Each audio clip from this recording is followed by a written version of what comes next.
Good morning, beautiful humans. Oh, I left the bathroom door open. Classy, classy. This is Defense Stars. I am your host, Bob Mata, and this is our continuing coverage of the Todd Mullis post-conviction relief petition, trial/hearing, whatever you want to call it. So here's the deal. We've missed 2 days. Obviously, we had the issue with Karen Reed. There was no way that we weren't covering that.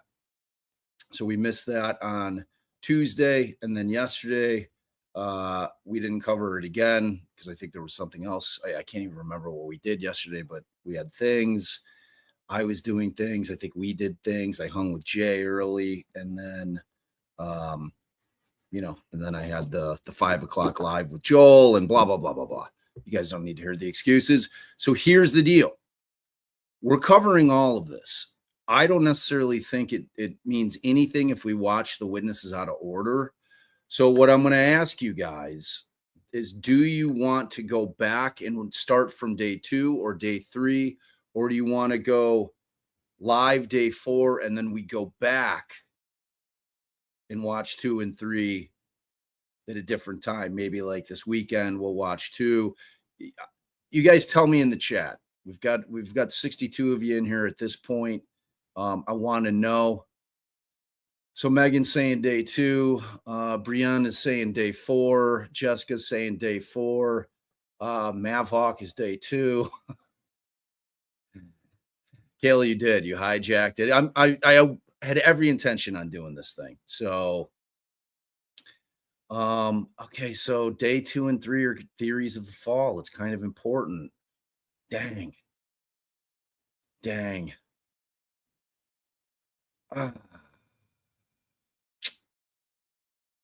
So how many of you guys watched day 2? Did you guys already watch day 2? All right, I'll pull it out. I've got day 4 up, and I'm not worried about us being a little late. I'm in no hurry. I like having the time to bloop and bloop past lunch and all that stuff. So, all right, I'm going to pull it out. I need everybody to vote. You guys have a voice here. You know that. So it's critical for me to hear from you because I want to make you guys happy. It's important to me. All right, so I'm going to create the poll. Oh, sorry, I'm not supposed to tell you what I'm doing. Allison hates that. She'll be joining us momentarily as well.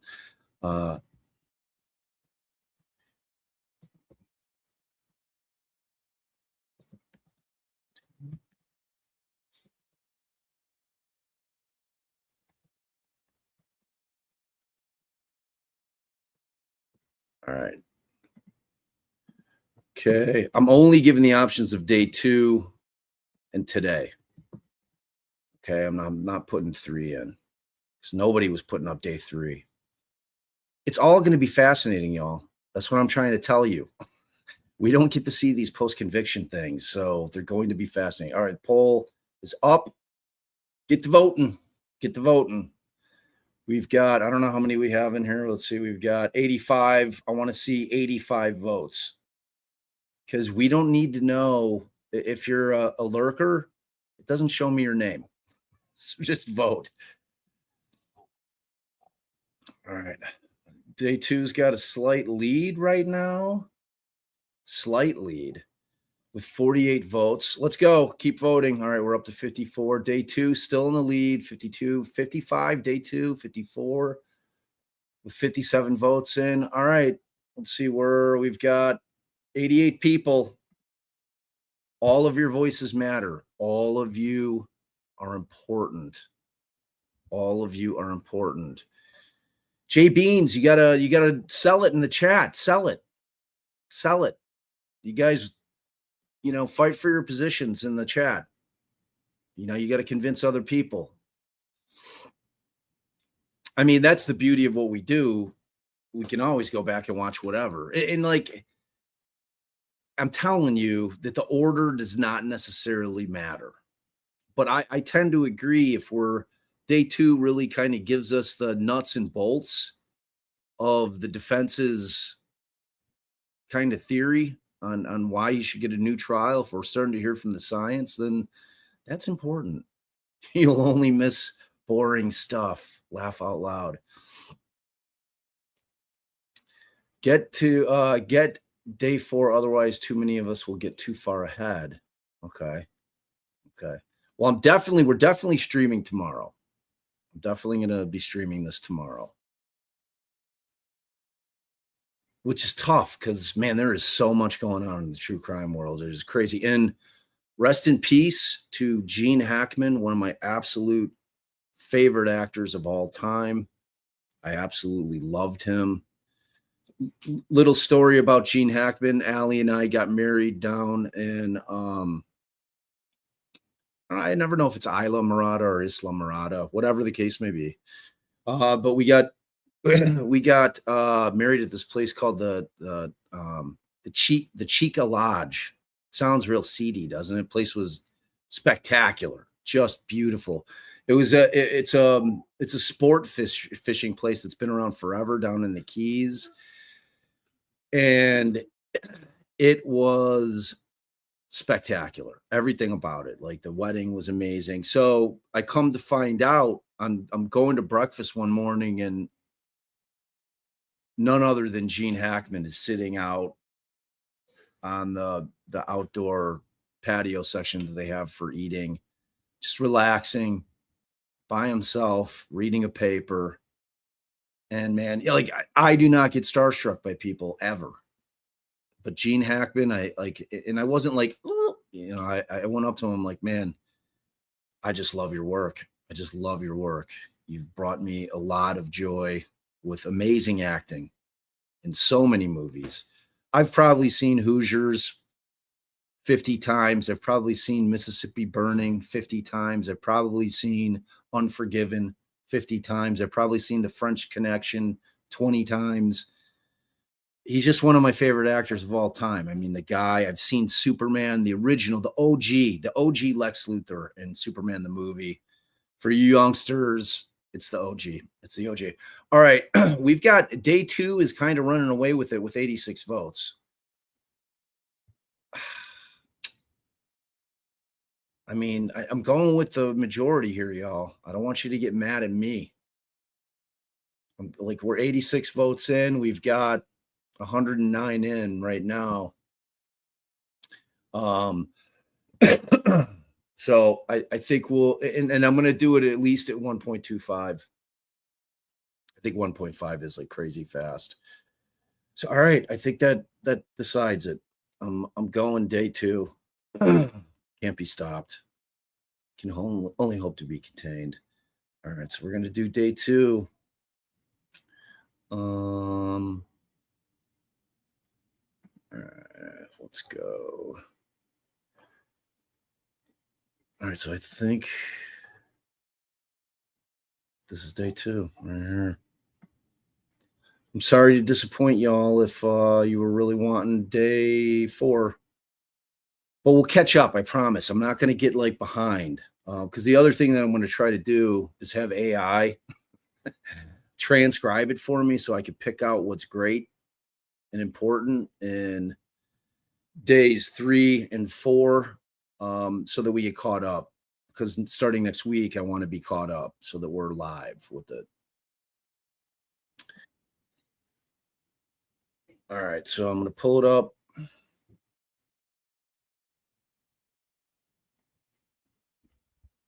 Okay. All right. Let's go.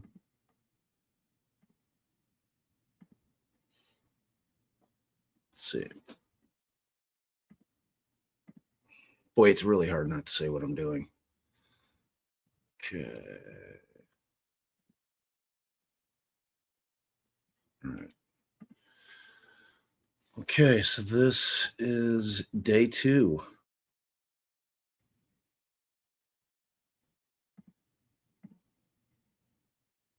Okay.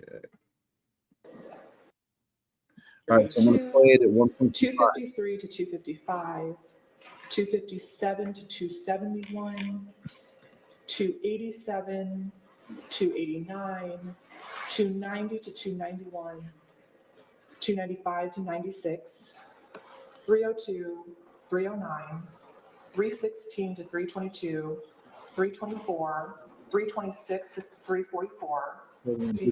With regard to some of those exhibits. Proposed exhibits on behalf of the applicant. Is there any objection to their admission? No, Your Honor, that is a correct recitation of our agreement. However, with regard to some of those exhibits, as we discussed in chambers, it's with the caveat that they are being admitted to streamline the process, but that any portions that were ruled upon by the court that would not come in, such as discussion related to Alfredo Parish, for example, that would not be considered by the court. All right. The identified exhibits on behalf of the applicant will be admitted to the extent any portion of the admitted exhibits would contain information that was previously ruled on as not admissible by the court. The court will not consider that portion of the admitted exhibit. And then with regard to the state's identified exhibits, those will be admitted as well. Any other preliminary matters that we need to address before getting back into evidence on behalf of the applicant? No, Your Honor. Anything on behalf of the state? No, Your Honor. Thank you. All right. You may call your first witness then. Thank you, Your Honor. We call Dr. Jennifer Hammers. Good morning, doctor. Take your time, come forward and have a seat in the chair to my left. Yep, go ahead and have a seat. If you'd raise your right hand, you've been called as a witness. Do you swear the testimony you're about to give will be true and correct? I do. Okay, and then there's a microphone in front of you, a bottom button in the center. Perfect. And then you can adjust the chair and the microphone so that you can sit comfortably. Okay, thank you. Ms. Thompson, whenever you're ready. Thank you, Your Honor. Good morning, Dr. Hammers. Good morning. Can you please introduce yourself to the court? Sure. My name is Jennifer Hammers, JENNIFER HAMMERS.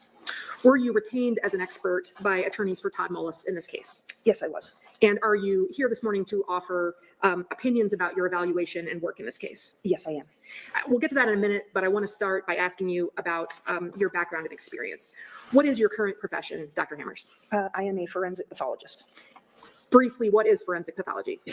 Forensic pathology is a subspecialty of pathology, which is a specialized area of medicine that specifically focuses on the investigation and determination of cause and manner of death, primarily for decedents who die suddenly or unexpectedly. Where is your practice based out of? It's based out of Western Pennsylvania, so in the Pittsburgh area. Do you currently work as a forensic pathologist for any governmental entities? My business holds contracts with different counties, which are governmental entities, to perform autopsies for their counties.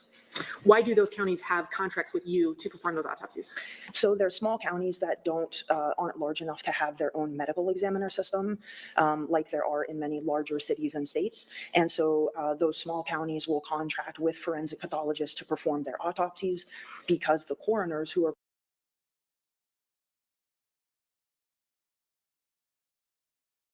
responsible for the investigation are not typically physicians, or even are not typically pathologists or even physicians. Do you perform the same services for those counties that a In the chat for me, I missed it, and I'm trying to make a banner. Thank you. medical examiner would in a larger county? Yes, I do. In your capacity with your contracts with those counties, do you work with police and law enforcement at all? I do. And what do you do in that capacity with law enforcement? I get information from law enforcement about their investigation. I'll get reconstruction reports if the police do accident reconstruction. And depending on the county, there will be detectives or police who will show up to observe the autopsy, take photos from the autopsy, or collect evidence. I want to come back to your current employment in a minute, but let's talk briefly about your education. Are you a medical school graduate? I am. What degree do you have? I have a DO or a Doctor of Osteopathic Medicine. Is that different from an MD? The medical training is the same. There's some additional training in osteopathic manipulation that osteopathic physicians get, but essentially the basics of the medical education and the time that it takes to become a physician and the training is the same. After graduation, did you do a residency? Yes, I did. For how long? For 4 years. And after your residency, did you do a fellowship? Yes. Where? I did my forensic fellowship at the New York City Medical Examiner's Office based in Manhattan. And I stayed there for a second year of fellowship, specifically focused on forensic neuropathology and cardiac pathology. What did you do during your fellowship? So I performed autopsies primarily. I testified in court to my findings. And in my second year, I served on the consultant service to examine hearts and brains that were saved from our forensic cases. During that year, I also continued to perform autopsies. While you were performing your fellowship in New York, were the autopsies that you were performing only on people who had been residents of New York City before they died? No, the jurisdiction, the law indicates that anybody who dies within the city, it's the responsibility of the medical examiner to investigate and determine the cause and manner of death. So that included tourists, people who were brought into hospitals in New York City from other states or other counties. Those all fell under our jurisdiction. In addition to things that for you would be typical autopsies, did you perform any autopsies involving atypical deaths? Yes, certainly. Can you give me some examples? Sure. We had deaths that were unusual because of being in a city. We had people who, jumped off of buildings and bridges and would be injured by objects on the ground or close to the ground. We had because of the nature of the medical centers there, we had people from rural areas that either had work-related accidents, industrial accidents that would be brought into the city. When your fellowship was over in New York City, where did you go? I took a job as a medical examiner in Boston, Massachusetts, working for the Commonwealth. And what geographic area did your work in that office cover? So we covered all the cases from the Boston area, but we also received cases from the entire Commonwealth, so all the way to the western border. And just like in New York City, what kinds of cases did you see while you were there that might be different from more typical cases? So certainly a lot of water-related deaths. We had an increase in rural deaths. So I don't know what you guys want me to repeat. I was asking for the name of this forensic pathologist, and then I thanked Paula for giving it to me. So I don't know. Did I say the word dropping? I don't know. So here's what I'm going to do. In terms of her CV, I'm going to probably fast forward do this a little bit. Let's get to the nitty gritty. That's one of the nice things about being behind. We don't have to sit through boring shit. So she's learned. A lot of experience. We get particular it. Accidents, farming accidents, work for programs that run of this. What did you do after your time Evaluating this in Dr. Worked off places. legal time. Are they Rural with one county having motor vehicle crashes, those types of cases. from the rest? I've done on this. Great. Can you explain what a consulting forensic pathologist does? It has and it's a whole. See, but you're consulting. Do you follow in your Reporting that's anywhere else currently? there's a key. Oregon Wayne University. Can you tell me about any of those? Would be site. This is great. So Qualifies as an expert. I'll proceed, Your Honor. Thank you.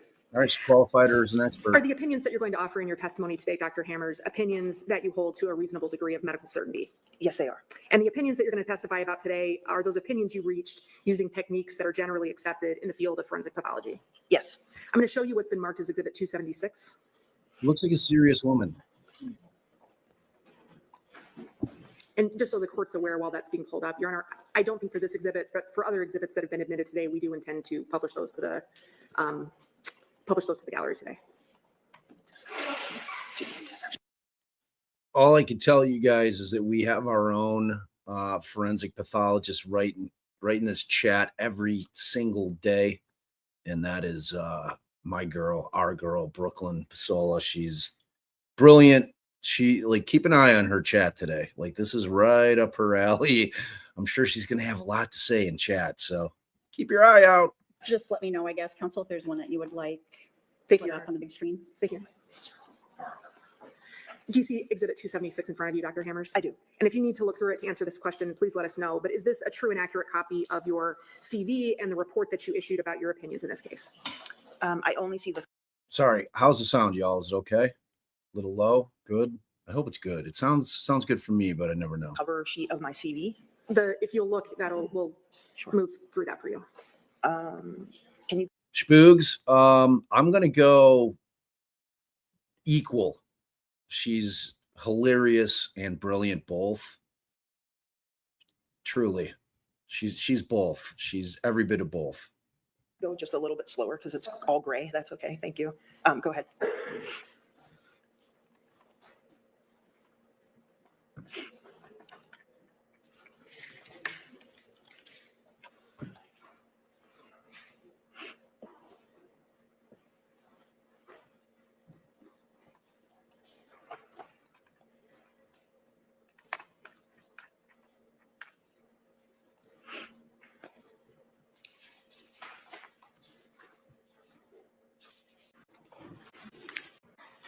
Andrew? 276 in the CV, we have no objection to that portion of it. The report that Dr. Hammers authored, which I think is dated March 10th of 2023, correct? I believe so. Is hearsay, since it was prepared in preparation for litigation, is not admissible. I believe there's also some affidavits that are attached to it that are likewise hearsay as well. So that's our objection. The court will take those objections under advisement, and we'll move forward since this is a bench trial. You may continue. Yeah. And I have a binder for the witness of Exhibit 276 and two other reports that I think we've conferred about and may seek to offer into evidence, but not at this time. I just want the witness to have them available for her testimony. So we'll provide that notebook to her. Okay, Mr. Brown, did you want to review whatever this is that the witness is going to have available? So to I her? was provided a copy of that before Okay. we came in, and I know we've already discussed this issue back in chambers. We are going to have an objection to the two other reports that are contained in that binder for the reasons we stated in chambers. And just for the record, this is in the two cases that we gave the court, or three, was In Re Stenzel, 827 Northwest 2nd, 690, 2013 Iowa Supreme Court case, which also references two other cases, State versus Barrett, 445 Northwest 2nd, 749, an Iowa Supreme Court case from 1989, and Bruner versus Brown, 480 Northwest 2nd, 33, Iowa Supreme Court case from 1992. Got it. Our objection would be to those reports and the consideration of those by the witness, and as much as they're going to use them in this way, just to alert the court to this. The expert here is, as State versus Barrett says, does not empower one expert witness to state other experts also subscribe to the same conclusion. Essentially, what we believe this is going to be is vouching. It also is the same 5.703, which is the rule of evidence. I believe that they're going to be relying on is not. Yeah, Brooklyn. The first thing I opened my eyes to this morning is Mandy texting me that Gene Hackman and his wife and their dog all died. First thing I opened my eyes to. Flipped open the text. Mandy was feverishly already at work, just kind of ruining my day with Gene. But he was 95. You know, we celebrate a life well lived when somebody has that kind of run. So, oh, thank goodness. There's my brilliant, beautiful co-host. What's up, gorgeous? Hey, babe. Hey, all. Hi, baby. All right. Do you know where we're watching? Because you didn't join us day one. So we're going back and doing day two. This is the defense forensic pathologist. She is going to be testifying that in her estimation, this was an accident. Your dad's having a whole conversation with me. I didn't realize. Oh. Sorry, Dad. I got on with Bob. All right, let's go. It tended to be a mechanism for experts to self-bolster their own opinions with the opinions of other experts. That's Bruner versus Brown, the case I just cited.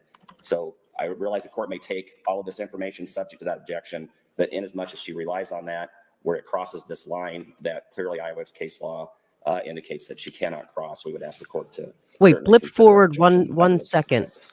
because there was something about his argument. Did you wish to make any additional record on this point at this time? I was going I wanted to get the gist of that argument he just made. Blip back right to the beginning of it. He's making a legal argument about experts and okay. I can't hear you. Off, so I have the mute on all day.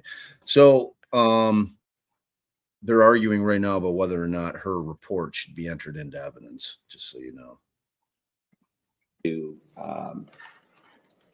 those reports and the consideration of those by the witness, in as much as they're going to use them in this way, just to alert the court to this. The expert here is, as State versus Barrett says, did not empower one expert witness to state other experts also subscribe to the same conclusion. Essentially, what we believe this is going to be is vouching. It also is the same 5.703, which is the rule of evidence.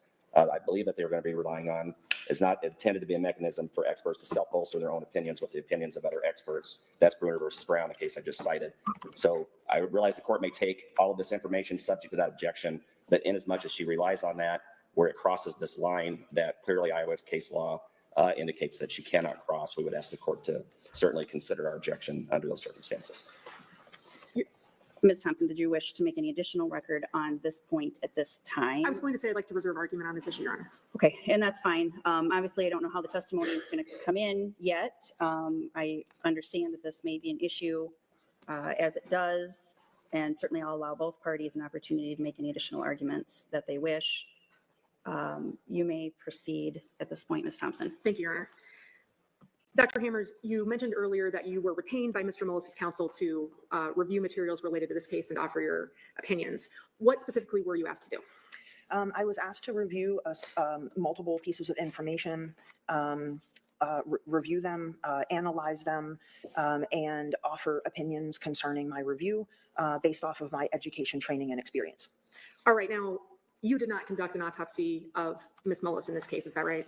That's correct, I did not. All right, did the fact that you are not a person who conducted an autopsy in this case limit your ability to reach opinions about her death or about the pattern of her injuries? It does not. Why not? I'm able to review Dr. Cruz's autopsy report, the photographs that she had taken, the toxicology report, the medical records, EMS records, and the photographs that Dr. Thompson had taken at the hospital, and analyze all of those just like I would if I was doing the autopsy and preparing to sign a death certificate, and be able to issue opinions based off of that.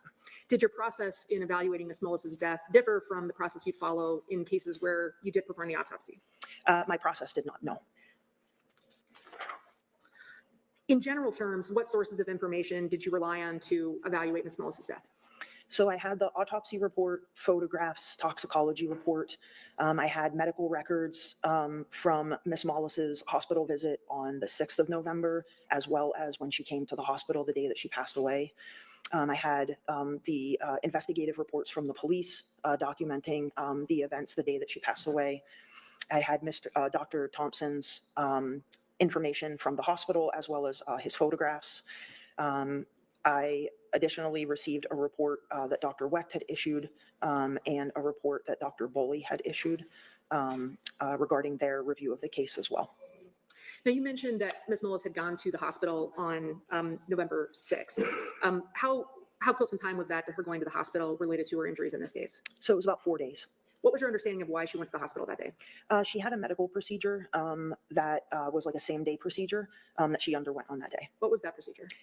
It was what's called a DNC, or dilatation and curettage. It's a procedure on the uterus that can assist if someone is having continued uterine bleeding. Was Ms. Mullis having that problem? Yes, that's why she presented. Why did you want to review records related to that procedure in this case? Well, especially with it being so close in time to her passing away.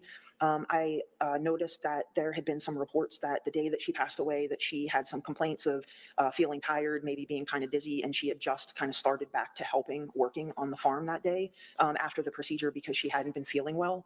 And so it's best practice to have a person's medical information in general, but certainly if they have a procedure or some kind of change in their medical history around the time that they die, it's good to know what procedure they had, any medications they were on, and anything that was documented at the hospital during that time. As part of your the records that you reviewed in this case, did you review any records from the emergency medical services staff who provided assistance to Ms. Mullis on her way to the hospital? Yes, I did. Did you review the Greeley Fire Department pre-hospital care report? Yes. Why did you look at the EMS records? So my standard practice and everywhere that I've worked is that when I know that there are pre-hospital records from EMS or fire or first responders, is to get information from those records, either to have an investigator gather that information and have it in our report prior to autopsy, or to gather just the records themselves and be able to review them to understand what medical procedures were done and what their observations were, because findings and observations can change over the course of time prior to autopsy. So it's nice to have those different steps to be able to analyze each person's view of what they saw and what they did along the way. And you said that you also reviewed medical records from Ms. Mullis being brought to the hospital where she passed away. Yes, I did. And why did you review those records? So to understand, was her condition the same when EMS saw her as when she came to the hospital? Did anything change? Did they do any kind of additional testing that would help understand why she's passing away?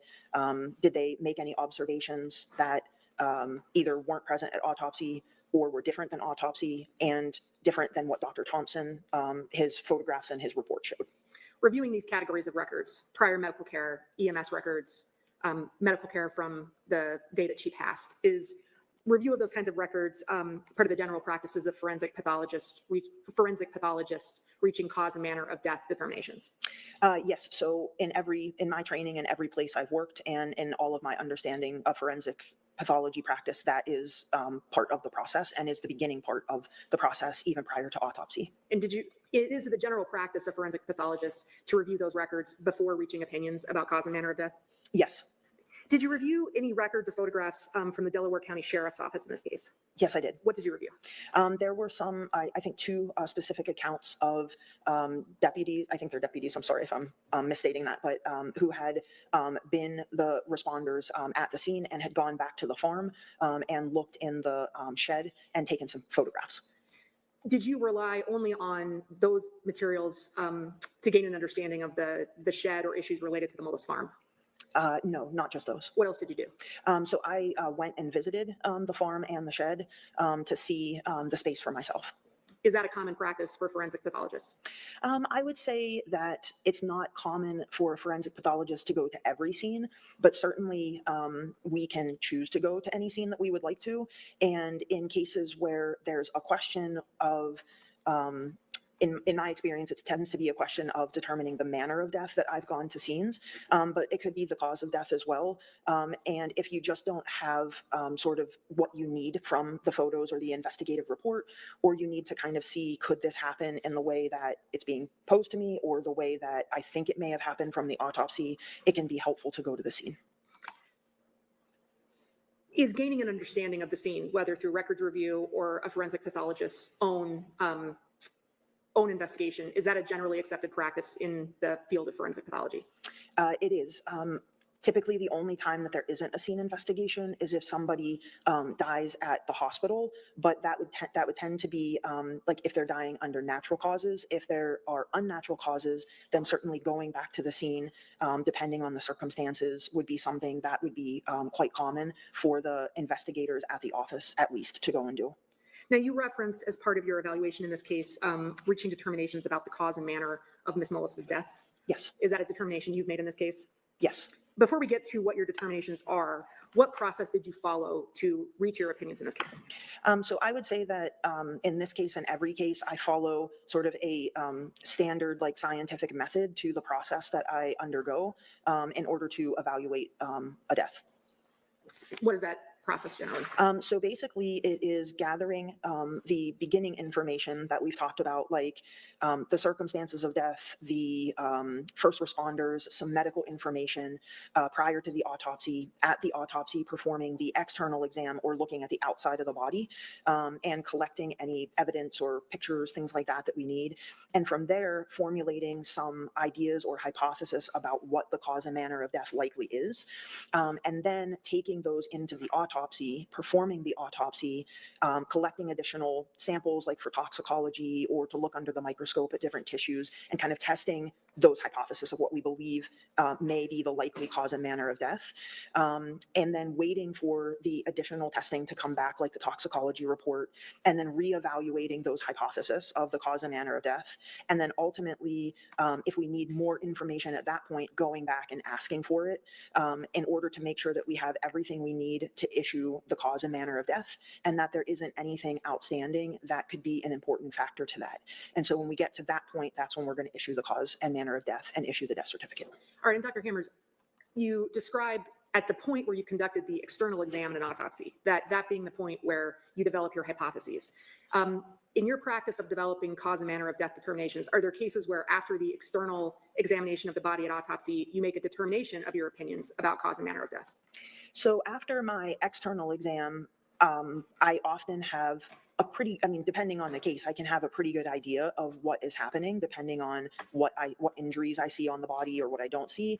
But I always need the internal examination to be able to definitively examine those tissues inside and understand. So a good example would be, I might see a gunshot wound that's in the chest. I can tell that it went in and it went out, but I won't know how much bleeding is inside the chest. I won't know what organs necessarily that it struck without doing the internal exam. So knowing basic anatomy, I could come up with some presumptions of what likely happened, but I wouldn't know until I actually did the autopsy.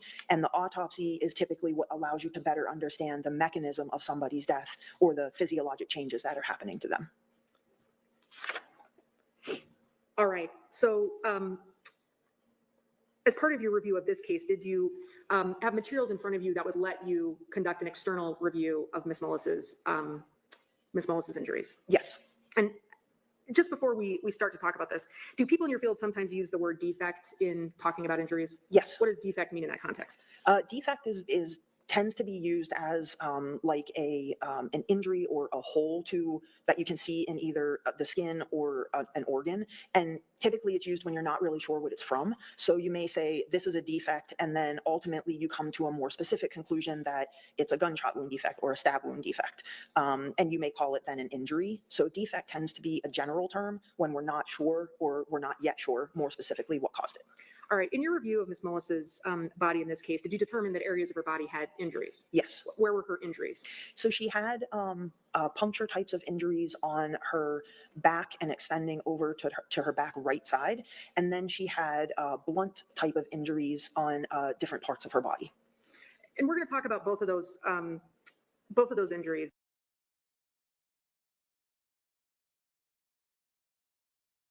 Honey,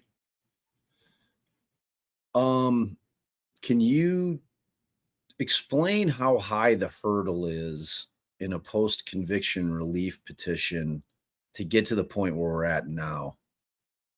In like 100 words or less. You're muted. Still muted. Sorry, I'm trying to deal with some work stuff. I've now got an 11:30 and a 12 o'clock appointment, so I'll stay with you guys as long as I can. So there are a lot of hurdles. Now, obviously, I don't know Iowa's post-conviction law off the top of my head, but most of the states are very similar. So there's levels.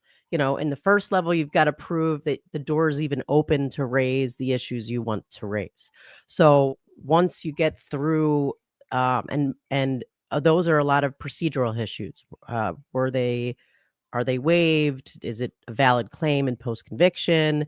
And then you get to the stage where the state's filing some sort of opposition, either asking it to be dismissed or, saying that part of it should be dismissed, meaning that there's not enough evidence there, that but during the written stages, they're not weighing any of the evidence, meaning they're not weighing the credibility of witnesses. Like, I don't believe a word that guy just said. So what they have to do is pretend it's all true, give all of it the weight on its face if the person's being 100% accurate, and decide, would that make enough of a difference to even warrant going a hearing to a hearing. So, and the burden there is very high. You've got to show a substantial likelihood that the outcome of the trial would be different if this evidence would have gotten in. You've got to show prejudice. You've got to show all of these things. So once you're getting to this hearing level, now is when the judge is going to actually balance things. They're going to say, all right, if this evidence came in, but still considering this other evidence, would that make the significant difference? But so you've already gotten past most of the legal battle of it, meaning the procedural bars, whether it's evidence the court would or should consider, whether it's something you're allowed to raise, and it's what weight does the judge give to the witnesses? Do they find the witnesses credible? And when subject to an adversarial situation, is it really worth all that much at the end of the day? So the hurdles are very high to get to this point, but that doesn't mean you get to this point and you win. It just means most of the hurdles have been cleared to even get here, but now it's going to be tested. And so thank you, Professor. So Amanda asks, how common do they get thrown out or new trial? Like, if you have to ask Rock or ask AI if they can give a percentage, it's a high failure rate.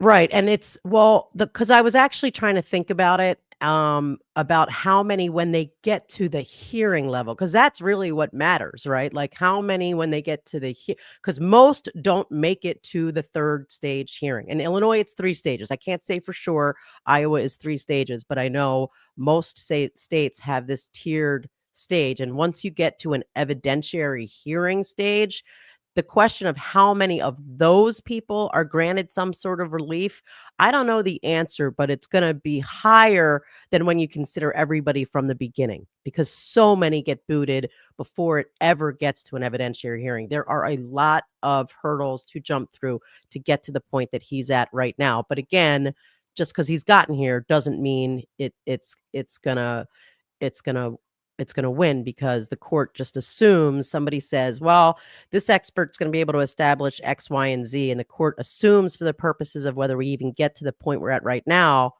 all right, if she says that, would that have made a difference? Now she's deciding whether, is she really saying that? Is it really powerful?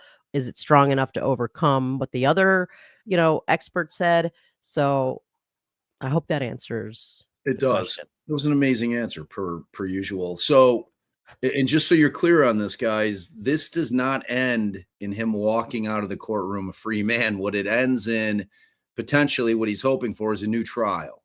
And at that point, the state's either going to elect to proceed or not.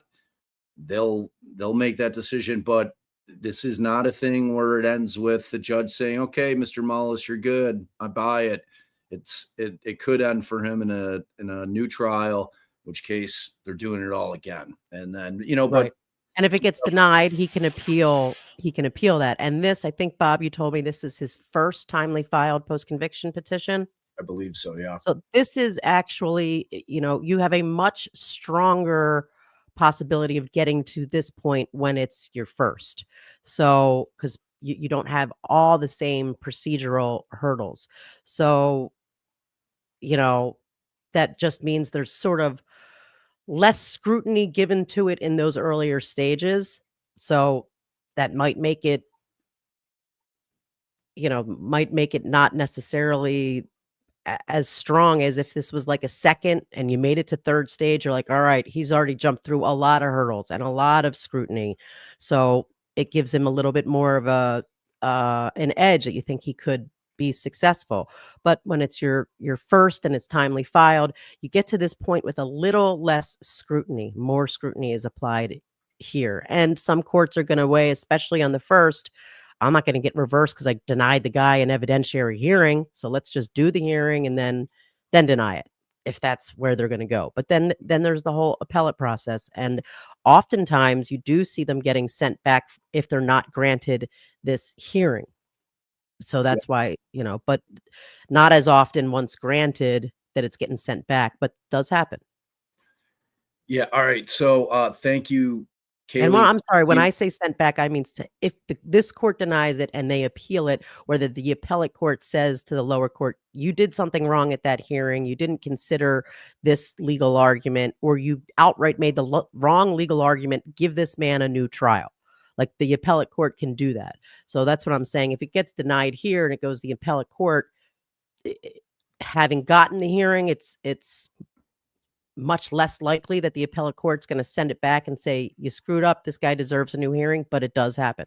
But does it have to be a procedural screw up, or couldn't it be that they have a different viewpoint of the weight of a witness? It can be, but as we all know, they still give deferential treatment to the judge. So it's got to be like, it's very rare where they're going to say that was an abuse of discretion. This would have definitely made a difference. How the hell this judge decided if the jury heard this, it wouldn't make a difference is beyond me. Send it back. You're rehearing it.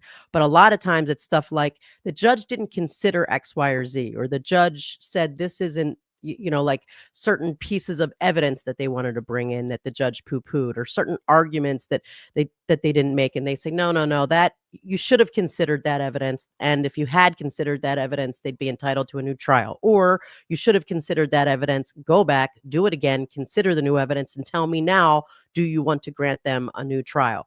More often in post-conviction work than in your regular direct appeal, that's the one right after your trial, is the appellate court saying, no, you should have considered this, and I'm going to tell you the answer. Now go back and give them a retrial. They're always, and that's it. They're going to be like, no, you didn't consider this. Now you go consider this. And oftentimes they give little breadcrumbs of, and we expect you'll kind of end up here, but they don't say just do it. Sometimes in post-conviction work, because, obviously these things have already dragged on for so long, the appellate court will say, no, we think based on this, you should have granted him a new hearing. He's getting a new hearing.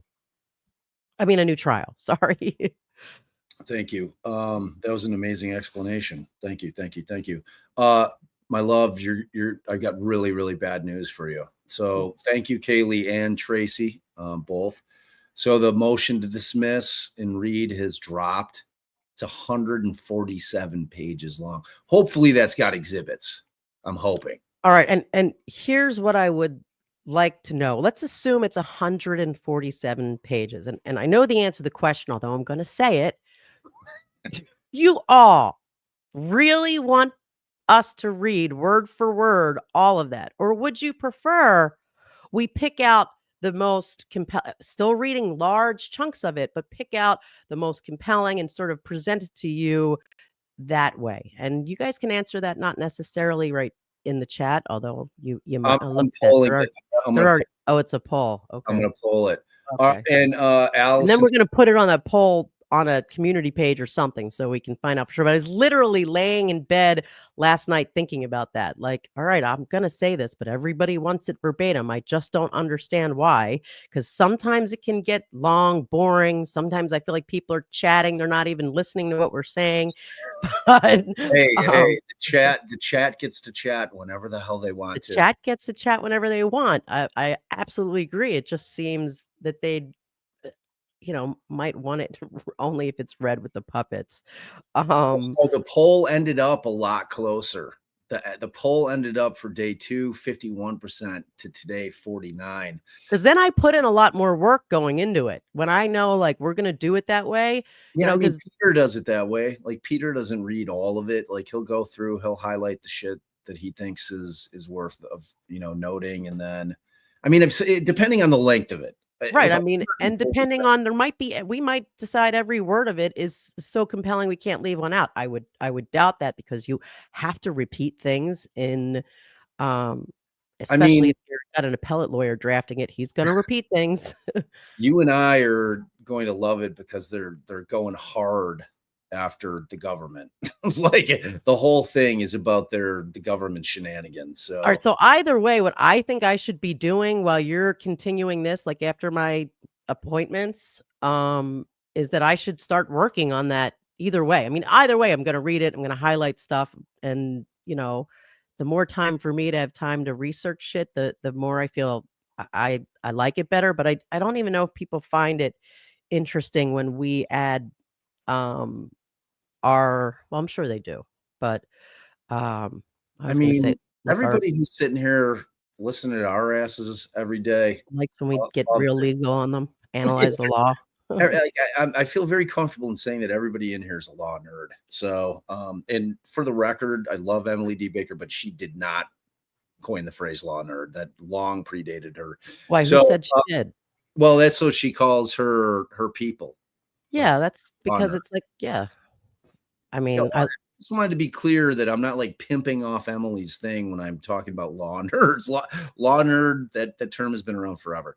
All right, so I'm making this, and Allie, I know you're not going to like this, but tough shit. I'm grifting, a little bit of grifting right now. So if you didn't see it, we've got a goal. Okay, I'm going to start using these goals. Ian uses his goals very, very effectively, and his like thing that he gives for the goal is like just a little bit of information about him. So I'm gonna do a little better than Ian. So that one, at least if we're giving them information, they know they're going to get it. no, I swear, like part of the goal is that I promised I'm going to the post office on Saturday. I've been owing Megan stickers forever, and I'm going to mail these out. So whoever wins. So we're going to do a wheel. So there's this guy, which is pretty dope. That's a straight dope one. This is actually a magnet. It's cool. Stick it on your fridge. Stick it on your metal plate in your head, whatever. And this one's cool too. It's got the holographic deal. So 3 stickers will go out. We'll do a wheel spin. I consider gifted memberships to be the equivalent. So, do what you will. And I made the goal time for an hour. So I've made that I decision. hate I'm not going to come but I back. don't at all because I think we earn it. I'm not going to come back after my meetings, and I'm going to just like focus on that, reading that motion and analyzing it. And I want to thank Megan Preston so very much. Oh shit, I'm not supposed to do that, am I? Doxing. Oh boy. Doxer. Strike that from the record. Thank you very much. But Meg P, No, Kale, you're in. You're in. that's her handle. Your 15th favorite mod twice removed. That's what her is that. So that means that's what her question of information is. She wants to know Please read it all. All right. who your Thank you for that, 15th Venmo. favorite mod twice removed is. You And know, Venmos definitely count if we get Venmo. So Megan's. oh definitely, yeah, they actually count higher because no one's taking a yeah, piece no of one's it. taking their whatever percentage. I don't Just even know kidding, what- guys. They all count. They all count. They all count. We just I'm, let you Venmo know, more. the ease of sometimes doing it right through here obviously is what makes it so easy. Yeah, because I can throw it up on the chat. Like that's the advantage for the shout out. But I feel like twice removed. Now we've got to be talking about like the family member of our favorite mod, because you know how first cousins twice removed. We don't need to get into all of that, but it can get complicated. Can get complicated. All right, so I'll keep y'all updated on the poll. Babe, the good news was early lead on the summarize it as opposed to read it all. So, All right. so you could be winning. All right, let's get back to it because Seems we're about to get to this woman's opinion, and I saw people in chat saying, like Kaylee in particular, saying that this woman really convinced her it was an accident. So I'm anxious to hear it. So, and I just want to confirm, and sorry, because all of you probably know this, this is a new expert hired during the post-conviction phase. Correct.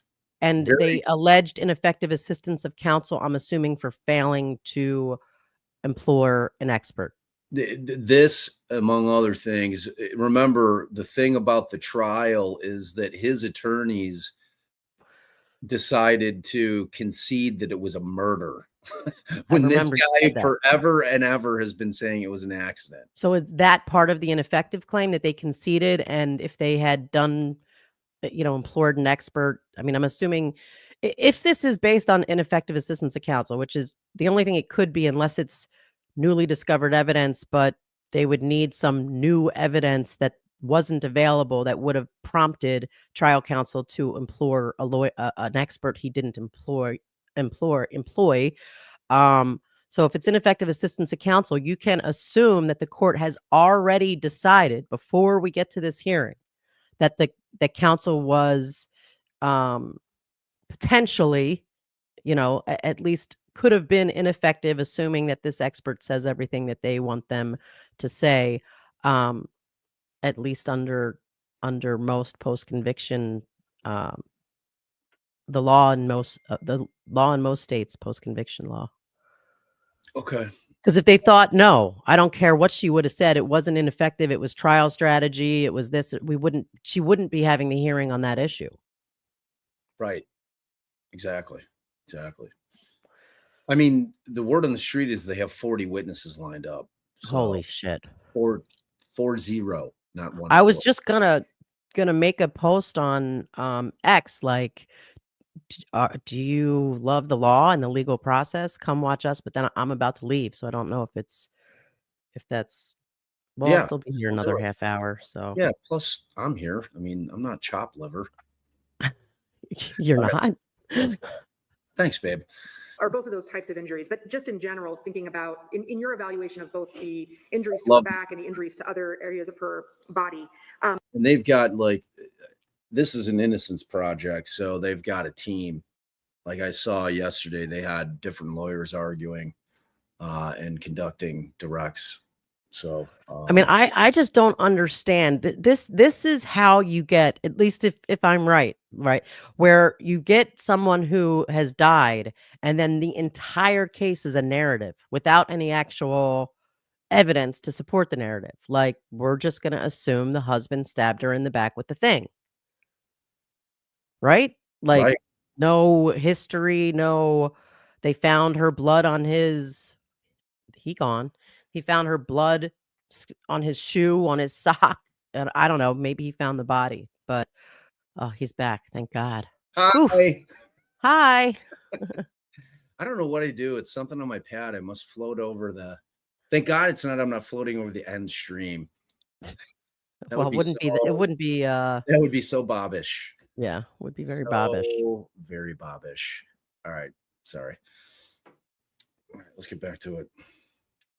Did you consider both of those categories of injuries in reaching your opinion? I did.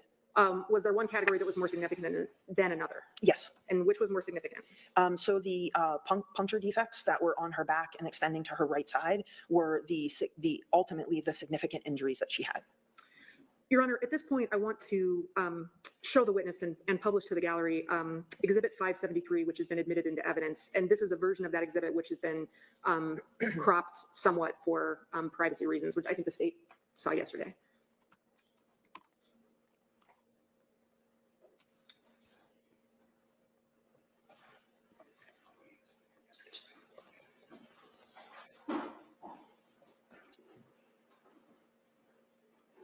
Kelly, do you see the remotes for the big TVs anywhere?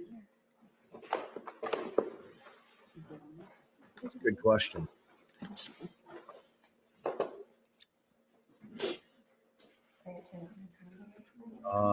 Amanda, you realize that this is the defense right now, right? This is not the prosecution.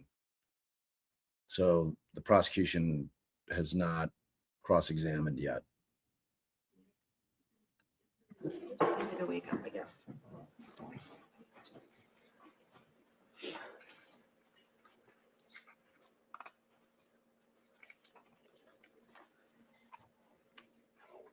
Do you have the exhibit in front of you, Dr. Hammers? I do. What are we looking at here in Exhibit 573? So this is a photograph of Miss Mullis's back, particularly looking at it from the right side. In the upper right, you can see the back of her, where her arm meets her shoulder, so like the back of the armpit area. And there are 6 puncture defects that are on her right backside, extending across her back. And amongst some of those, there's one abrasion or scraping type of injury to the skin. Are you familiar with a term, wound pattern analysis? Yes. What is that? That's essentially when you look at each individual wound and look at any specific features like the size, the shape, the orientation, and the features around the wound. And then when you take all of the wounds that you have and look at them for any kind of patterns that they might have, or similarities or differences that they might have, to try to group some or all of the injuries together, to understand how someone may have sustained those injuries. Did you do that type of analysis on the injuries that, on Ms. Mullis's body? Yes, I did. And first of all, in general terms, how would you describe the injuries that we're seeing in Exhibit 573? So all of the injuries, but that small scrape to the skin, are all puncture types of defects or penetrating defects, meaning that the injury is going deeper into the body than it is. Michelle, no, these are definitely not. He had two male trial attorneys, I believe. Yeah, and when you get to, you can't assert your own ineffectiveness. So if any of their argument was ineffective assistance to counsel, which I'm assuming it has to be if there's this expert that was never called, it's different lawyers for sure. Okay. And I think the attorney general is handling the state side of it, I think. And babe, check Is, your texts. Okay. large on the surface of the skin. Can you give me an example of something that would be a penetrating defect? Yeah, so common things that we see that are penetrating defects would be things like gunshot wounds and stab wounds. All right. Those aren't the only types of penetrating defects, I take it. No, there's multiple other types of objects that can cause penetrating defects, but those are the most common that we see. All right, in this case, you've reviewed Dr. Cruz's reports, and you reviewed prior testimony from Dr. Cruz as well. Is that right? Yes, that's correct. In Dr. Cruz's analysis or Dr. Cruz's testimony about this case, did she assign letters to various of these wounds? Yes, she did. All right, and have you adopted those letters in your analysis? Yes. Which letters have been assigned to which of these wounds in this case? So she labeled them letters A through F. So 6 wounds, letter A through F. And she started on the right side, which is the right side of this picture, with A, and then moving across the body, B and C. And then D she labeled as the lowest wound, and then E and F traveling upward. To make sure that I understand, wound A is on the right side of the picture under her armpit, is that right? Yes, that's correct. And do you see a wound that is up from the ruler, but sort of at the end of the ruler? Yes. Is that B? That is B, correct. All right, then in the middle of the photograph, I get, well, more on the left side of the photograph, but in line with B, do you see 3 injuries and a line? Yes, Okay, so the injury that has the line, that's what you described as an abrasion, is that right? that's correct. The injury that is below that abrasion, which number or which letter is that? That was wound D. All right, and then above wound D, there are 2 injuries right there, Yes. and which is on the right? C is on the right, and E is on the left. All right, and then there's another injury that's more to the top left-hand corner of the photo. Yes. What's that? That Dr. Cruz labeled as F. All right. Are any of these wounds, A through F, different from other wounds in the pattern? They all are penetrating injuries, but some of them are just looking at them without adjusting them or moving the skin or examining them further. Some of them are larger than other ones, and some of them are a little bit smaller. Which are larger? Wounds A and B are the largest, with wound A being the larger of the 2. And then wounds E and F are slightly larger than C and D. And when you're talking about being larger or smaller in this context, are you talking about depth or circumference, or what are you referencing? So just looking at the skin here, the differences that you can see are going to be in the somewhat the size and shape of the actual like defect in the skin, or the hole in the skin, and then the skin around that defect that has some changes where you can see discoloration, which is abrasion and contusion or scraping and bleeding. Looking at wound, well, in general with these wounds, did any of them have exit wounds on Miss Mullis's body that were associated with them? So wound A had an injury on the front right breast that was in line with all of the injury path that was ultimately described on the internal examination, and was the endpoint of that injury path. You mentioned earlier in your testimony that it's important to that part of your analysis is to look at medical records or records of treatment from different periods of time to gain an understanding of treatment over time. In that context, can the appearance of injuries on someone's body change over time? Yes, they can. And can you explain why that's the case? Sure. So anytime the skin is broken or damaged, it makes the skin go from dry to having moisture. And anytime there's moisture on the skin or on an injury, that area is subject to drying, and that can change the color, the extent, and some of the features of the wounds. For I think we've identified which of these wounds have which letter. And I think it's your testimony that these wounds had different depths. Is that right? I did not testify to that, but they did have different depths, And yes. sorry, I want to go through and talk about the depths of these wounds. So let's start there. So for wound A, the wound on the right, how deep was that wound? Off the top of my head, my recollection was that was about 6.5 inches deep. And what about wound B, the next wound over? That one was not quite as deep. I believe it was about 6 inches. And I don't know if you want me to look at the autopsy report or not, just to make sure that I'm giving you the accurate measurements. Let me ask you this. Did you review records from Dr. Cruz where she noted measurements of the depths of these wounds at the autopsy? Yes, in her notes and at the autopsy, she had these documented, the size, the features surrounding the wounds, the depths of the wounds, and the measurements between the wounds and the orientation of them. And before we talk a little more about depth, let me ask you this. Just looking at the external appearance of these wounds, the way that you see them in Exhibit 573, for you as a forensic pathologist, can you draw any conclusions about a situation where you have a pattern of wounds where some of them have different appearance than the others? Yes, I mean, I can come up with possibilities. And what are some possibilities for why that might be the case? So it could be that there is movement of an object while it's in the body, which can extend the size and change some of the features around of the surrounding skin.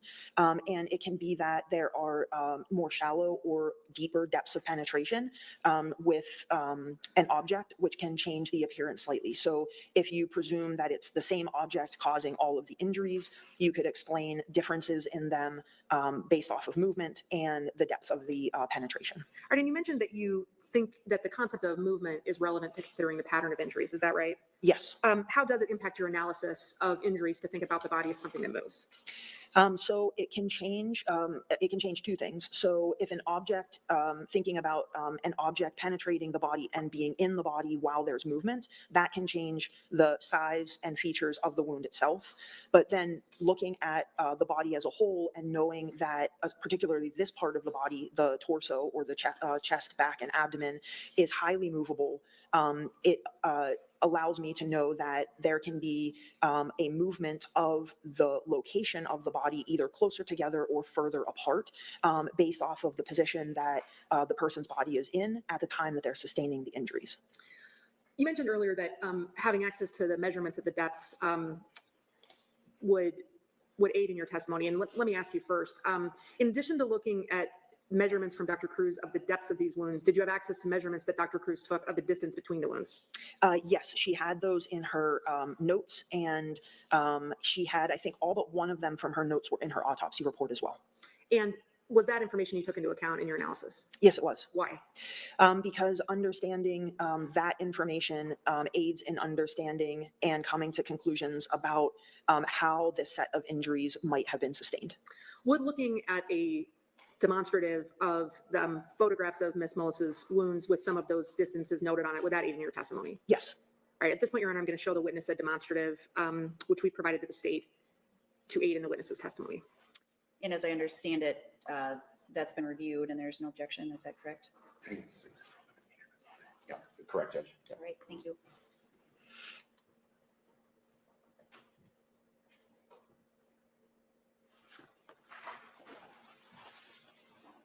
Are you able to see the demonstrative in front of you, Dr. Hammers? Yes, I am. And what is the demonstrative that you're looking at show?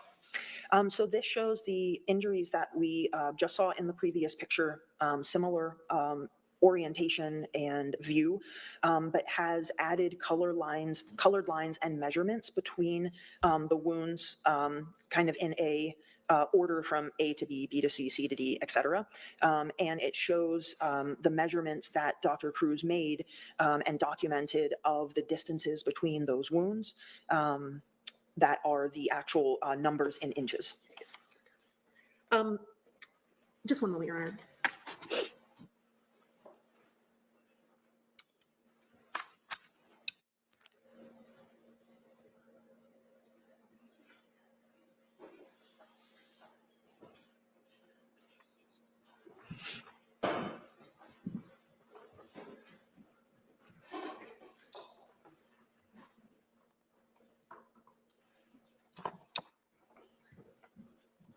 Thank you, Your Honor. I'm going to show the witness a slightly different demonstrative, which I believe the state has also seen.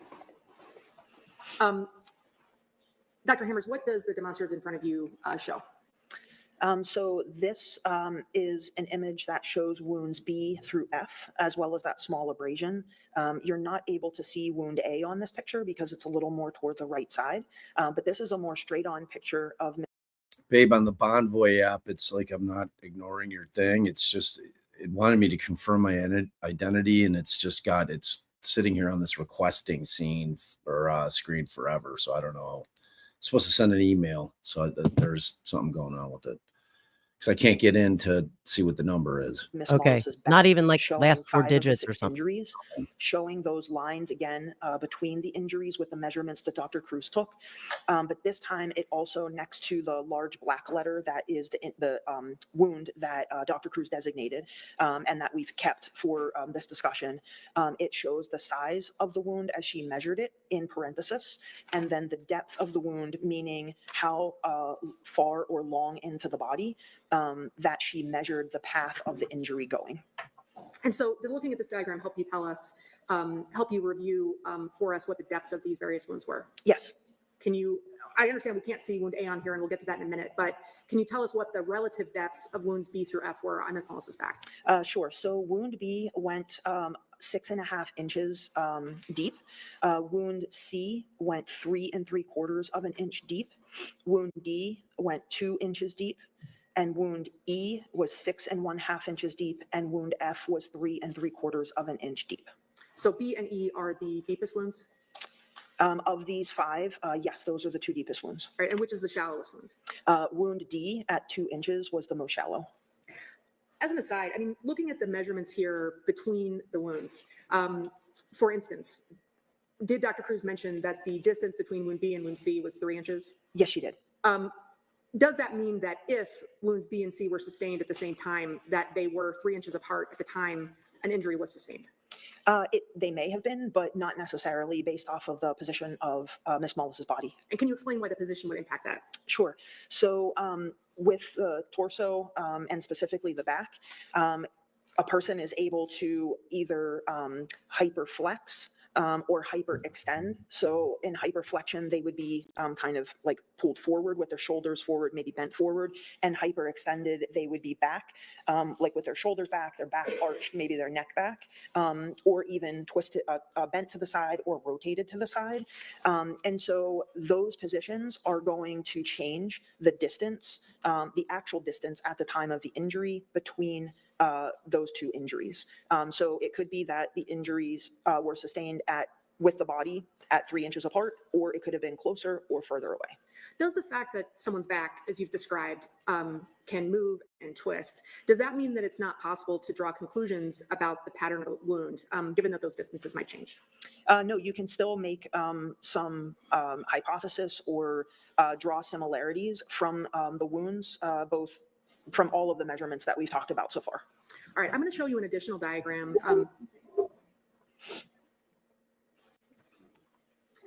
I'm going to show you an additional diagram that adds in wound A to these measurements. Would that aid in your testimony? Yes.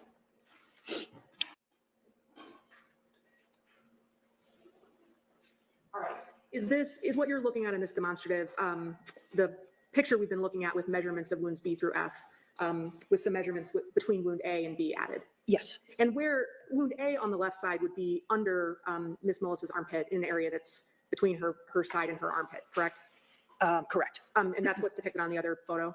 Yes. Okay. Can you tell us what the depth of wound A was? So the depth of wound A was 6 inches. All right. And what was the relative distance between wound A and wound B? It was 4.5 inches.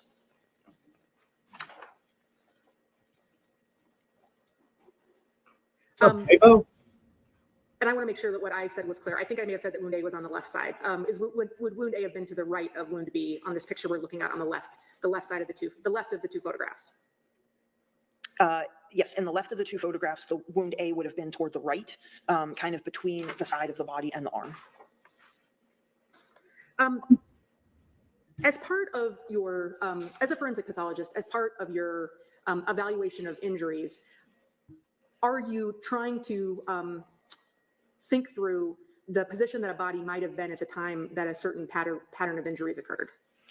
Yes, so part of my analysis, if I have no indication of what may have caused these injuries, would be to think of them individually or as a group or groups, to try to come up with an idea of what type of object or instrument could have caused this. And then if an instrument is posed to me as either known to or likely to have caused those injuries, I would then analyze the injuries with that object in mind, trying to understand if it's possible to have this injury, set of injuries caused by that object. All right, in this case, the materials you've been provided indicate that there was an object called a corn rake that was involved in these injuries. Yes.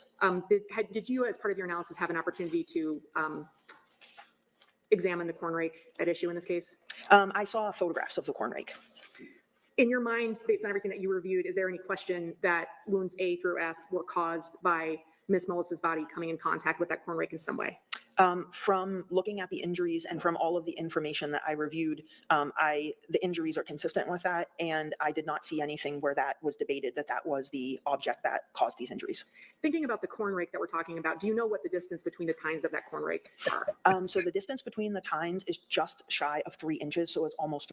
It's a great call on Tim Wadley. I was trying to think of who the hell he reminded me of. That's exactly who it is. 3 inches. How do you have that number? From a photograph. Given, so in your analysis, understanding that the object at issue here is this corn rake and that you have these injuries on Ms. Mullis's back, in your opinion, is there a pattern to the injuries on Ms. Mullis's back that we're looking at? There is, yes. And what is your opinion about what that pattern is?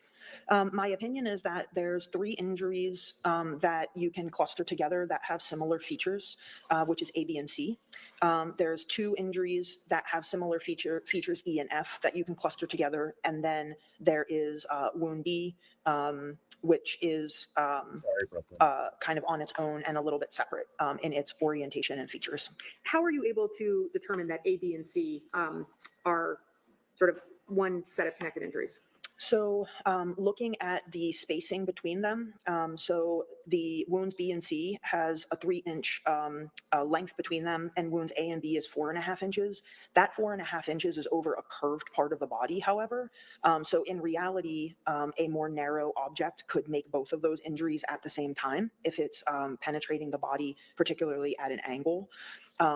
And they also have a similar orientation of the wounds themselves if you face them on like the face of a clock. So they're all going in, all 3 of them are in the same orientation that way.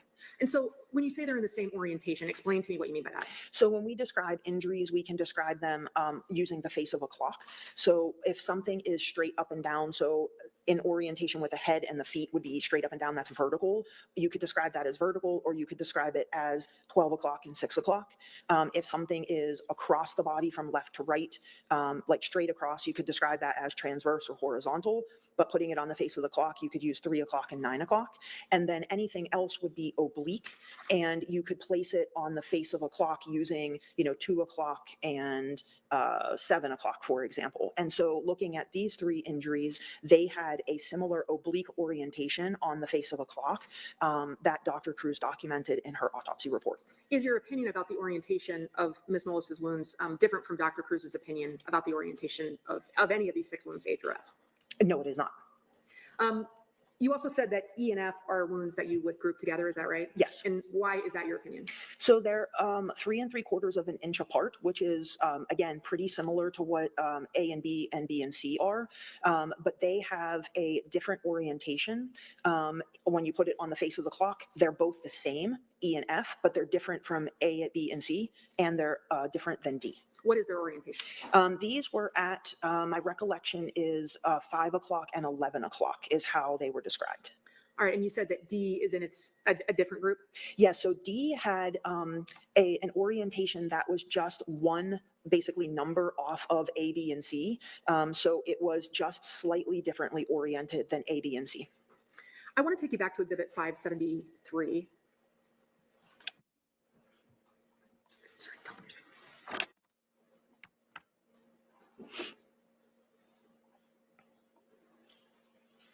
All right, we're showing you Exhibit 573 again. Now, Exhibit 573, is that the same image that appears on the left 2 of the photos that you were looking at a moment ago that is marked? The ones that we just looked at that was a straight on of the back. This is from an angle. All right, and let me go back and show you the last photo, the second to last photo that we looked at. Okay. While we're doing that, let me actually ask you, well, let me show you this exhibit first. I want to ask you a different question, and we'll come back to this. You mentioned that wounds A and B looked different than the other wounds on the back. Can you explain why those, or how those wounds had a different appearance? Sure. So wound A, even more so than wound B, had a much larger overall size. And around the wound, so the skin around wounds A and B had additional abrasion and contusion of the surrounding skin. So in addition to the wound being larger, there was also injury to the skin around the wounds that was different than the rest of the injuries. All right, I'm going to show you exhibit 561.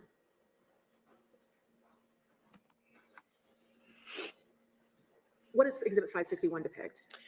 So this is wound A on the right side of the body. This shows the medical therapy at the top, which is the chest tube that was inserted at the hospital. And then, just to interrupt you, that the chest tube is not wound A. Correct. That's the medical therapy. And then below that is wound A. So there's a hole in the skin. And then there's a sort of pink to red, kind of dark, maybe purplish color around the skin around that wound A. And that is the abrasion and contusion of the.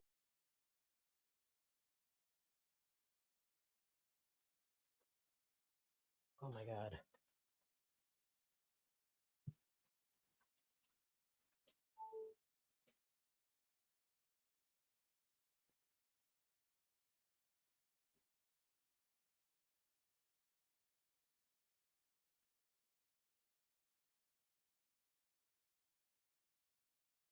Of abrasion and contusion around the wound. So that discoloration of the skin is different than the other wounds. All right, I want to go back and show you one more time exhibit 573.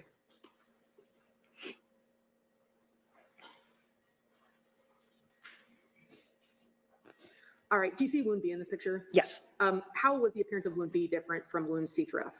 So wound B also has that injury of the skin that's abrasion and contusion. And this time it's above the injury, so more toward the top of the picture. And it has, from here, has kind of like a pinkish to purple coloration. And the wound itself is actually at the bottom of that. And then that discoloration and injury of the skin is above. Did you take into account the characteristics of the corn rake in this case and thinking? No, it didn't freeze. I was trying to figure out that, like, StreamYard added the ability to be able to put images up on the screen. I was hoping that I might be like, I guess I can't share an image over the streaming of what I'm presenting in terms of the hearing, because I wanted to put that picture of the injuries up. I did for a minute. All right, guys, I'll be back. All right, love you. Could Love you you. guys hear when I had the image up? Could you still hear the trial? The wound. So, Kasha, when the wounds came up, could you guys still hear the trial though? Because from my end, I could, but it's not the same from. Oh, okay. So the audio disappeared. All right. Through I'm gonna how to group these injuries. Count the That of that, yes, 5 contusion around the out. Is a wound A different from the appearances of wounds C through F? yes. And Here's what I found. what specifically about the appearance of wound A in this picture was different than wounds C through F? So rather than just having a little bit of injury around the actual wound in the skin, there was this enlarged area of abrasion and contusion around the wound. So that discoloration of the skin is different than the other wounds. All right, I want to go back and show you one more time exhibit 573.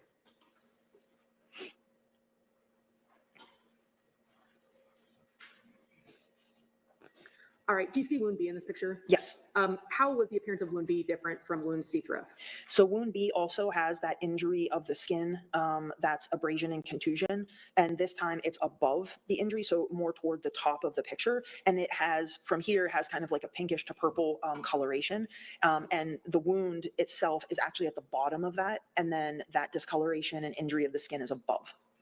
Did you take into account the characteristics of the corn rake in this case and thinking through how to group these injuries?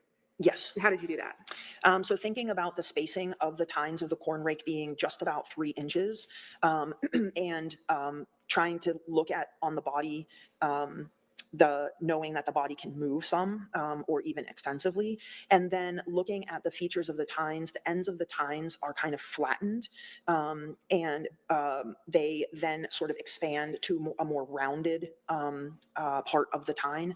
And so when I looked at the injuries and looked at Dr. Cruz's measurements, she measured all of them ultimately when she kind of reapproximated the edges of the injuries at 1/16 of an inch, which is consistent with the tines on the rake penetrating the skin, and allowed for that orientation of those tines, since they're flattened, into the body. All right, and I want to understand what you just said. When you talk about reapproximating the edges of the injury, explain to me what that process entails. Sure. So when a body is injured, there are invisible lines that are elastic forces in the skin, that everybody has. And so when the skin is damaged, those elastic lines can pull on the wound, and they can cause them to what we call gape, or to kind of be kind of open.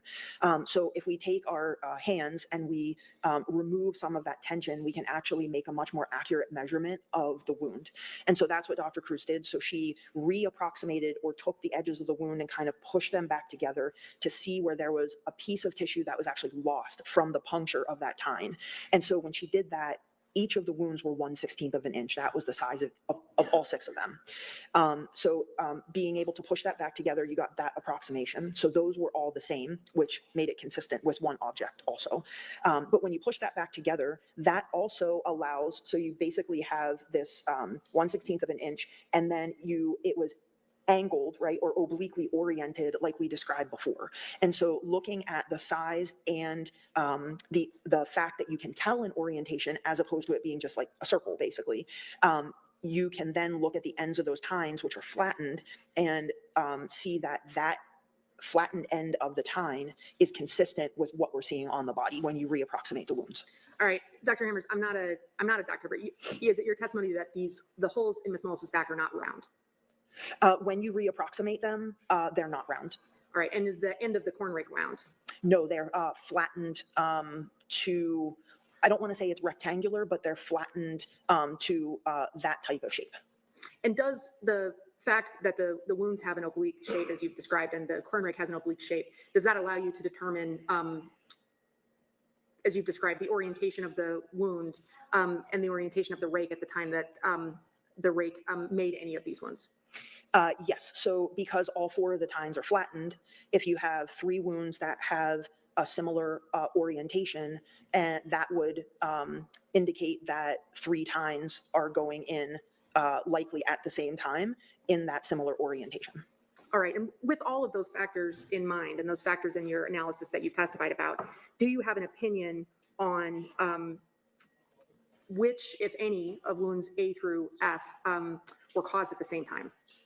So looking at just the body, from the pattern of the injuries and the individual features of each injury, it appears that wounds A, B, and C occurred at a similar time, wounds E and F at a similar time, and wound D at a somewhat different time. And are you basing that opinion just on their orientation?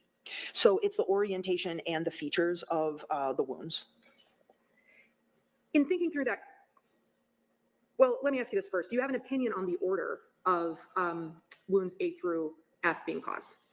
Well, my opinion is that wounds A and B, given the features around them, is that those likely occurred in the first set of injuries and then remained in the body while other injuries occurred, given the fact that they're distorted and they have injury of the skin beyond what the other injuries have. I want to go back to Exhibit 561 briefly.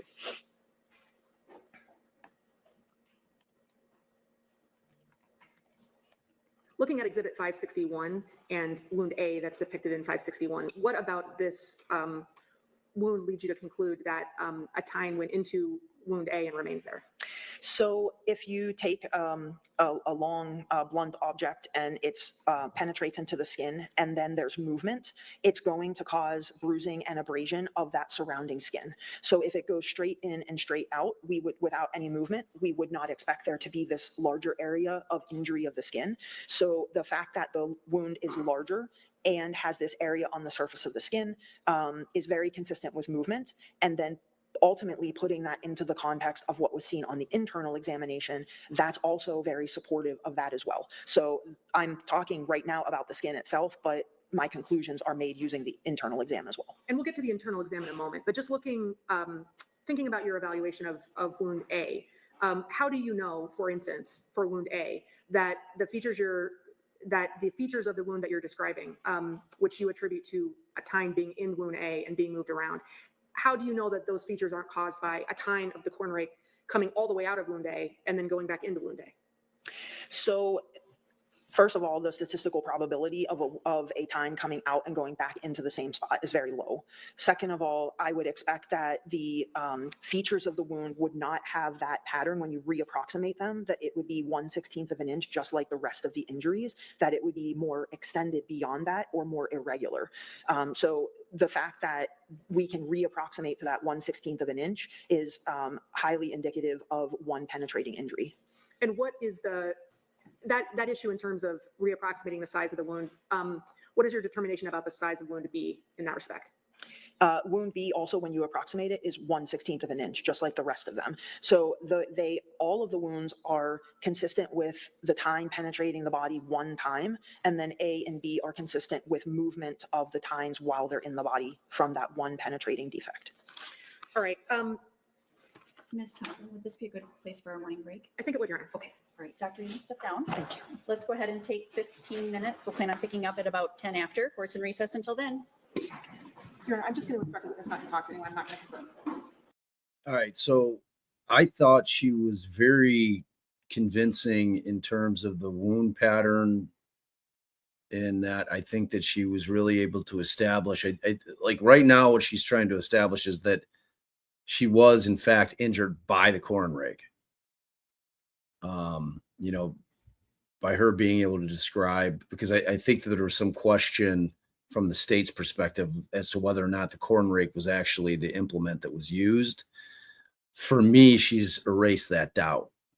So now this is going to become an issue for me if the pattern of the wounds, if we've now established that it was in fact the rake, if she's going to be able to lay out how the wound pattern is inconsistent with him swinging the rake at her and driving it through her body, or if it's more consistent with her falling upon it. It's pretty interesting stuff. Glad we went back to watch this.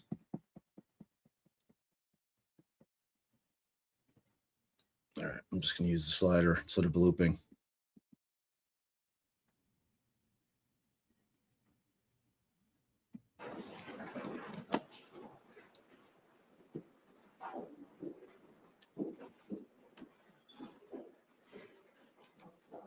Yeah. All right, we'll go back on the record. We have Dr. Hammers. Sure. Oh, there she is.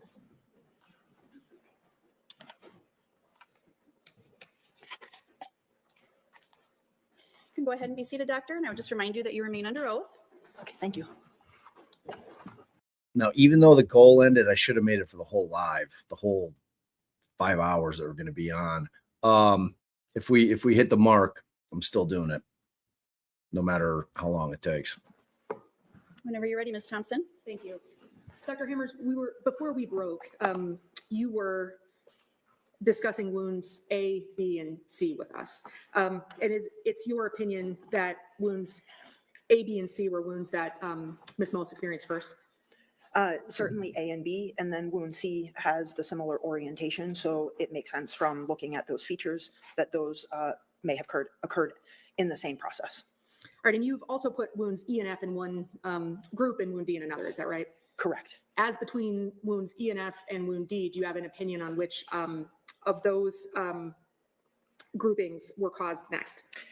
Just from the features on the skin, I'm not able to make any determination regarding that. Now, you described in your opinion, you described your process of reaching your opinions earlier. And I think one of the things you told us is that as a forensic pathologist, you do an external examination and you then do an internal examination. Is that right? Yes. Were you able to do any internal examination of Ms. Mullis's wounds here? So I was able to review Dr. Cruz's findings and the photographs that she had taken of the internal exam, including the measurements that she had made of the wounds, some of the wounds along the wound paths, and to look at that internal process. Did you have a narrative description from her as well about those wound paths? Yes, so I had her autopsy report, the photos, and her notes. Did you have testimony from Dr. Cruz as well? Yes, I was here yesterday and I reviewed her deposition and trial testimony. All right, what did your, well, let me ask you this first. How many photos of the internal area of Ms. Mullis's torso did Dr. Cruz, what were taken at autopsy? There were 2 photos, both were of the chest area. The skin was reflected, so the autopsy had been started, but the rib cage and the chest plate were still intact. Was that a sufficient amount of photos, of visual evidence for you to reach your determinations in this case? Well, just from photos alone, it would not have been, but I had her documentation in the autopsy reports with measurements that she had taken along some of the wound paths. Did your review of the records related to the internal condition of Ms. Mullis's torso contribute to your opinions in this case? Yes. What did you note about the internal area of Ms. Mullis's torso? So particularly with wounds A and B. And let me stop you for 1 second. Let me just show you again some of the exhibits that we were looking at before. So if you could pull up, one of the demonstratives we were looking at, Your Honor, just for the record, was exhibits 573 and 574 that had some additional demonstrative markings on them. Can you show me that exhibit?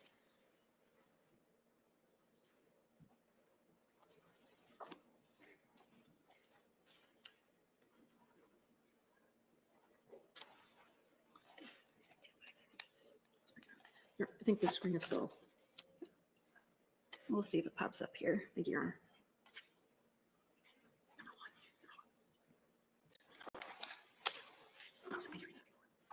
73, 74.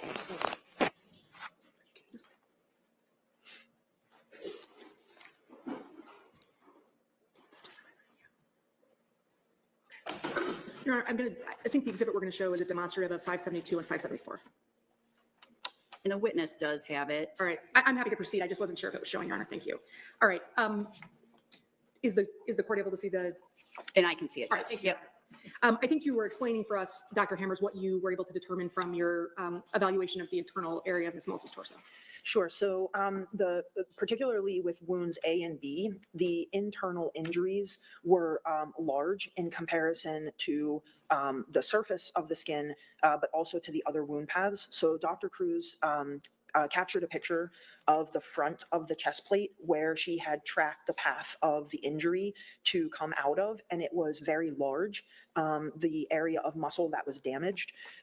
She also tracked through wound path B injuries through the right lung and measured them at 1 inch, which is also very large in comparison to the tines on the rake and also to the injuries on the surface of the skin. And when you're talking about large, are you talking about the depth of the wound, or are you talking about the circumference of the? So the size of the wound. So the depth is, I'm not talking about the depth, I'm talking about the actual like diameter or size of the wound itself. So inside Ms. Mullis's torso, were wounds A and B larger than the tine of than any of the tines of the rake? Yes, that's correct. Were there other wounds of the wounds between A and F that were larger than the tines of the rake? It was really only the injuries along the pathway associated with A and B that were enlarged like that. And what, if any, conclusions did you draw from that? So that supported the findings on the surface of the skin indicating movement of the tine within the body. So again, if the tine had gone straight in and straight out without any movement, we would expect the size of the injuries through the body to be about the size of the tine. So having them significantly larger and extended is supportive of movement of that tine within the body. And then my conclusion of those 2 tines remaining in the body and moving while other injuries occurred. So taking into account your external assessment and your internal assessment. From these assessments, were you able to determine as between E and F and as between D, which injuries Ms. Mullis experienced next?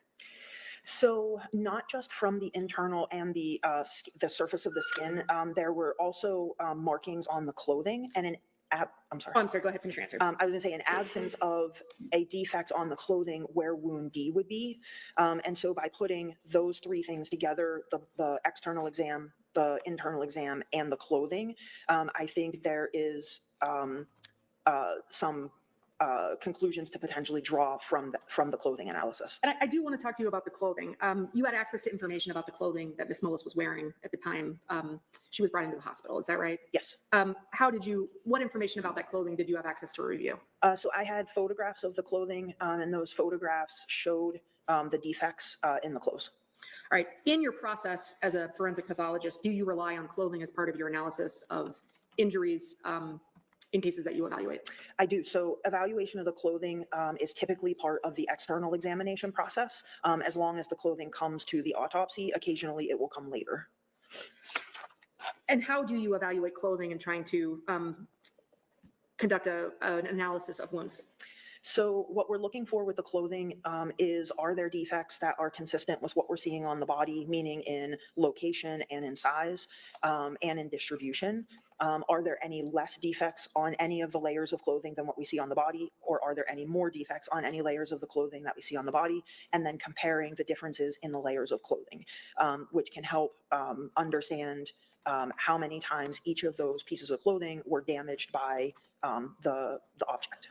Setting aside layers of clothing and just talking about situations where someone only has one layer of clothes on, you mentioned that there are situations where you might see more holes in someone's shirt, for instance, than they have holes on their body. Is that right? Occasionally, yes. And what can be explanations for there being more holes on an item of clothing than there are wounds in that area? Sure. So it could be either that the clothing was damaged, but the body wasn't in a certain area. In some areas, that's more common. Or it could be that the clothing could have been folded. And so one penetration of that clothing actually causes a small cluster of holes together in around the same place.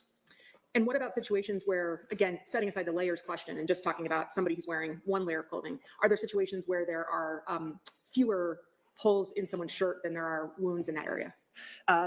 It's less common, but that can happen, yes. And what are circumstances in which that could occur?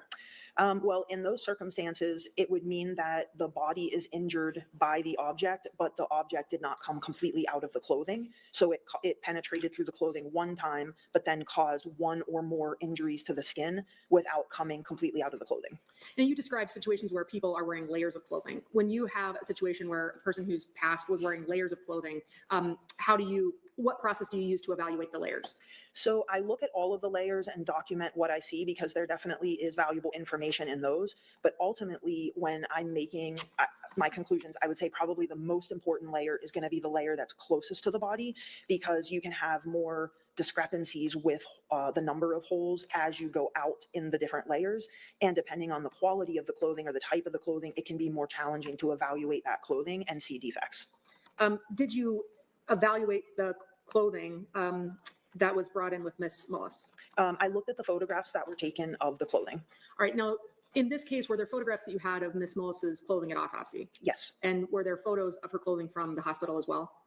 Yes, there were. Did you also have photos of her clothing that were taken during a later review of her clothing? Yes. Was that a review that you were present for? I was not. Did you rely on those photos in reaching your opinions in this case? I would say that in part I did, but I also relied on the other photos, which were consistent with, both sets of photos were consistent with each other. I want to show the witness exhibit 890.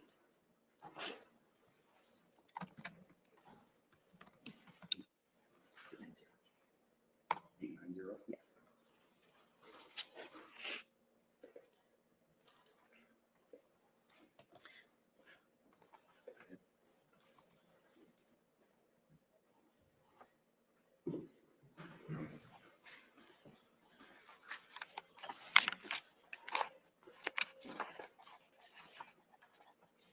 What's the source of the photo? Yeah, just a second, Jeff.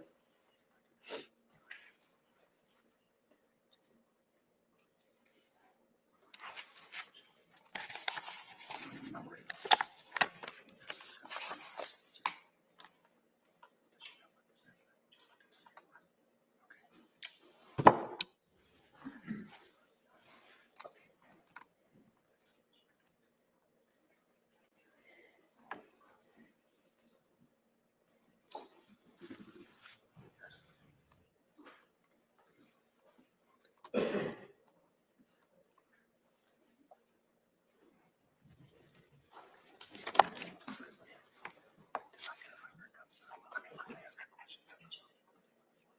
Hot mic. Ooh, they are hot mic. I think we're ready to proceed, Your Honor. All right, may do so. All right, do you see a photograph in front of you, Dr. Hammers? Yes. What do you recognize what's depicted in photograph 890? Yes, this is the gray t-shirt that, from my understanding, was the innermost layer of clothing that Miss Mullis was wearing. Is this the same gray t-shirt that you saw depicted in other photographs that you reviewed as part of your analysis here? Yes. And was there anything that you took into account? Let me just make a record, because the state's asked me to, that this Exhibit 890, I think the parties agree, was a photograph taken by Dr. Valentina Nye during a review of evidence in this case. Okay, Yeah, it's my understanding that 890 is an article of clothing that would have been on Amy Mullis's body at the time that she was killed. And that this comes from Dr. Nye's review. Is that correct? I'll represent that to be the case. Yeah. okay. Are you offering 890 at this time? Or are we just referring to it, I guess? Let me ask the witness, Dr. Hammers, does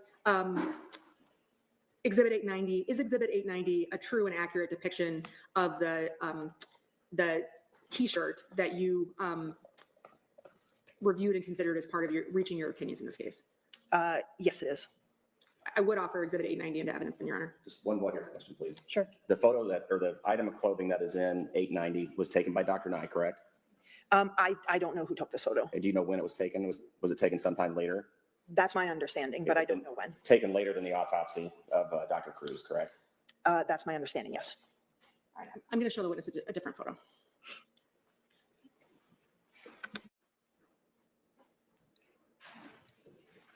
Mr. Brown, are you objecting to 890 then at this time?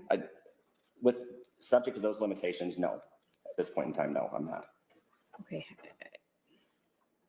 So I guess 890 is admitted with the understanding that it was taken at a later time by some unidentified person or a different doctor.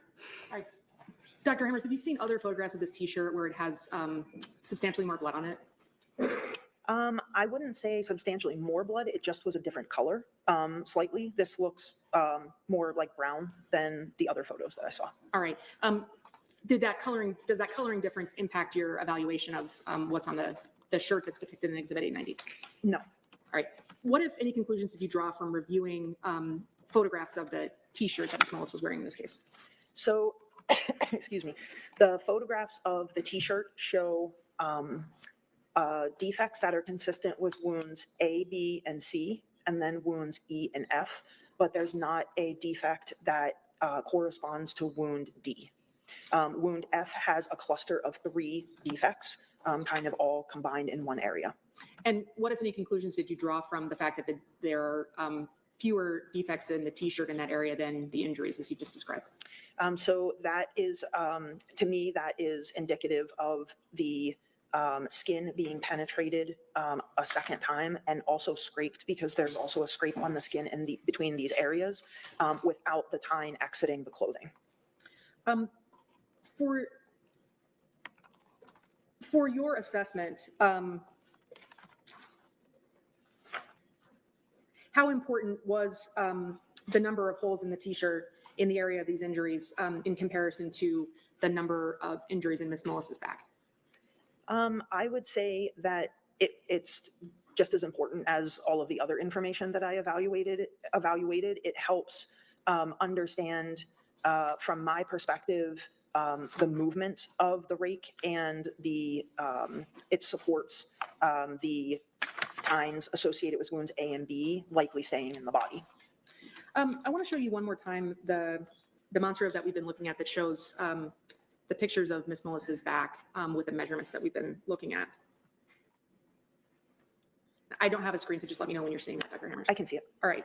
In general, all of these wounds A through F, did you note in Dr. Cruz's autopsy report that these injuries were referred to as sharp force injuries? I did. Is it your opinion that these injuries are sharp force injuries? And when I say these injuries, I'm talking about the wounds A through F that we've been discussing. In my opinion, they are not sharp force injuries. What are they? They are penetrating blunt force injuries. And what is the difference between a penetrating blunt force injury and a sharp force injury? So a sharp force injury cuts and divides the skin.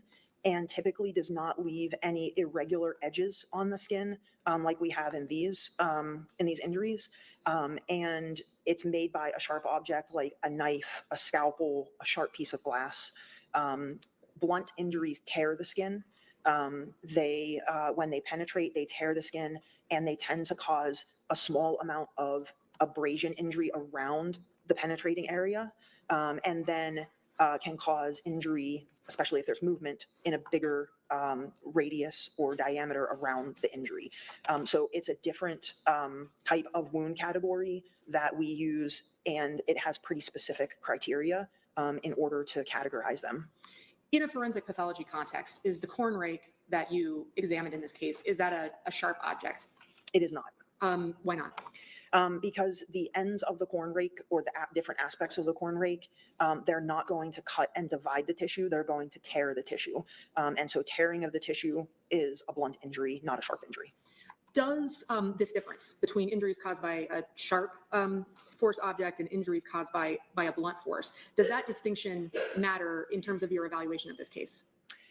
I would say it doesn't change the fact that they're penetrating injuries and that this is why Ms. Mullis died, but it certainly puts the features of the injuries, both the external and internal, into a more clear context when evaluating the specifics of the pattern of injuries and the dynamics of how those injuries were sustained. All right. If there's an exhibit in front of you, I think we can take that down. I want to talk about briefly about some other injuries on Ms. Mullis's body. You said that you considered these injuries we've been talking about that were on her back, and I want to talk about some other areas as well. Did you notice any injuries on Ms. Mullis's chest? So she did have some injuries on her chest, yes. And in general, what did you observe those injuries to be? She had one defect on her right breast that was at the end of the wound path associated with wound A.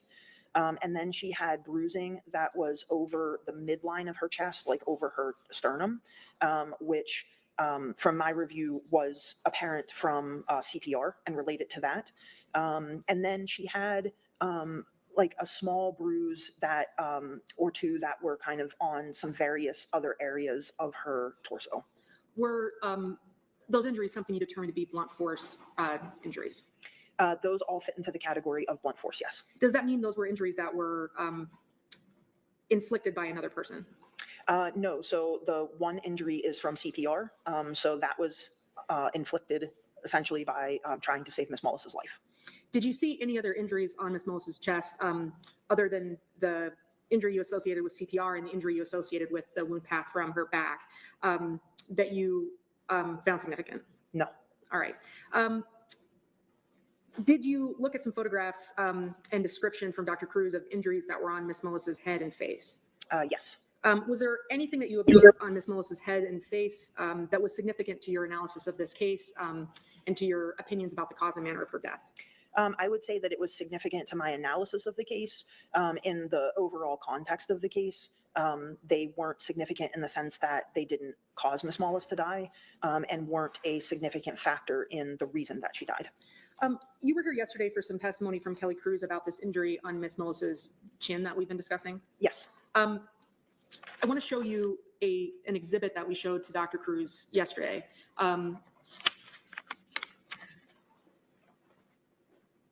Which is two side-by-side photos, Your Honor, of Exhibit 621 and Exhibit 570. And these have been cropped for privacy reasons. Do you have those exhibits in front of you? Yes, I do. Do you recognize what's depicted on Exhibit 621 and Exhibit 570? I do. And what is it? These are photographs. The one on the left is a photograph that was taken at the hospital, I believe by Dr. Thompson. And the one on the right is a photograph that was taken at the time of autopsy. How would you describe this injury? What is it? So to me, this is like a red to purple area on the chin that ultimately, when it's photographed at the time of autopsy, has a very dark, dry coloration to it and has a somewhat translucent quality to it as well. And it is larger and more prominent at the time of autopsy than it was at the hospital. Is that relevant to you that it looked different at autopsy than it did at the hospital earlier? It is. Why? Because if you look at this just at autopsy, it appears just from the look of it and the size of it to be much more significant than it did at the hospital. It also doesn't have all of the properties of that translucent quality to it, which has a very particular kind of force that's associated with it, and can give you an indication of how that marking came to be on the body. How did this marking come to be on Ms. Mullis's body? So in my opinion, this the qualities of this on her chin are very consistent with a pressure area where her chin was pressed up against a hard surface. And because your jaw is hard and you don't have very thick skin in this area, that compression will basically press the tissues together and cause an area that will become red to purple and will become dark and translucent over a period of time. Is this injury something that must be caused by striking a surface? It is not. It tends to be from pressure against a hard object. How much pressure? The pressure typically of a person's body. We see these markings in people who are pressed up against a hard object when they're not responsive, quite commonly. Can you give an example of where you've seen this type of injury in other cases? Sure. So we will see this in people who have strokes and can't move and are in one position without being able to move, and also commonly in people who experience drug overdoses, particularly with opiates.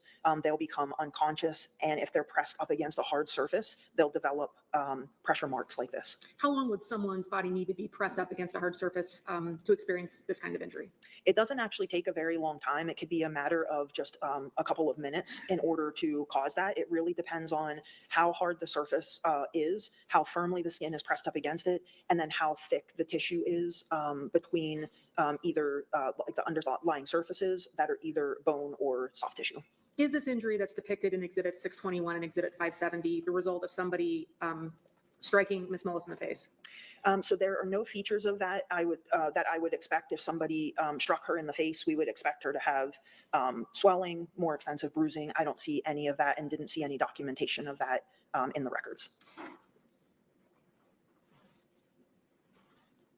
Well, let me ask you this. Did you hear some testimony from Dr. Cruz yesterday about Ms. Mullis's ear having some bruising on it? Yes, Did you see that bruising in the materials you observed? I did. Can you determine what might have caused that bruising? Yes. What?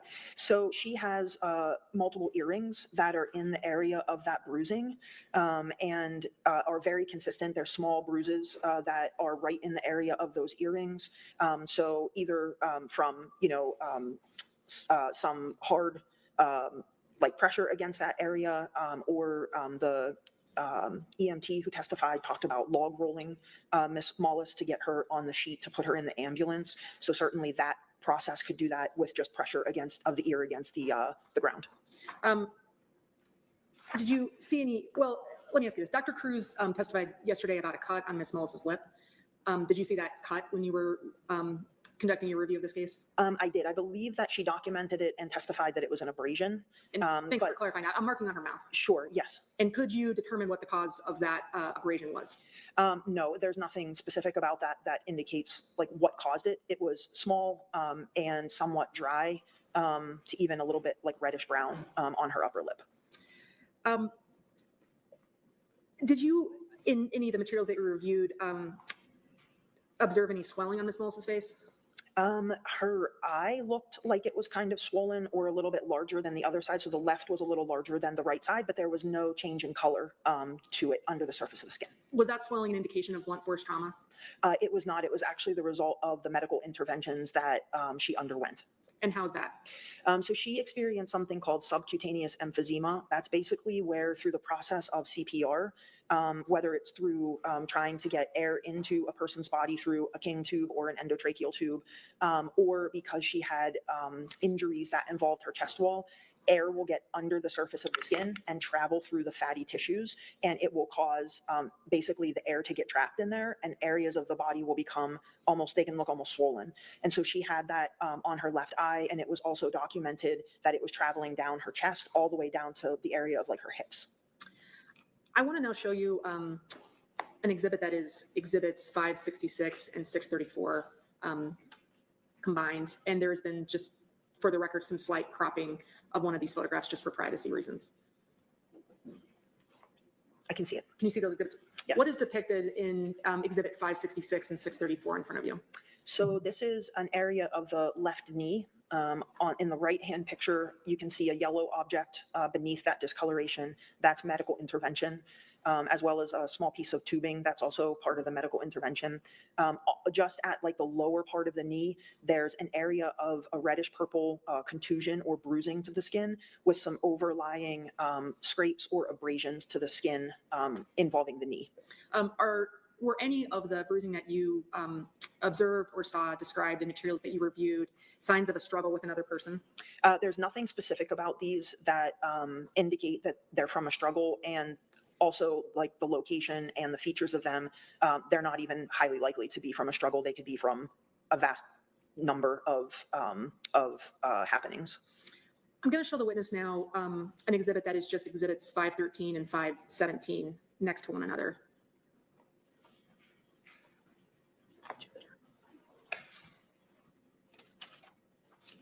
Do you have those photos in front of you? Yes, I do. What's depicted in exhibits 513 and 517? So these are the back surfaces of Miss Mullis's hands. The right hand is on the bottom and the left hand is on the top, and these were taken at the time of autopsy. Are there any injuries to Miss Mullis's hands that you can see in this picture? There are. And can you draw any conclusions from the injuries that you see on her hands? I can say that they're abrasions and contusions, that they're small, and they're over, most of them are over somewhat prominent surfaces of her hands, meaning some of the like knuckle areas, and they are nondescript, so they don't let you know specifically what they're caused from. Are these injuries signs of Miss Mullis having struggled with another person? The number, the distribution, the pattern of them are not indicative of that. They're not even highly suggestive of that. They are, again, sort of too general to draw any specific conclusion from. I'm going to just show the witness what we've marked as Exhibit 275. I'm going to just show the witness what's been marked as Exhibit 275. Do you recognize what Exhibit 275, or do you know what Exhibit 275 is? I do. Are the injuries that you see on Miss Mullis's hands consistent with someone whose hands could fit into Exhibit 275, putting their hand inside of it to wash the inside of it or to touch the inside of it in some way? I'm object to speculation.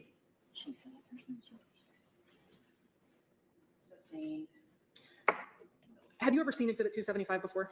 I don't know if I saw that exact one, but I have seen similar objects like that before. Where have you seen similar objects to Exhibit 275? When I visited the farm, I saw that those were covering like lights and being used as like a protector for light bulbs. Are the injuries that you observed on Miss Mullis's hands consistent with her knuckles or the outside of her hands being abraded on a rough surface? Yes. All right.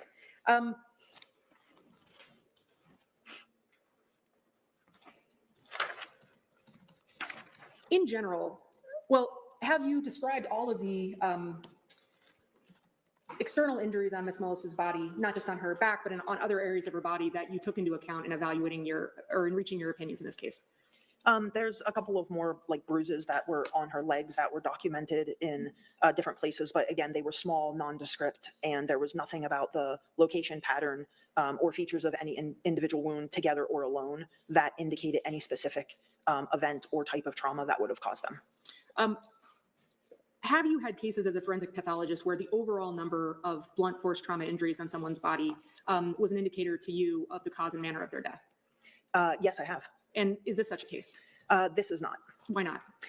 Looking at the blunt injuries in total, putting them into the context of the penetrating injuries, and then putting them into the context of what we know about how Miss Mullis was found, how she was transported to the hospital, and how she was treated at the hospital, and what she was doing prior to her being found unresponsive. The blunt injuries, again, alone and combined, really don't have, in my opinion, any significance to why she died. Are there explanations in the process you just described, from your understanding, the things she was doing that day, the way that she was brought to the hospital, the medical intervention that would explain the markings on her body, accepting the wounds A through F that we've been discussing? Yes, and I would add in addition, like the way that she was reported to have been found, in addition to those things. And how would the way that she was reported to have been found how would that impact that analysis as well? So she was reported that her arms were under her and her face was on the ground. Or at least face down. So, that would help explain the jaw, the marking on her jaw, being pressed against the hard surface of the barn, and potentially explain some of the injuries on her hands from her either moving around on the ground or collapsing. Would her being carried to a vehicle to be brought to the hospital explain some of her bruising? It's I'm going to object as speculation as well. Sustained.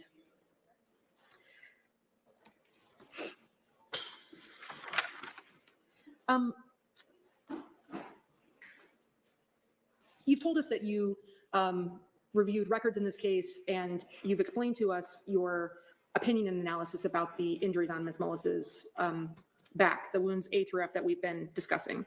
Taking into account everything that you reviewed in this case, Dr. Hammers, do you have an opinion on the cause of Ms. Mullis's death? I do. What's your opinion? So my opinion is that Ms. Mullis died as a result of her left-sided pneumothorax from the penetrating injuries of her torso. And can you explain how a pneumothorax would have caused her penetrating injuries and caused her death? So the penetrating injuries caused her pneumothorax. And so what happens is if you have an injury that penetrates into your chest cavity, and especially if it's small, air can go into the chest cavity around the lung and put pressure on the lung, and it can't escape.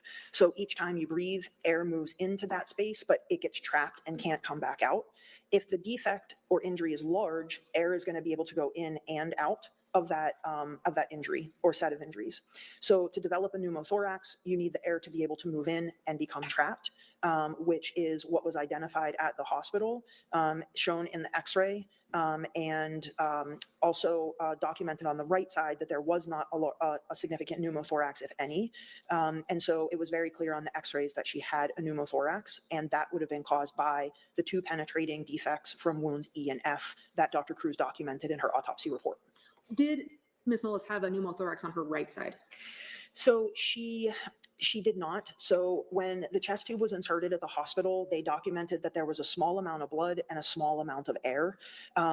That together with the size of the injuries that she had on her chest wall, particularly the one that I described on the front of her chest between her muscles of her ribs, and then the larger size of that injuries A and B, the size of those injuries would allow air to move in and out of the lung and not become trapped. And that placement of the chest tube supports that fact that air was not becoming entrapped around the right lung. The other things that supports that is that the right lung was pretty well aerated or filled with air, which is not what happens when you get a pneumothorax. It presses on the lung and collapses it, like what happened on the left-hand side. And then it will also press all of your structures in the midline of your body toward the opposite side, which is what they saw very clearly on the x-ray at the hospital. Can someone with a collapsed lung yell or scream? They may be able to try, but it's going to be challenging for them to get any amount of air to push out of their lungs that can move across their vocal cords to give them a voice, basically, because that's what we're relying on when we talk, is the air movement out of our body across our vocal cords to be able to make our vocalizations. Were you here for Dr. Cruz's testimony yesterday about her opinion that Ms. Mullis, with her injuries, would have been alive for a few minutes potentially? Yes. Do you agree with that assessment? I do agree with that, yes.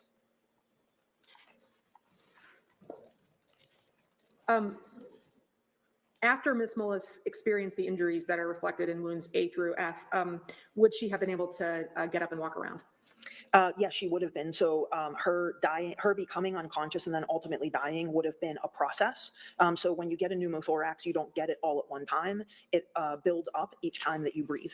So each time you breathe, you would get more and more air into your lungs. But during that time period, you would still be conscious and be able to have willful activity. Were you here for Dr. Cruz's testimony yesterday about the mechanism of Ms. Mullis's death? Yes. And do you agree with her testimony? I do not. And what do you disagree with? So Ms. Mullis, her mechanism of death, which is the physiologic process that happens to you when you're dying, her cause of death was basically respiratory depression occurring because of the pneumothorax. That was the primary mechanism that was happening in her body. So she was having decreased oxygen available to get into her body because of that happened because of a respiratory depression from the pneumothorax. So she wasn't dying because of anything on the right side, which Dr. Cruz did say that she may have been able to live with medical treatment on the right side, and it really was the left side. Does Dr. Cruz's autopsy report reflect the correct mechanism of Ms. Mullis's death? Well, I don't believe that Dr. Cruz listed a mechanism of death in the autopsy report.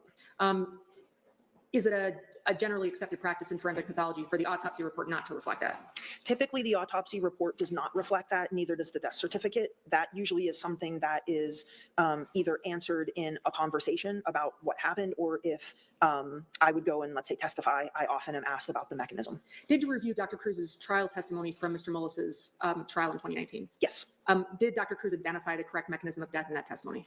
she did not.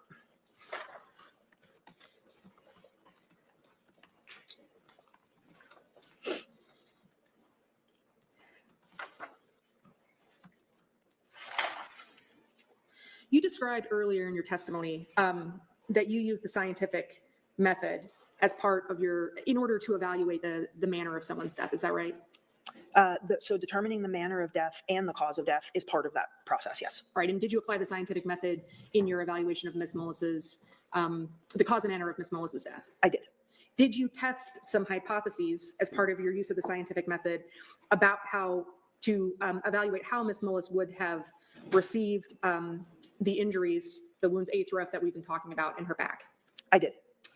What hypotheses did you test to evaluate how Ms. Mullis received those injuries? So when we have a penetrating injury can basically fit any category of manner of death outside of a natural death. So it could be an accident, a suicide, a homicide, or an undetermined death.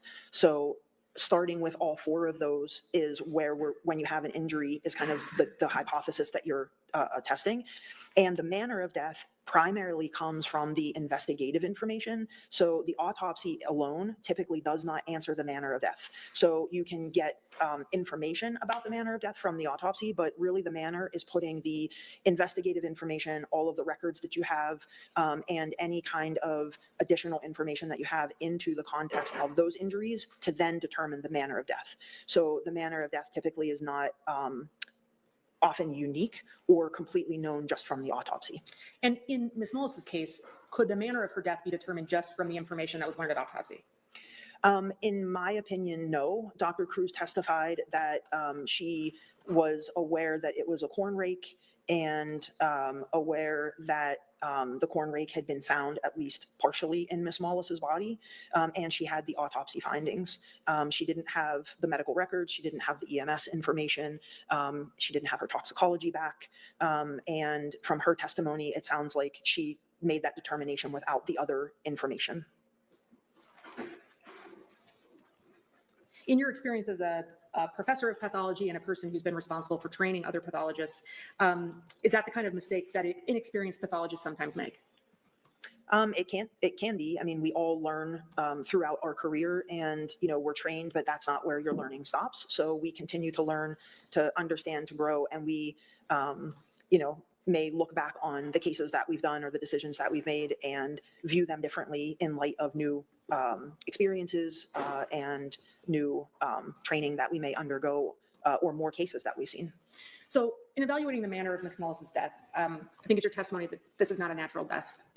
So in considering those other four options, did you test the hypothesis that Ms. Mullis experienced these wounds in her back by someone swinging the corn rake into her back? I did. And how did you test that hypothesis? So I tested that by observing the pictures of the corn rake, understanding the size of the corn rake, the spacing of the tines, the distribution and orientation of the tines, looking at the photos of the shed, going there and seeing that area to try to understand if somebody could swing a corn rake in that area, and also looking to see what was around that area, and then putting that into what's kind of known in my training and education, what's in the literature of other types of injuries that may occur from similar objects, and then in the information that we had, both from what Ms. Mullis's husband and son reported to what was observed through the treatment and from Dr. Cruz. What was your conclusion about whether or not that hypothesis was possible, that she received these injuries by somebody swinging this corn rake into her back? So my conclusion was that that was not consistent with what was on her body, both in the directions that the pathways traveled in her body and the difference in the pathways in her body and in the context of the spacing at the shed itself. I want to show you a demonstrative exhibit. In just one moment, Your Honor, let me explain to the state what we're going to show.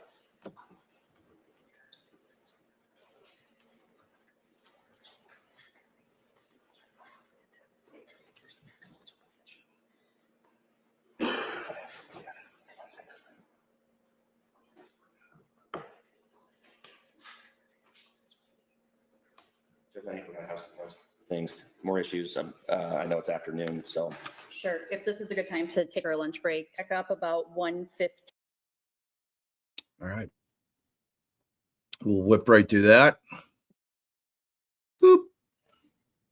And are you ready to pick back up with your direct? I am, thank you, Your Honor. Oh. And I think there was the parties had conferred about a demonstrative exhibit right before the break. I think we've resolved that issue. Your Wonderful. Honor. Thank you. She is a phenomenal witness. It's one thing to understand the science. It's another thing altogether to be able to break it down to lay people that have no background or education in that field at all and make it understandable. That is what makes phenomenal expert witnesses. And she is, that's why I was saying she's clearly a professor. And she demonstrative is, so when they're talking about the doctor looking at a photograph, that's demonstrative. Demonstrative are pictures, charts, anything that is physical that you use in the courtroom in order to show it either to the judge, the jury, the witness. That's what demonstrative is, demonstrative evidence, as opposed to testimonial. Yeah, she's very good. She's very, very good. I'm going to be curious to see if the state can make any headway with her. Like, she does not strike me as somebody who is going to crack under any kind of cross-examination. She seems very definitive, and she shows her work. You know, I mean, that's what's really important. I'd love her to take a look at John O'Keefe's injuries. I'd love her to do it. The arm, all of it. I mean, I love, Dr. Russell. She's sweet and done tons of things. She has an amazing CV, but in terms of her ability to be able to kind of articulate like this woman, it's not quite the same. And I think she gets rattled sometimes. This woman just seems unflappable to me. So I don't know. See what else she has to say. All right. Dr. Hammers, before we broke for lunch, you were starting to talk about some of the hypotheses that you tested in this case. Before we get to that, I want to go back to one thing that we discussed earlier in your testimony, which is the groupings of the wounds on Ms. Mullis's back, wounds A through F that we were discussing earlier. And I'm going to show you an exhibit that we looked at earlier, which shows the wounds and the measurements. Do you have that exhibit in front of you? Not quite yet. Okay, thank you. It's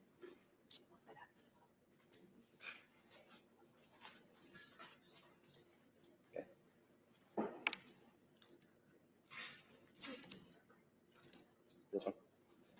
it's the one with the measurements on it. Oh, okay. That's fine. I got you. Do you have the phone in front of you? I do Dr. now. Hammers? Now, in your review of Dr. Cruz's materials from the autopsy, did she document the trajectory that these wounds took within Ms. Mullis's body? She did. And going through the wounds from A to F, can you tell us what those trajectories were? Sure. So wound A was from the back of the body toward the front, from the right of the body to the left, and slightly downward. What about wound B? B was the same, right to left, forward, and slightly downward. What about C? It was also the same, front to back, right to left, and slightly downward. And D? And that was the same, front to back, or back to front, sorry, back to front, right to left and slightly downward. What about E? E was back to front, right to left and sharply upward. And what about F? Back to front, right to left and sharply upward. Were you able to determine from Dr. Cruz's documentation the specific path that any of these wounds took through Ms. Mullis's chest? So she did document like rib spaces that they went through, and the injuries with A and B, she documented specifically the organs that they struck. Does documentation of the rib spaces help you determine with some specificity the path that certain wounds took through her chest? Yes, it gives you either an ending point or a point along the way that you can tell if it's going slightly downward, upward, or sharply upward or downward. Is there something with people's rib cages called an intercostal space? Yes. Can you explain what that is? Yes, so you have 12 ribs, and in between your ribs, that's called the intercostal space.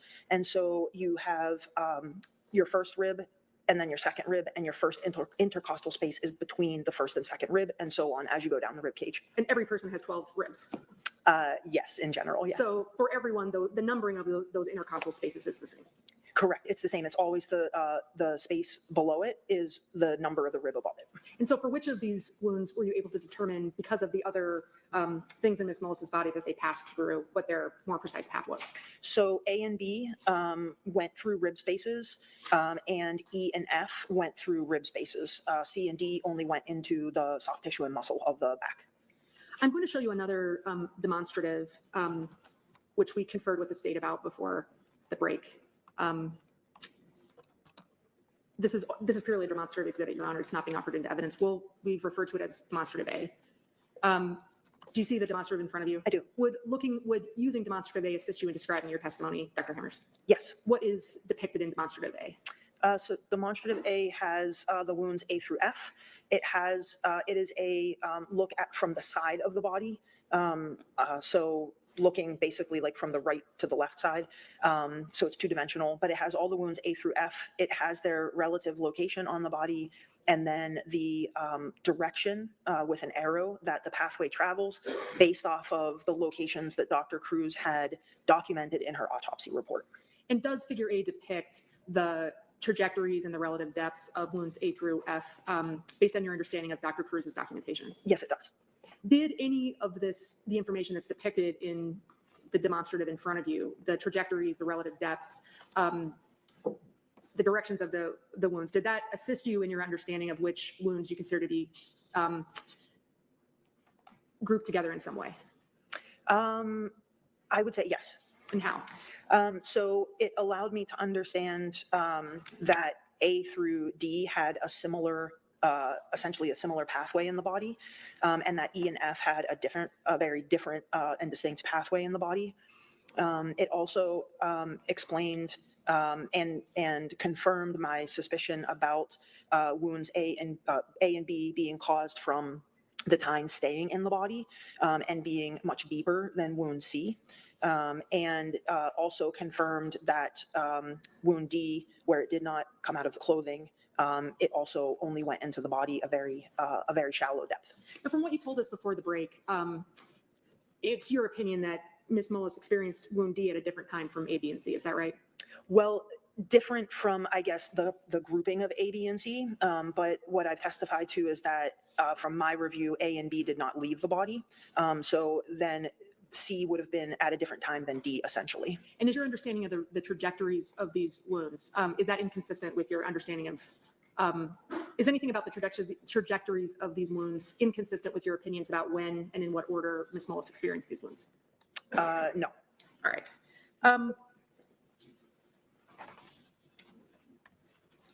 In thinking about the trajectories of these wounds, what were the trajectories of wounds A through F relative to Ms. Mullis's body? What do you mean by that? Well, if we think of and I understand that we're not talking in terms of the actual position that Ms. Mullis's body was in when she experienced these injuries, whether she's laying down or standing up. I'm not asking you about that, but treating her body as a vertical object, where were the wounds relative in terms of the trajectory? What was the trajectory relative to her body? I'm still not 100% sure that I understand what you mean, or I don't know, are you asking about the anatomic position and how we measure them, or are you asking about something else? I appreciate that question. If we treat the axis of the body as a vertical axis, how would you describe the trajectory of these? Yeah, but after you're talking about apples and oranges, I mean, in terms of the expert witness knowing what's going to be asked, yeah, but what makes this witness different is again her ability to be able to break down for lay people what she's talking about. If you have an expert up there that's just talking in scientific or medical terms, which lay people are not going to understand without breaking it down, it's useless. This woman is phenomenal. She's a teacher. You can tell she's a teacher. Like she is a professor. I looked her up because I'm getting her ass on this show. So whenever I have some kind of forensic pathology questions, I'm gonna bring Brooklyn on and this gal and just let them blow our minds with all of our medical questions. But she's, in my opinion, she's phenomenal. She's phenomenal. I would hire her in a heartbeat. Wounds relative to that axis. Oh, I think I understand now. Okay, so they're all going from the back of the body toward the front. They are all going from the right side of the body toward the left, and then A through D are going slightly downward, and E and F are so toward her feet essentially, but only very slightly. And then E and F are going up toward her head. And those wounds A to C, when you say they're going slightly downward, are those near horizontal? Very close to horizontal, yes. Okay. Before we broke, I think we were starting to talk about your hypotheses in this case. And I think the hypothesis that you were discussing before we broke was the hypothesis that someone swung this corn rake into Miss Mullis's back. And I apologize because I don't remember. Did you tell us what your conclusion was about this hypothesis? I honestly don't remember. Well, what was your hypothesis? What was your hypothesis, or what was your conclusion about the hypothesis that Miss Mullis experienced these wounds in her back from someone swinging the corn rake into her back? So my conclusion is that the pathway is not consistent with the features of the corn rake and the space within the shed to be able to cause this set of injuries in these pathways. So leaving the position of the shed out of your analysis for a minute, were you able to determine, without knowing anything about the shed on the Mullis farm, whether this hypothesis was true or not? The swinging Yes. hypothesis? Well, with swinging, that can't describe, if you sort of have swinging in any sort of way, shape, or form, it can't describe the entire set of injuries that have occurred. Why not? Because there's 4 tines to the rake, there's 6 injuries plus the scrape to her back, and they are in different directions. Is it possible or were you able to disprove the hypothesis that someone caused these injuries in Miss Mullis's back by someone swinging the rake into her back more than once? I was. And what's your determination about that hypothesis? That is not true because the clothing does not support that. How does the clothing not support that? So the outer coat of the clothing has even fewer holes than what we saw on the inner clothing, indicating that at least some of the tines of the rake did not exit the clothing in total at all. Now, is it your testimony that the physical characteristics of the shed on the Mullis property contributed to your determination that someone could not have swung this rake into Miss Mullis's back to cause these injuries? Yes, that's part of it. And you said that you visited the shed on the property. Is that right? I did. What was it about the shed on the property that contributed to your opinions that this is not possible? So the openings in the shed are very narrow and leave little room to either side in order to swing a rake. And that would mean swinging from overhead would be necessary, and that does not add up with the direction of the wounds and the number of the wounds. I'm going to show you an exhibit that's been marked. I'm going to show you an exhibit that's been marked as 731.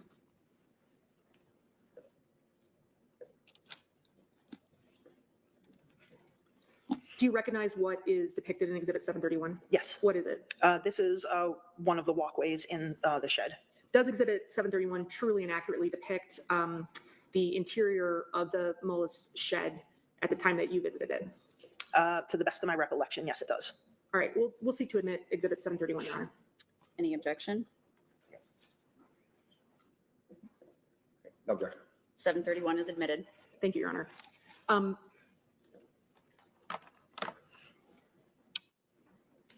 Do you have any understanding of where in this shed Ms. Mullis might have? Let me ask you a better question. What the hypotheses that you were considering about Ms. Mullis having someone swing the rake into her back in the shed? What areas of the shed did you consider in that hypothesis? So basically the only open areas of the shed where you could walk, which were all very narrow within the shed. And then there was an area in the shed where it was reported that she was going to get a carrier. And that was in an area in one of those narrow walkways. From your review of photographs and descriptions of the shed and from your own visit to the shed, did you determine any area inside of the shed that would allow for the hypothesis that someone swung a corn rake into Ms. Mullis's back in that area of the shed? I did not. Did you test a hypothesis that Ms. Mullis received wounds A through F from someone pushing the corn rake into her back? I did consider that, yes. And what was your conclusion about that hypothesis? So my conclusion was, from my experience and training, I've not seen any kind of injuries like that with having multiple tines of any type of object able to push into somebody, and comparing that to other cases that I have, which have not been from a corn rake, but from different weapons, that not being ever reported to me, ever seen by me, or anything that I've witnessed any of my colleagues having, where someone has been able to push an object like that through somebody's clothes and into their body one time, let alone multiple times.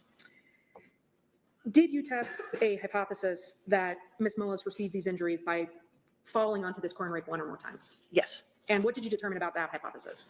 So from considering that hypothesis, based off of all of the information that I reviewed, that was the most likely and reasonable hypothesis, given the location, the distribution of the injuries, the features of the injuries, the features of the corn rake, and my experience and training. We agree that if Ms. Mullis experienced these injuries by falling, she had to have fallen on this corn rake more than once. Is that right? Yes, correct. Why does the hypothesis that she fell on this corn rake fit with the evidence as you understand it? So the fact that it appears that she received wounds A, B, and C clustered together, and that wound D is in a similar area to C, but is much more shallow, and there's movement of wounds A and B, and all of those injuries are in a similar distribution. I would expect that there could be more shallow injuries from her falling, even potentially from different heights or different distances above the ground. And then the change in that orientation with wounds, tines A and B staying inside those wounds, and then her sustaining the other two injuries. So to me, when I look at all the features of the wounds consistent with coming from the same object, and then the similarities in their orientation, that to me is the most likely and reasonable scenario for how those injuries occurred. And it fits with the differences of the features that I saw inside and outside of the body with wounds A and B. Did you get any information from Ms. Mullis's medical history about prescription medications that she was taking around the time of her death? Yes. From the medical records, what were you able to determine about that? So she had 5 medications that were listed as her current medications. 3 of them were medications that can sort of have a similar effect on the body, and in my training and experience were the more significant of the 3 medications that she was on that were listed in her medical record. 2 of them appeared to be medication she was on typically, and then 1 of them was a medication she was given post-operatively after her procedure. And what would have been the consequences of those medications?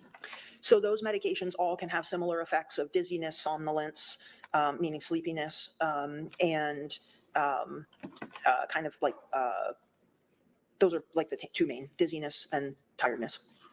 Did the toxicology report that accompanied the autopsy in this case reveal those medications? Can you ask me that again? I'm sorry. Sure. Did the toxicology report that was conducted as part of Dr. Cruz's autopsy in this case, did it reveal those medications? It did not. And is there a reason why? So the toxicology panel that was tested for does not include those medications in what is tested for. So you have to have a panel of medications that you're testing for, and you're only going to potentially get positive results from the medications that are being looked for. What is the generally accepted practice in the field of forensic pathology with respect to autopsies for seeking more than a basic toxicology panel in a case? So the recommendation from the National Association of Medical Examiners is that you know the medication somebody is potentially taking, weigh them in your evaluation, and order testing that is appropriate for the information that you have. And in this situation, given the information that was available with respect to the autopsy, was this a situation that where a generally accepted practice would be to seek more than a basic panel for the toxicology testing? So in my training and experience, yes, this panel is, in my experience and using this same lab, so I'm familiar with the panel, is a limited panel and misses medications that a very high number of the population actually take routinely.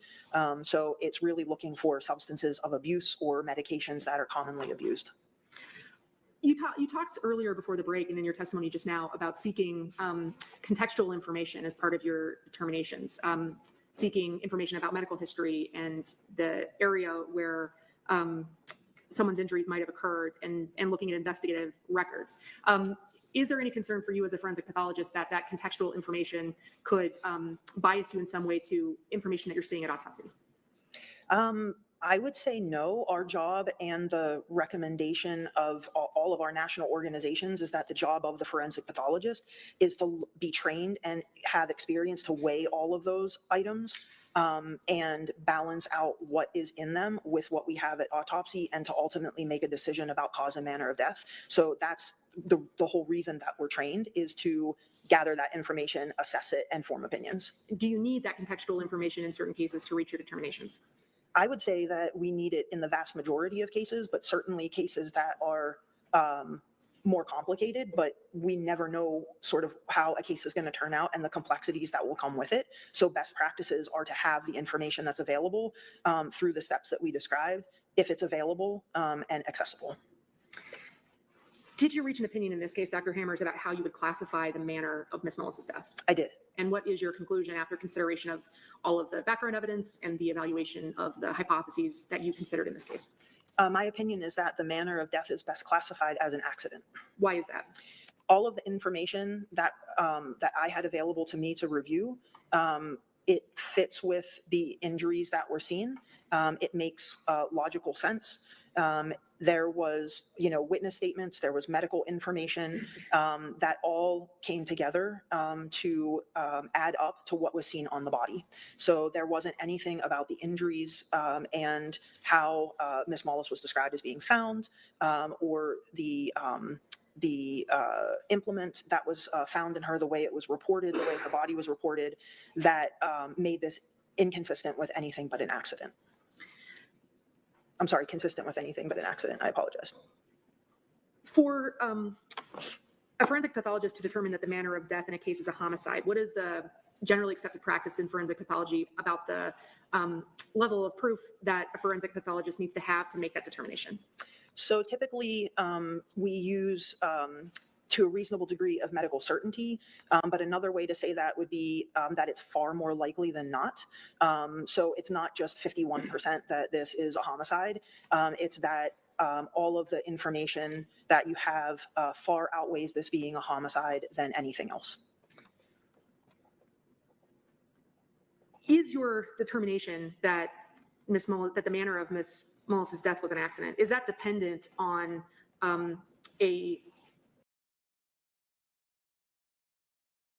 dude's comb over is like intense today. I gotta look at this. Holy shit. It's like I don't think he spent enough time with the glue today or whatever. I mean, this guy's just gotta fucking call it a day. Shave that shit, bro. It's over. It's over. Mullis's death was an accident. Is that dependent on an understanding that her death must have occurred in the shed? I would say no. It's not dependent on that, although I haven't seen any information that indicates that that this occurred at any other location. Is there a process as a medical examiner for a medical examiner to reconsider the official cause of death that they identified in a death certificate or in other documentation about a case? Yes. What is that process? So it's there's no sort of formal name for it, but basically any case that you have, someone can always come and ask you to reconsider it. The death certificate is always subject to being able to be changed with new information that changes your cause or manner of death. And so anytime somebody poses new information, you can take that information, review the case in light of that new information, and then decide if you will or will not change the death certificate. Are there any situations in your career where someone has come to you with new information about a case where you've made an official determination about cause or manner of death? Yes, there have been. And under generally accepted practices in forensic pathology, what is the response of a forensic? What should the response of a forensic pathologist be in that situation? Well, in every case that I've had or other people have had where I've worked, the information that comes is taken seriously. It's reviewed. Typically, it's reviewed with someone who is a superior to you. So I would review it, then I would sit down with my boss and discuss it, and we would come to an understanding of, you know, what that material, how that material that was new weighed into what we already had, and if that changed the ultimate opinions or not.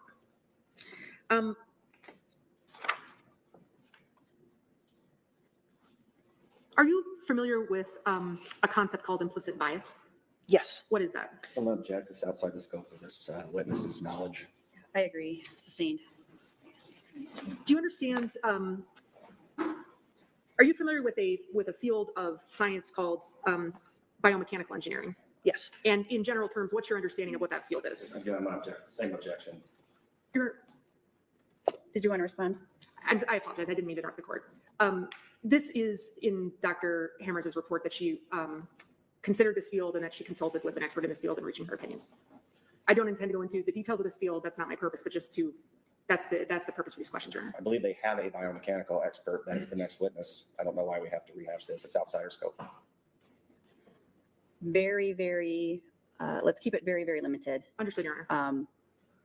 Very limited. And again, I'll read the report. Obvious, you know, this isn't a jury trial. Let's try to move this along, please. Ms. Thompson. Understood, Your Honor. Let me ask you this question, Dr. Hammers. Do forensic scientists consult in some cases with biomechanical experts in reaching their opinions? Yes. Is that a generally accepted practice in your field? Yes, it is. Did you consult with a biomechanical expert in considering your opinions in this case? I certainly read their report, but I had my own opinions separate from what the biomechanical expert had to say. It happened that their opinion supported what I already believed to be the case, which was this was an accident. But my opinions and my conclusions were made outside of that. The opinions that you've offered in your testimony here today, are any of those opinions based on new developments in the field of forensic pathology since 2019? No. Are these opinions that you could have offered in 2019? Yes. Just one moment, Your Honor. That's a critical question because it goes to what Allie was talking about earlier with respect to so this is to that ineffective assistance claim that they should have hired somebody like this, retained somebody like this to get on the stand and testify, as opposed to leaning into the murder, the state's theory, and conceding it. So that's why she asked that very, very important, most likely last question. She's checking with her co-counsel there to see if she's got anything she wants to ask. But that's critical because, again, had this happened, Judge, at the first trial, there likely would have been a different result.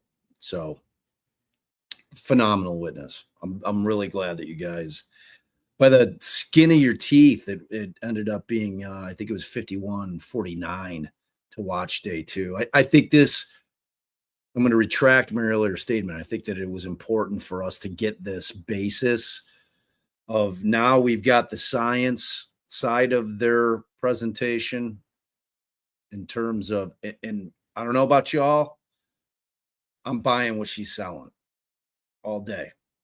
Like she was, look, I mean, the state's about to cross her. I anticipate that she'll handle it like a champ. So I'm convinced with her, and I'm anxious to see the biometrics. Is the biomechanical person next? Do you guys know? I think so. Maybe after the cross. Oh, so I got a couple. I want to give a couple shout outs. Hannah, thank you so much for the $10. Love the unflappable witness. Me too. Me too. And so I want to make sure, is it Larissa or is it Laricia? Like, just let me know which one it is, or if I'm butchering it both ways. But thank you so much for your generous Cash App. I really, really appreciate that. And Meg, we already gave you love for the Venmo too. So thank you guys. Appreciate that. And I'll give the rest of you shout outs towards the end, but I'm able to throw you guys up on the screen. So just want to give the love to those giving the love, not in the chat. Is the report that you referenced reading in the field of biomechanical engineering in this case a report from someone named Dr. Susan Boley? Yes. And did you consider the information in Dr. Boley's opinion, the report that you read in reaching your opinions in this case? I did consider it, yes. Your Honor, on that basis, we are seeking to admit Dr. Boley's report in this case, and I think that we could take up the issue of its admissibility at another time, but we are at this point making a proffer that we'd seek to admit it based on this testimony. And for the reasons we've already stated early on in testimony earlier this morning, we would have the same objection to that based upon the same cases that I cited. Okay, sure. And we'll save that argument for another time so we can keep moving forward. I have no other questions this time, Your Honor. Cross-examination. Dr. Hammers, how are you? I'm good. How are you? I'm good. You agree the wounds that caused Amy Mullis's death, as they've been described by Kelly Cruz, you agree with that, correct? That the set of puncture wounds caused her death? Right. Yes, that's correct. And there are other injuries to her body that were observed at autopsy, these blunt force injuries that you've described? Yes, there were blunt force injuries, correct. So you agree with Cruz on what she calls them sharp force injuries, you call them something else, but it's the stab wounds that caused her death, correct? I wouldn't call them stab wounds, but the penetrating wounds, yes. So penetrating wounds, as observed at autopsy, you agree with Dr. Cruz that those caused Amy Mullis's death, correct? They caused her death, correct. Right. And the number of injuries Kelly Cruz counted correctly, would that be true? A through F, yes. Okay. And you agree that A through F were the injuries that were observed at autopsy? Correct. You don't have any contrary information or anything that you observed from the autopsy of Kelly Cruz that would contradict that, correct? In regard to the Number of injuries. if we're just talking to the ones on her back, yes, I agree with Correct. that. That's what I'm talking about. Okay. You agree with Cruz on the orientation of the injuries on the back, correct? Yes, You don't have any dispute with the measurements that she made with regard to the distance between the injuries, correct? correct. I'm not disagreeing with her measurements. Or the depth of the injuries? I'm not disagreeing with her depth measurements. 4 of the injuries, A through D, were downward, and the other 2, E and F, were upward. Correct. And I think I asked you this already about all the blunt force injuries.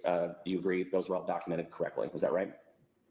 As far as I would say the location and the general description. And the photographs that you were able to observe. Yes. I think the only thing you really, maybe were critical of Dr. Cruz on was that she should have taken more photos of the internal injuries. Is that true?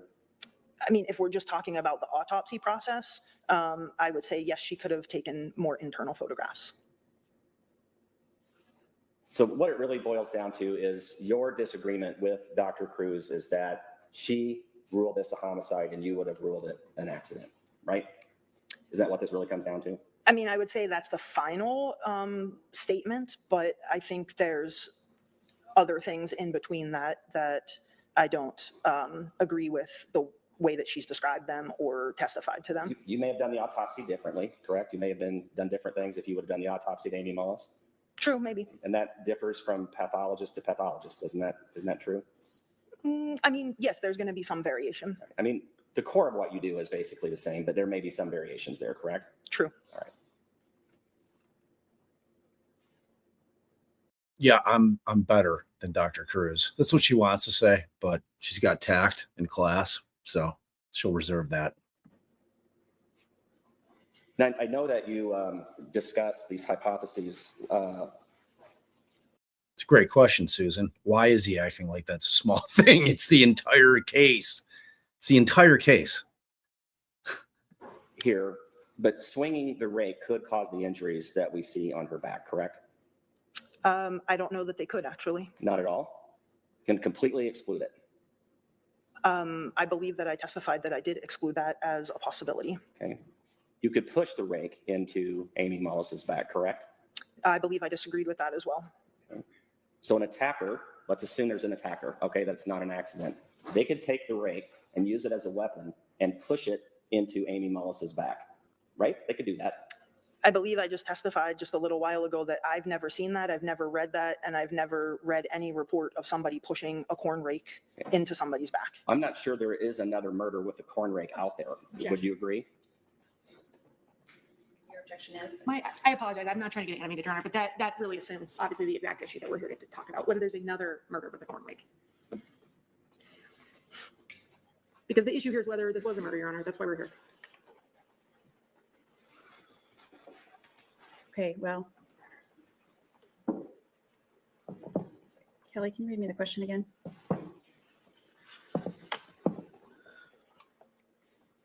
I'm not sure that there is another murder with a corn rake out there. Would you agree? Mr. Brown, I guess, maybe can you just ask a new question? So I will. So I think we both can agree that the death by corn rake is something unique. Would that be true? I would say it's unique in the specific implement, but there certainly have been cases of people dying with other farming type of implements that. Yeah, it's pretty not unusual for people to die on farms. There's a lot of ways to die on a farm. A lot of sharp shit. Are in the category of a rake. Or other instruments that are sharp enough to penetrate the body, correct? Yes. You see that all the time. I wouldn't say all the time, but we see it Like a knife wound. enough. Right? Right, but this is very different than a knife I wound. understand, but it's something that penetrates the body that causes death. You have seen that before. Yes, correct. Okay.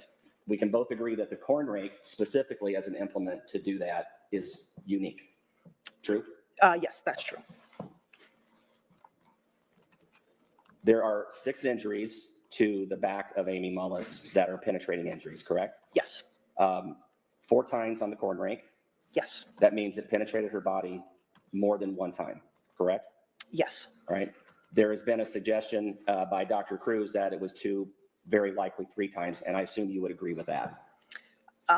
The only thing that I would say is I think there had to be more than one episode of her being penetrated, but that doesn't imply that it was like that there was no contact with the body or no times in the body when those additional penetrations occurred. All right. So there's 4 times in the corn rake, correct? Yes, We have 4 wounds that are in the same orientation in that you're nodding, so you agree with me, correct? No. No? they're in the same direction, but they do Okay. not have the same orientation on the surface of the Okay, skin. my apologies. But they're in the same direction, correct? And there are 4 of those, A, B, C, and D? The path through the body is the same, yes, or similar. And then there are 2 others that you have identified that would have happened at a different time, correct? I don't know that I would say a different time, How but would you say it? How did you say it? they're traveling in a different direction. So they likely happened together, but I wouldn't specify the time. You're not tripping hammers up, dude. With that super cuts haircut you got, bro. So you've classified this as an accident in your opinion, correct? Yes, So that means that the corn rake would have to be in a position where Amy Mullis could fall on it, correct?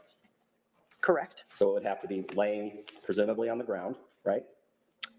I don't know that I would draw that conclusion because I'm not a biomechanical engineer. So I can't speak to the exact forces, but she would have to have enough acceleration of her body to generate enough force for that to pierce her clothing and her body. Putting the rake on the ground, that would probably be the place furthest away from her where enough force could be generated to cause the injuries that you see, correct? So again, I think it's very plausible that the rake could be on the ground, but I can't speak to the specific forces that it would take because I haven't done those calculations and don't have that expertise. She would have to lose consciousness or strength, right, in order to fall. Would that be right? She would have to do what? She'd have to like pass out, In order to fall? correct? I'm sorry, I didn't mean to sound like alarmed. I'm sorry. No, I mean, you can trip and fall. You could step on equipment and fall. Like, I don't think that consciousness is inferred from step. I'm sorry, I Would didn't. that be right? She would have to do. Lose consciousness or strength, right, in order to fall. Would that be right? She would have to do what? She'd have to like pass out, In order to fall? correct? I'm sorry, I didn't mean to sound like alarmed. I'm sorry. No, I mean, you can trip and fall. You could step on equipment and fall. Like, I don't think that consciousness is inferred from her falling. But it would have to be Dude's never heard of tripping? Not on acid or mushrooms, but like tripping? Really? with enough force that the tines of the rake could penetrate her body, correct? Correct. And that this happened multiple times, correct? Some of the tines had to have penetrated her body more than one So time. she fell on the rake more than once, Correct. fell on it more than twice, very likely, correct? Based off of what I've described, I think it's likely that it is more than twice. You provided some, Called it a shed. a shed, okay. So are you presuming that Amy Mullis was killed in the shed? I'm not presumed anywhere but in the shed. Who provided the information that it would have happened in the shed? Well, the information that I've reviewed has no information that this likely happened anywhere else. There's blood droplets I'm in the asking you shed. who provided it? Who provided the information? Todd Mullis, right? He's the one that provided the information that she was in the shed? Isn't that right? That is not what my opinion is. If I can complete my answer, then I can explain to you where I got the Go ahead. information from. Okay. So yes, there is statements from Mr. Mullis and his son about finding her in the shed. There are pictures from the deputies that went to the shed where there are blood droplets in the shed. There's no blood droplets anywhere else that are identified, and nobody, even the police reports that I read, indicated that they suspected that this happened anywhere else. So Todd Mullis removed Amy Mullis from the scene, correct? You know that. My understanding is that he and his son did. And they would have put her in a car or vehicle, correct? That's my understanding, yes. Traveled for a distance, That's my understanding, yes. pulled over because he was told to do so by EMTs. Is that correct? That's my understanding, yes. So the ambulance and whoever was sent out to help her could meet on the roadside to assist, correct? Yes, that's my understanding. So there's no 911 call that happens from the farm. You never reviewed that, correct? My understanding is that it happened like on the way to the, toward the hospital. Right, en route to the hospital, correct? Or en Correct. route to wherever he was taking you? Correct.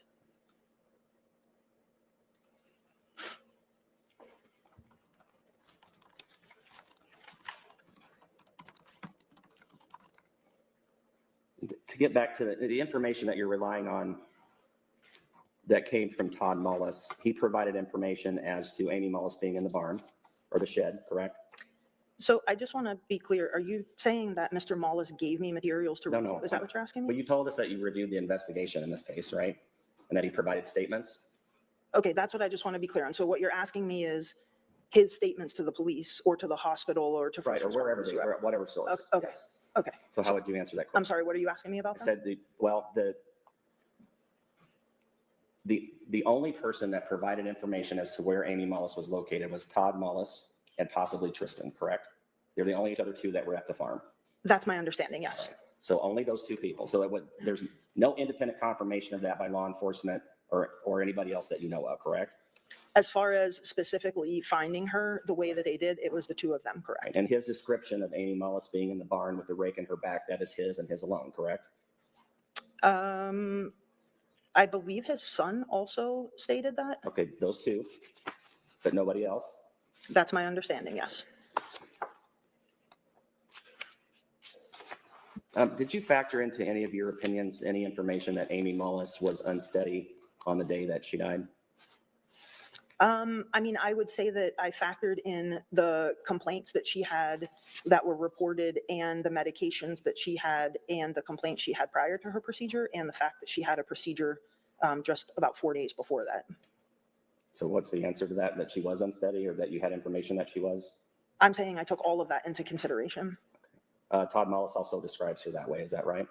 I believe the he described her as just coming back to helping on the farm that day, because she had been staying, not working because of her procedure, and that she had complained about not feeling well in some way and was going back inside to rest.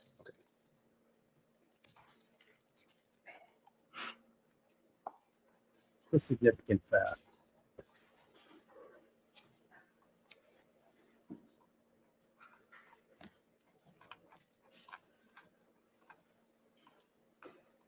So with regard to the amount of force that it would be needed to observe the injuries that you saw, or that you also observed from Cruz's autopsy, you're claiming that those all came from an accidental fall. Is that right? Well, my determination is that the manner of death is an accident. Maybe okay. So you were asked about pushing the rake into her back. Your testimony is that you've not seen those kinds of injuries before. No, my testimony was that my training and experience has not identified situations where something with multiple objects on it have been able to be pushed in. That's what you were describing, right? Somebody standing and pushing into somebody's back multiple times into somebody's body at the same time. You've seen the rake, correct? I've seen pictures of it. Or photos of it. You could take the rake, if you wanted to do it, and push it into somebody's back and stab them, right? So what I said was, I do not, in my experience, you cannot do that with I'm multiple asking times you on a rake. now about the rake itself that you've seen pictures of. You You asked- can take the rake asked and and answered. push it into somebody's back Said and use no. it as a weapon. Isn't that correct? Objection, Your Honor. I think this was asked and answered. Overruled. In my experience and in my opinion, you cannot do that. You can't do that, but you can fall on the rake. You can't push the rake into somebody. Is that what you're telling us? Look at this guy. I'm saying in my experience and my training, no, you can't. But again, I am not a biomechanical engineer, so I can't answer that Well, for you you're- with, Oh, go ahead. No, finish. I cannot answer that for you with calculations, but I'm telling you from my training and experience, I've not seen that, and I have not read, I have not experienced that. And Okay. I do not believe that you could take multiple times and just push them into somebody intentionally. But you can fall on the rake and that could happen. Correct, because you're getting enough force to fall on the rake. How about kick the rake into her back or stomp on it if they put the rake against her skin or put the rake against her back? That could happen. So theoretically that could happen. I can't answer about the forces on that, but I've also not been presented with any information that suggests that that's what happened.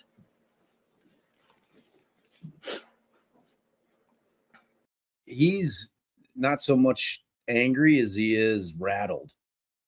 I mean, she was a very compelling witness. She is a very compelling witness. And, I mean, they're concerned. And I don't know that the state is, or the judge is necessarily a stateside judge. I mean, she may be. But remember, this is a very, very different circumstance than a trial.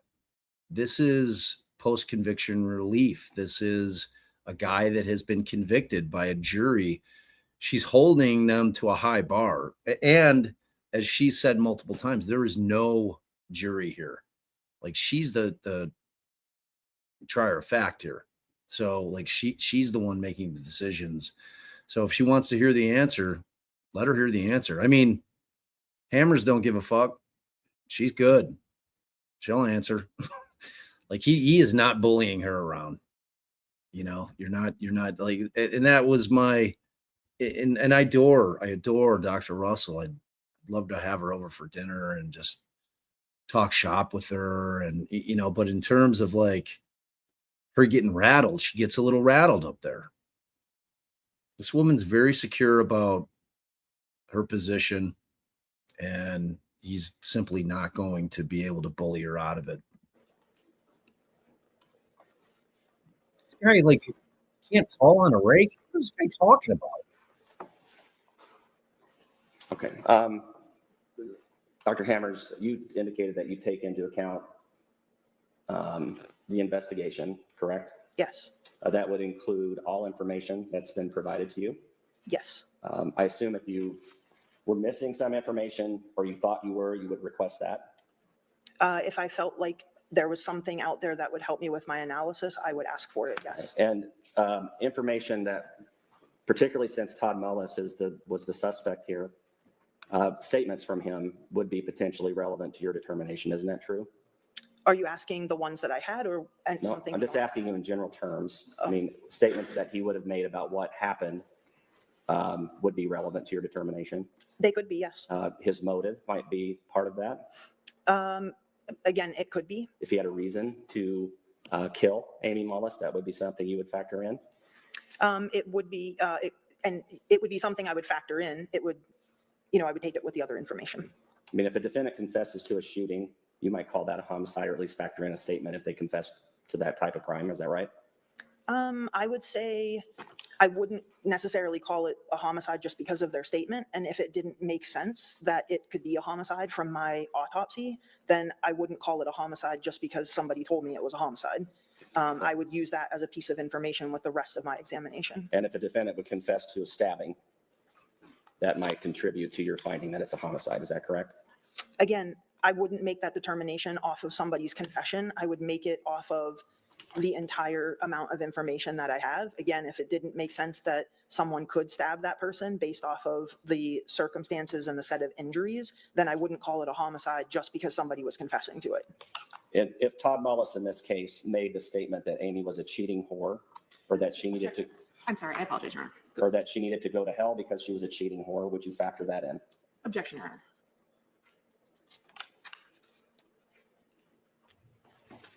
This is evidence that was at the trial. This is I guess the question is if. So without understanding, I'll withdraw my question or my objection, Your Honor. The witness may answer. So again, I would take that into consideration as information that I would have. Did you factor that in this case? To my knowledge, I did not have that information. Does that change your opinion It if you does made not. those statements? It does not. Yep, that's all I have. Thank you. Thank you. Any redirect? Just a couple of questions, Your Honor. Wounds A through F are not stab wounds, in your opinion, is that right? Correct. And are your opinions in this case dependent on whether Ms. Mullis experienced the injuries that we're talking about in this case? Does anyone know in what 911 call we can hear this alleged cheating whore thing? Like what I listened to yesterday was definitely not in that. Like I don't even know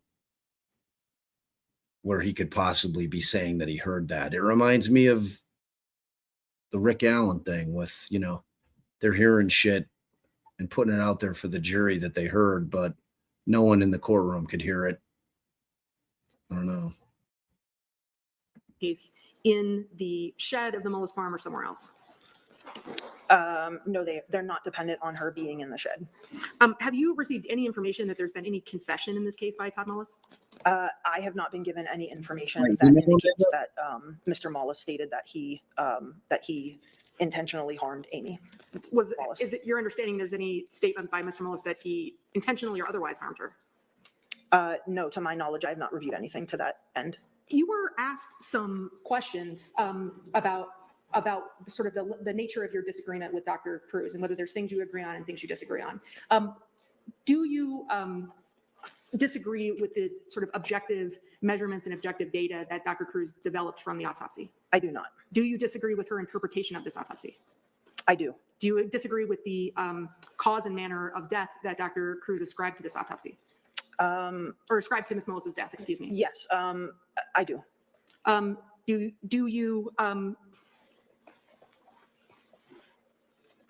is your conclusion that this was an accident, does that necessarily exclude the possibility that this was a homicide?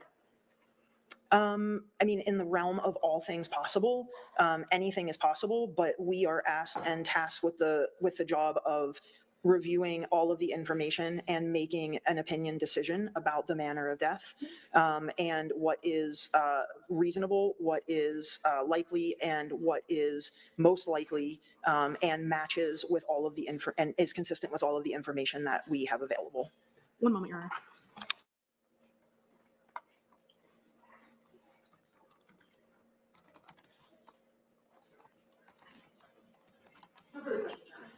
Any recross? Nothing else. Thank you, doctor. You may step down. Thank you.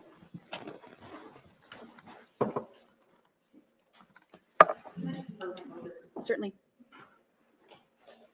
Judge, while we're waiting on schedule, I have a 3:30 matter I need to take up, so I may need to leave.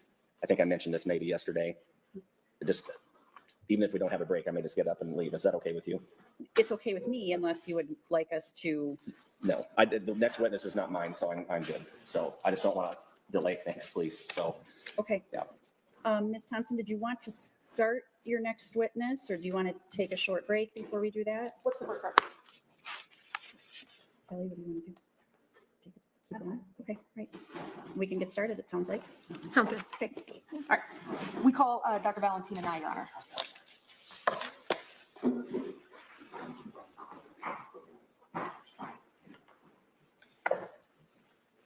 Dr. Nye, you can take your time, come forward and have a seat in the chair to my left, please.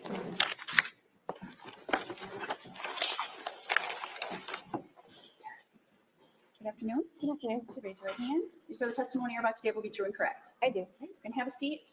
If you turn that microphone on in front of you there, once you're seated. They have with Andy on as a guest analyst. I didn't see that. That'd be cool if he was. I just texted him. Like, yo, dude, were you on Law and Crime as a guest analyst, a talking head? Whenever you're ready, Ms. Thompson. Thank you, Your Honor. Good afternoon, Dr. Nye. Good afternoon. Can you introduce yourself to the court? Yes, I am Valentina Nye, VALENTINANGAI. Dr. Nye, were you retained by Mr. Mullis's counsel to provide opinions in this case?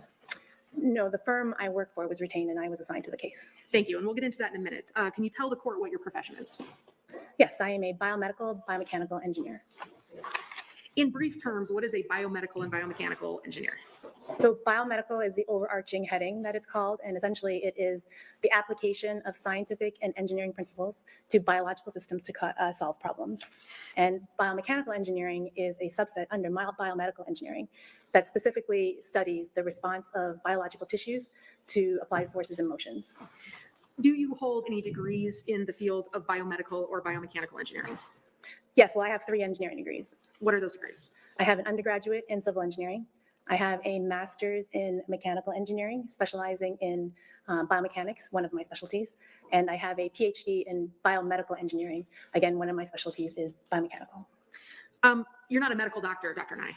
That is correct. I am not a medical doctor. How is biomedical engineering different from being a medical doctor? Medical doctors are trained to diagnose and treat injuries. That is not what I do. I do not diagnose and treat. My job as an engineer is to consider the forces and motions and how the body responds to those forces and motions.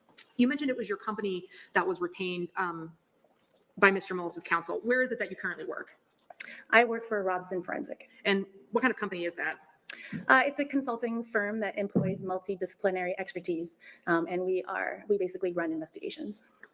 How is biomedical or biomechanical engineering used in the field of forensics? Well, oftentimes I've been a forensic biomechanical engineer for almost 15 years. And my role is essentially if there is a person that has some sort of diagnosed injuries due to mechanical forces, it's my role oftentimes is to determine the mechanical cause of that injury and how and if it relates to the subject event. What does your work with Robson Forensics entail? I run scientific investigations. So again, I'm one of the biomechanical engineers on staff. I'm a full-timer. I'm the head of the biomechanical engineering group. I'm the head of the medical device group, and I'm also the director of engineering there. You said that your company conducts investigations. Who do you conduct those investigations for? It depends. What kinds of clients does your company have? Oftentimes our clients are for litigation, but we are a neutral third-party firm. So we conduct investigations for both. If you're talking about civil, it's going to be plaintiff or defense, and for criminal prosecution and defense. And we also do, non-litigation type investigations as well. Is there a type of client that is, for the cases that you work on, is there one side or the other that your firm predominantly works for? No, we're probably pretty even. I know for myself, I'm probably in civil cases 60%, 40% plaintiff defense, but my testimony is probably about equal, 50-50. You've explained to us what biomedical engineering is. Is that a subspecialty within the more general field of engineering? Yes, it's, if you think about the classical disciplines, you have civil, mechanical, electrical, biomedical is again one of those classifications under the overarching heading of engineering. And is this a field that is this a field that graduate students study specifically in school? Oh, yes. Undergraduate, graduate, professors, I mean, industry, medical, biomechanical engineers are everywhere. Are there biomechanical engineering university programs here in Iowa? Yes, University of Iowa has a very renowned biomedical engineering program. Actually, the president of our firm is a graduate of that program. Now, you talked about your degrees. What kinds of courses have you taken in the context of your study that has related specifically to the medical aspects of biomechanical engineering? So I am the interface between engineering and the human body. Therefore, I have to understand not only engineering and physics concepts, I need to understand the anatomy of the human body. So I take the same anatomy courses as medical doctors do. Cadaver labs, I've held human body parts in my hands, not only for schooling, but for my actual work in my studies, part of my theses and contract work as a research scientist. Are you familiar with the field of injury biomechanics? Yes. What is that? So injuries are specifically defined in biomedical engineering as a failure of biological tissue. As an engineer, it's also my job to understand how tissues fail, so material science aspects, because part of engineering is understanding and developing and designing using materials. Therefore, we have to understand how they fail. Have you worked in your career on issues that involve injury biomechanics? Absolutely, yes. And can you give us some examples of situations that involve an investigation into injury biomechanics? Well, just in my forensic career alone, aside from my research scientist years as in my graduate program and as well as consulting projects, in my career at Robson as a forensic engineer, as I said, oftentimes somebody's got some sort of claimed or diagnosed injury, and there's either competing scenarios of how it happened, or you find a body and there's injuries to it and somebody needs to know what happened to it. What kind of forces and motions did that body sustain, experience to get those injuries? That's where I come in. Do you have research experience in the field of injury biomechanics also? Yes. And briefly, what has your research into that field entailed? Well, a lot of my research had to do with, well, again, it's about the human body and how it functions, but also how to make it better, right? So when you're learning and part of the evaluation process for, say, joint prostheses, you have to understand how the tissues respond and how they failed in the first place, and how they will respond with the devices that we are developing. Have you done research specifically on issues that have involved lower extremity biomechanics? Yes. Are there any differences in lower extremity biomechanics as opposed to other types of injury biomechanics? So if you look at my CV, predominantly my publications are in, they're all engineering related. I have eyes, I have lower extremities, I have hips, knees, but the fact is that human tissue, right? So human tissues being materials failure have a specific type of failure generation when it's applied to particular sets of loading. And even though you publish in one area doesn't mean that that's the only area you work on. I've written a grant for spine research. I'm part of the Orthopedic Research Society, a member of the spine section, a member of the orthopedic implant group, as well as other memberships in other societies. And this is all in addition to my work as a forensic engineer for almost 15 years. I'm going to show you what's been marked as Exhibit 285. And let me know when that's in front of you, Doctor. Yes. If you need us to scroll through this, let us know. But is Exhibit 285 a true and accurate copy of your CV and your reports in this case? Well, I only see the first page. Let me show you just a paper copy of that, if I could.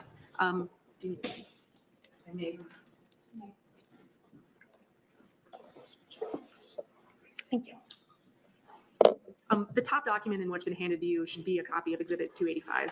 And if you could just look at that and let me know if that's a true and accurate copy of your CV and your reports for this case.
dated, but that's what I have right now. Um, But I didn't to place when I've already talked. I paid of any that happens.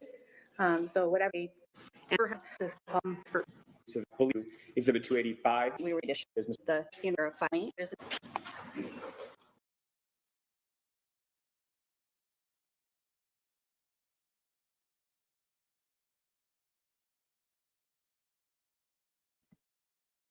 Oh, was I muted that whole time? Go figure. I was just saying, I was thanking Christy for ordering a shirt off bonfire. Oh, I was also saying that we have new cover art for the pod. I've always kind of thought we're definitely going to keep the logo. So like the DD logo, like this guy, straight dope, like this guy. We'll always have that, but like the cover art for the pod, because I always think that sometimes people might confuse the defense part of Defense Diaries for like military type shit. So our new art is clear that it's lawyering. So we think it's pretty cool. So I'll actually show you guys at some point. All right, so we got a break. Thank you, Christy, for ordering a t-shirt. We appreciate that. All right.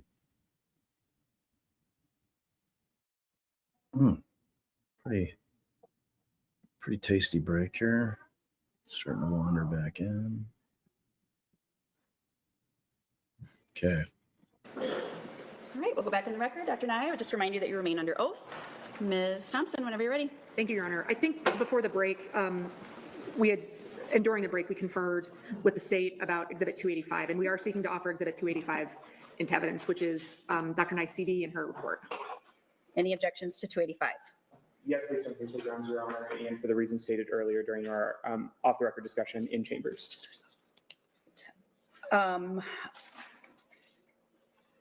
I will take those objections under advisement. We'll continue for purposes of this examination so that we can keep moving.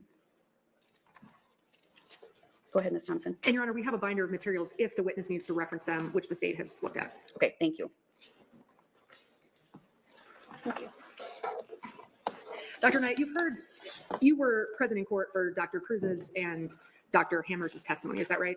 Yes. And you've heard some testimony over the course of the last 2 days about the scientific method. Yes, Is the scientific method a process that you apply in your work? absolutely. Sorry, I heard about the description more so today from Dr. Hammer's testimony. Now, let me ask you this. Are you familiar with something called a biomechanical investigation?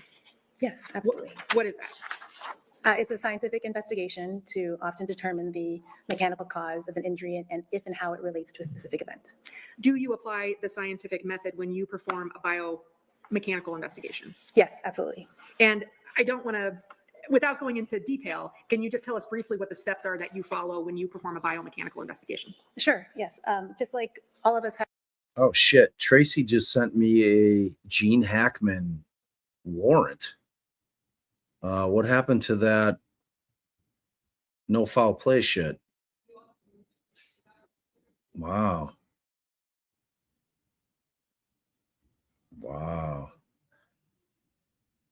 I mean, maybe they just want to get the warrant to see if they can substantiate if it was carbon monoxide or what.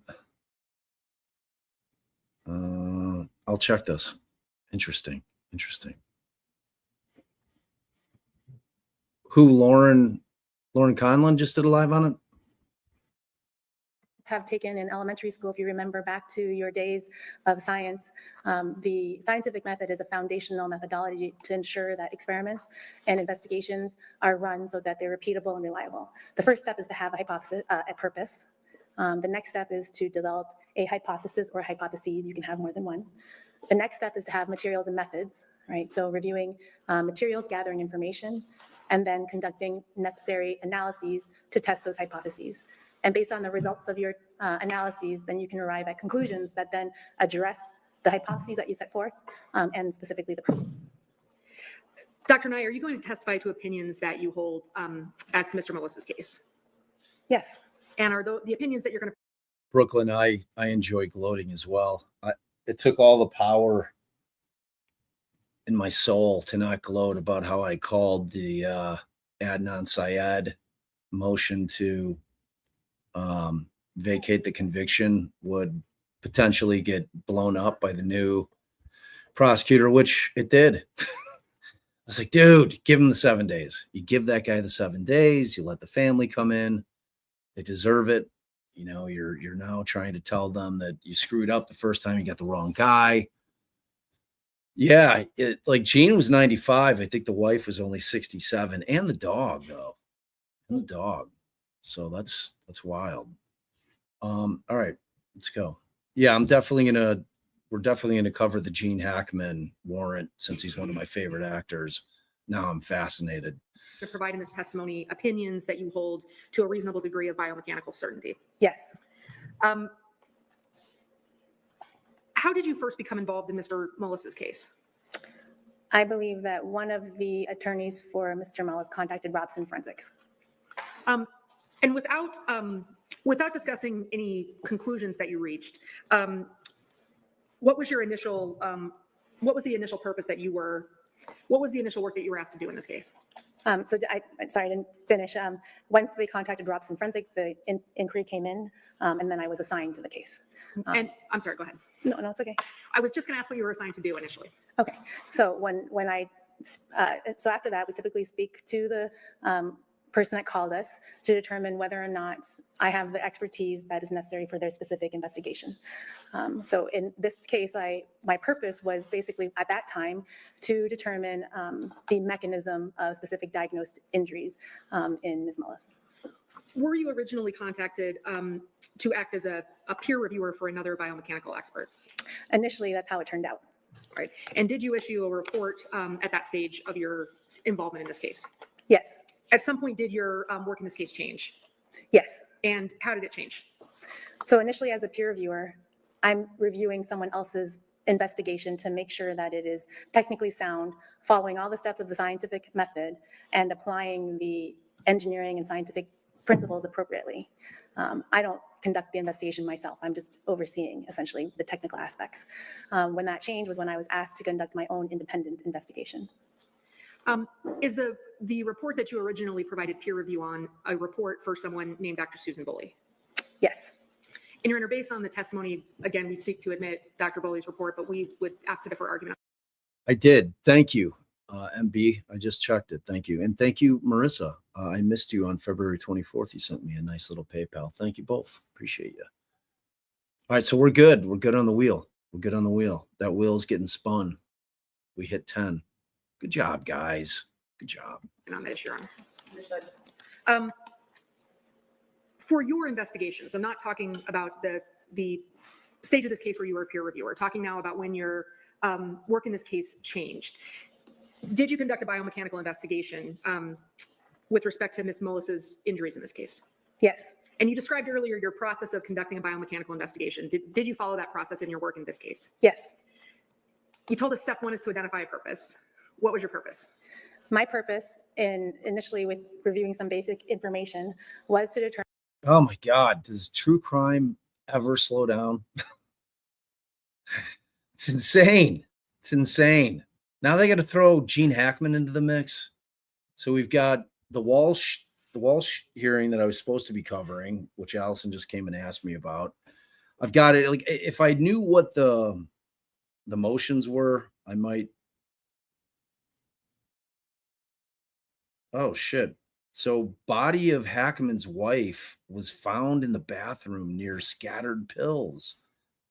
Oh shit.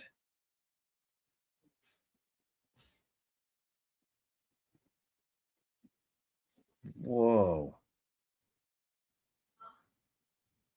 What? Oh my God. I just saw a New York Times article. Now the Menendez brothers family members are holding a press conference. I mean, look, we already know.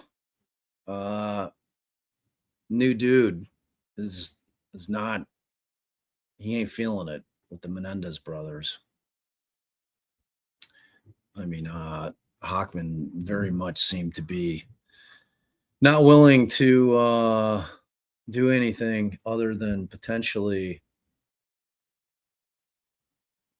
allow them to go to the parole board. You know, they are eligible for parole. So, Yeah. Yeah, I agree. Like, I think they need to be out. Like him kind of poo-pooing all the evidence and saying what would have been admissible and inadmissible was kind of a bunch of bullshit. Like the dude doesn't think that like boys can be sexually assaulted. Is that really? Guy's like stuck in a different time and maybe a completely different parallel universe. I don't know what's going on with him. All right. God, there's so much going on. Determine whether the mechanism or generally the forces necessary to cause Ms. Mullis's diagnosed injuries were generated due to a swinging stabbing event as was presented in the criminal trial transcripts that I reviewed, or whether it was due to a falling incident, which multiple records indicate, such as a 911 call. Is a biomechanical investigation something that you can do on the spot? No. What does that process entail in terms of time? Oh, it depends case to case. This is a very complicated case.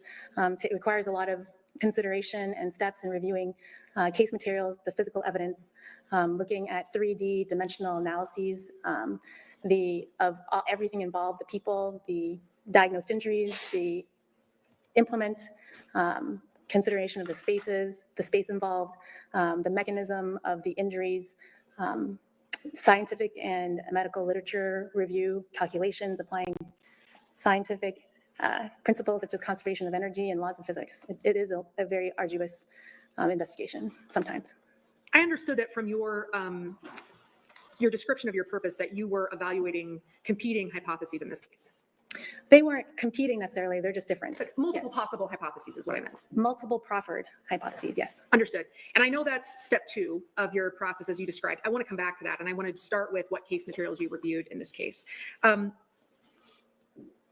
You mentioned that you reviewed a report from Dr. Susan Boley, is that right? Yes. What else did you review in terms of case materials other than Dr. Boley's report? When I conduct my own investigation, I have to review all the case materials myself. So that includes all incident information, specifically the police department documentation, photos, records, reports, interviews. As we established, I'm not a medical doctor. Therefore, I rely on the medical diagnoses set forth in the medical records. And of course, when I talk about all incident information, I'm referring to photos and documentation. So I'm looking at information that tells me what has happened in the incident because I wasn't there and what the claims are. Did you rely on medical materials from Dr. Kelly Cruz and Dr. Thompson in Region Medical Center? Absolutely, yes. Did you review any accounts from Tristan Mullis or Todd Mullis in conducting your investigation? Sure, I reviewed the police documentation and there are multiple interviews in there. Did you, in order to reach your determinations, assume that those accounts from Tristan Mullis and Todd Mullis were true or false? Or did you depend on a determination that those accounts were true or false? No, I don't rely on that. That's why science is fundamentally based in science. It's based on physical evidence, application of physics and engineering principles, and not based on subjective accounts.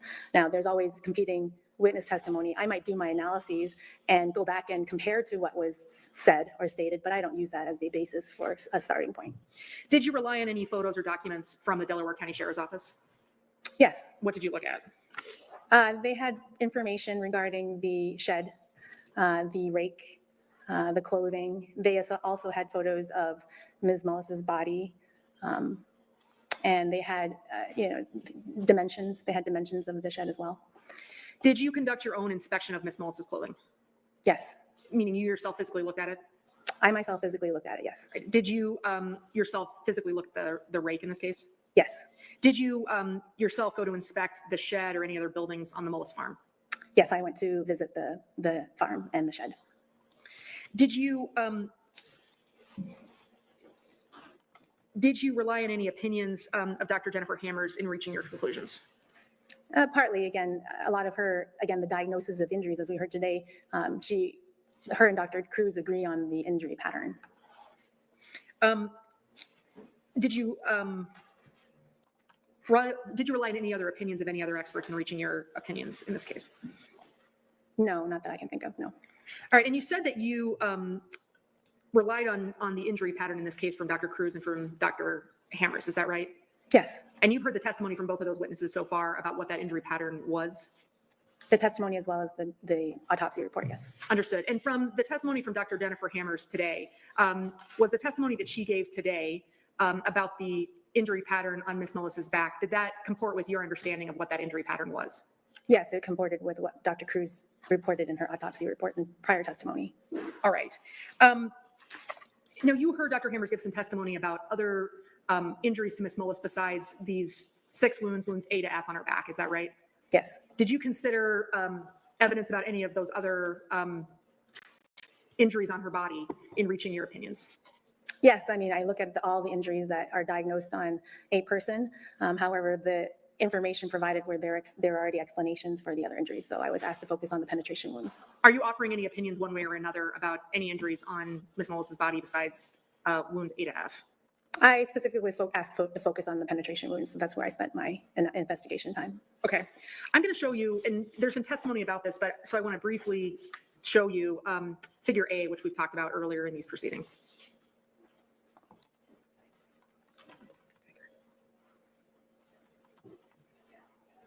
Do you have a figure in front of you? I do. All right.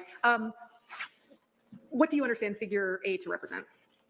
Figure eight is a profile view, so a side view of the basically the human torso. It doesn't have a head, doesn't have legs, doesn't have arms, and what it demonstrates is wounds A to F, the penetration, relative penetration depth relative to each other, as well as the orientation. When I say orientation, I mean the trajectories through the body. And I want to also show you, just for my colleague, A8208. I think we'll just call this demonstrative B for the record. It's A8208. We'll 208. And we'll just refer to this as demonstrative B. Is there another Yes. document in front of you? Did you hear testimony about this demonstrative earlier today? Yes. Does the information reflected on demonstrative B reflect your understanding of the measurements of the injuries on Ms. Mullis's back? Yes. Well, part of them, only injuries A to B, yes. A All and right. B. All right, I'm also going to show you what I guess we'll call demonstrative C, which is A8207. Is that in front of you? Yes. And does this reflect your understanding of the measurements of wounds B through F? Basically the linear distances between each wound.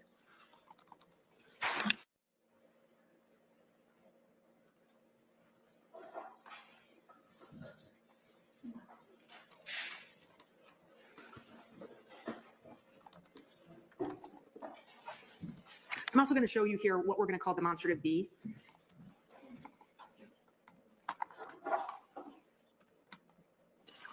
I have a figure up. All right, does demonstrative D, third time's a charm, show you the measurements and the depths of wounds B through F? It is a picture of the back, and it shows me B, C, D, E, and F. It shows me the relative depths of each wound, the linear distances between each of those wounds, and essentially the size of one. And does that reflect your understanding of those aspects of the injury pattern on Ms. Mullis's back? Yes, based on Dr. Cruz's autopsy report. It also shows the abrasion above wound D. All right, and we've had a lot of testimony about these wounds, so I want to ask you about what aspects of these injuries, I want to ask you about some specific aspects of these injuries. What characteristics of the wounds A through F that we've been talking about are important for your biomechanical analysis? So we can start superficially, more on top of the skin. And as Dr. Hammers testified today, that we heard also reported in Dr. Cruz's autopsy report, each of the wounds have a specific orientation on the wound. So A, B, and C are oriented 10 to 4 o'clock. D has an orientation that's different, about 8 o'clock to 2 o'clock. And E and F are oriented 11 to 5 o'clock. Additionally, the information about the wounds around each puncture, showing that A and B look more diffuse, as Dr. Hammers described today. And then and then the spacing between each wound. Now we go internally, then the trajectories are important to understand where they start and how they move through the body, gives an indication about the path that they traveled.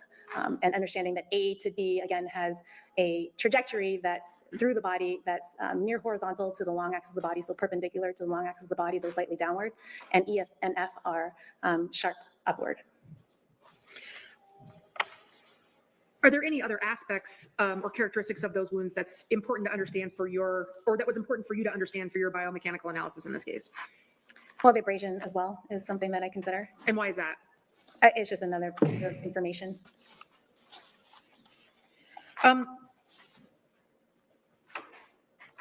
You heard testimony from Dr. Hammers that in terms of the orientation of these wounds, that she grouped them into wounds that have different orientations. Is that right?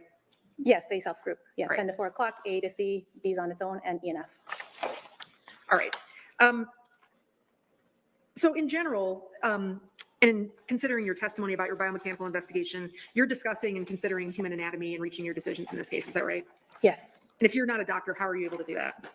As we discussed, I'm the bridge between engineering and medical, the biological tissue. So I, again, take the same anatomy classes as medical doctors. I take cadaver lab. I've taken cadaver lab, have access to cadavers through my work at hospitals, held human body parts in my hand. I mean, that's part of my job, is to understand the human body and how it fails.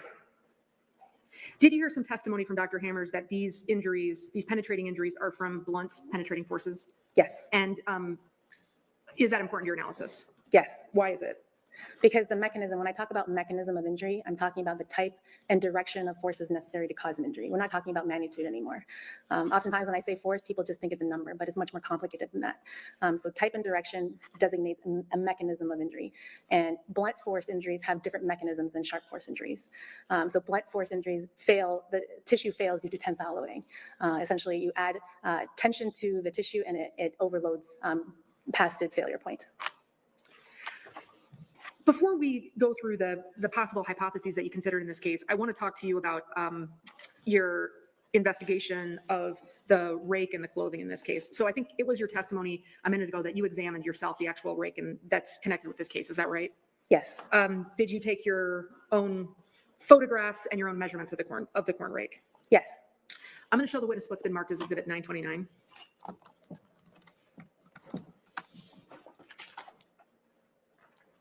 It's up. All right. Do you recognize Exhibit 929? Yes. What is it? It's a photo I took when I went to inspect the rake. And is that a true and accurate copy of how the rake looked when you examined it? Yes, it appears to be. All right, Your Honor, we'd offer Exhibit 929 into evidence. Any objection? No objection, Your Honor. 929 is admitted. You understand that the investigation into this case suggested that this corn rake caused the injuries in Ms. Mullis's back. Is that right? Yes. Did anything about your investigation suggest that wasn't true? No. All right. You measured the corn rake when you looked at it? Yes. And what was it, what, if anything, did you note about this corn rake that was important for your analysis in this case? It's important for me to understand the geometric, dimensional, and intrinsic properties of the rake. It has a specific shape, right? So if you stand the rake on its wooden handle on the very end, the tines themselves essentially point sideways. So not quite 90 degrees, a little bit lower than 90 degrees, so closer to the ground. And the spacing between the tines, there's 4 tines, as we've all heard, is a little less than 3 inches. The whole rake is about 37 inches long. It weighs about 2.6 pounds, and the center of mass of the rake is closer to the rake head. So it's basically top heavy. And it's metal. So the head of the rake is metal. The handle is wood. So it is essentially stiff, right? This rake, for me to understand, is a stiff implement relative to the human body. So if you're going to put the two together, it's the human body that's going to deform. I want to show you as well Exhibit 938.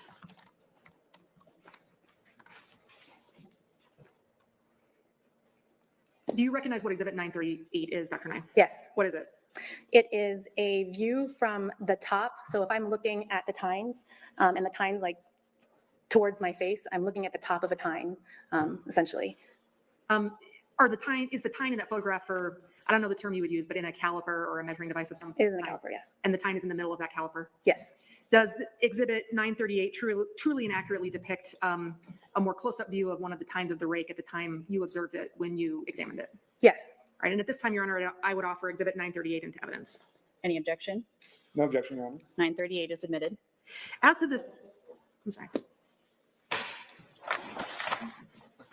Specifically as to the tines of the corn rake, was there anything about the properties of the tines that was important to your analysis? Yes, looking at the tips. Again, the spacing we talked about, the length, the shape, that it's stiff. But again, the tips themselves were very, they're not sharp, they're not pointy. And why is the fact that in your view these are not sharp or pointy, why is that important to your analysis here? Because as we discussed, it has a different mechanism of injury. And you know, they're kind of flat in a sense, just the way Dr. Hammers described today. If I were to compare them to something that people are experienced with, they're essentially kind of like a flathead screwdriver, if you think about it. And if you compare the cross-sectional area of the tip, which is in this picture, for a 1/4 inch wide flathead screwdriver, the tips essentially have a bigger surface area than the tip of a flathead screwdriver. Why does that matter? Because in the biomechanical studies, flathead screwdrivers are considered blunt instruments. Is it, in your assessment, this is blunter than a flathead screwdriver? This is blunter than a flathead screwdriver based on the measurements, yes. And in addition, it's rusty, so it's not smooth, it's not new, so it's not perfectly machined, you know. So again, this is something that has wear and tear on it. Why does that matter? Again, wear and tear, just like knives, you know, you use them over time, they get more blunt.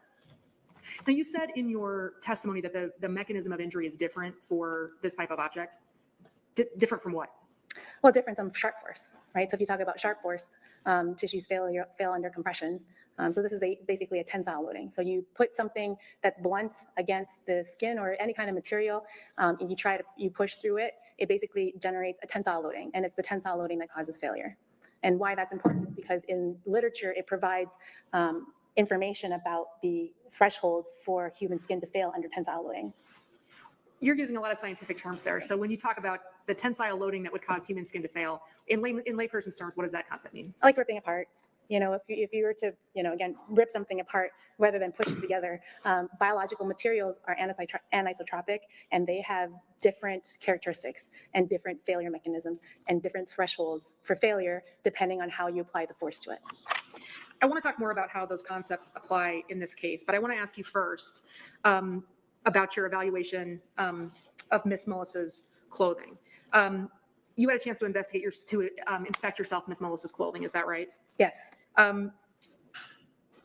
Did you evaluate the different layers of clothing that Miss Mullis was wearing at the time she was taken to the hospital in this case? Yes. And was there anything relevant to your analysis that you noted when you inspected her clothing? Looking at the holes, again, this is information and evidence that needs to be considered. So the undershirt and the sweatshirt had the same number of holes as Dr. Heimer has described today, 5 of which were in the area of the 5 of the wounds. Remember, she has 6 wounds, and there was a cluster of holes in the sweatshirt and the undershirt that was consistent with being caused by a single tine.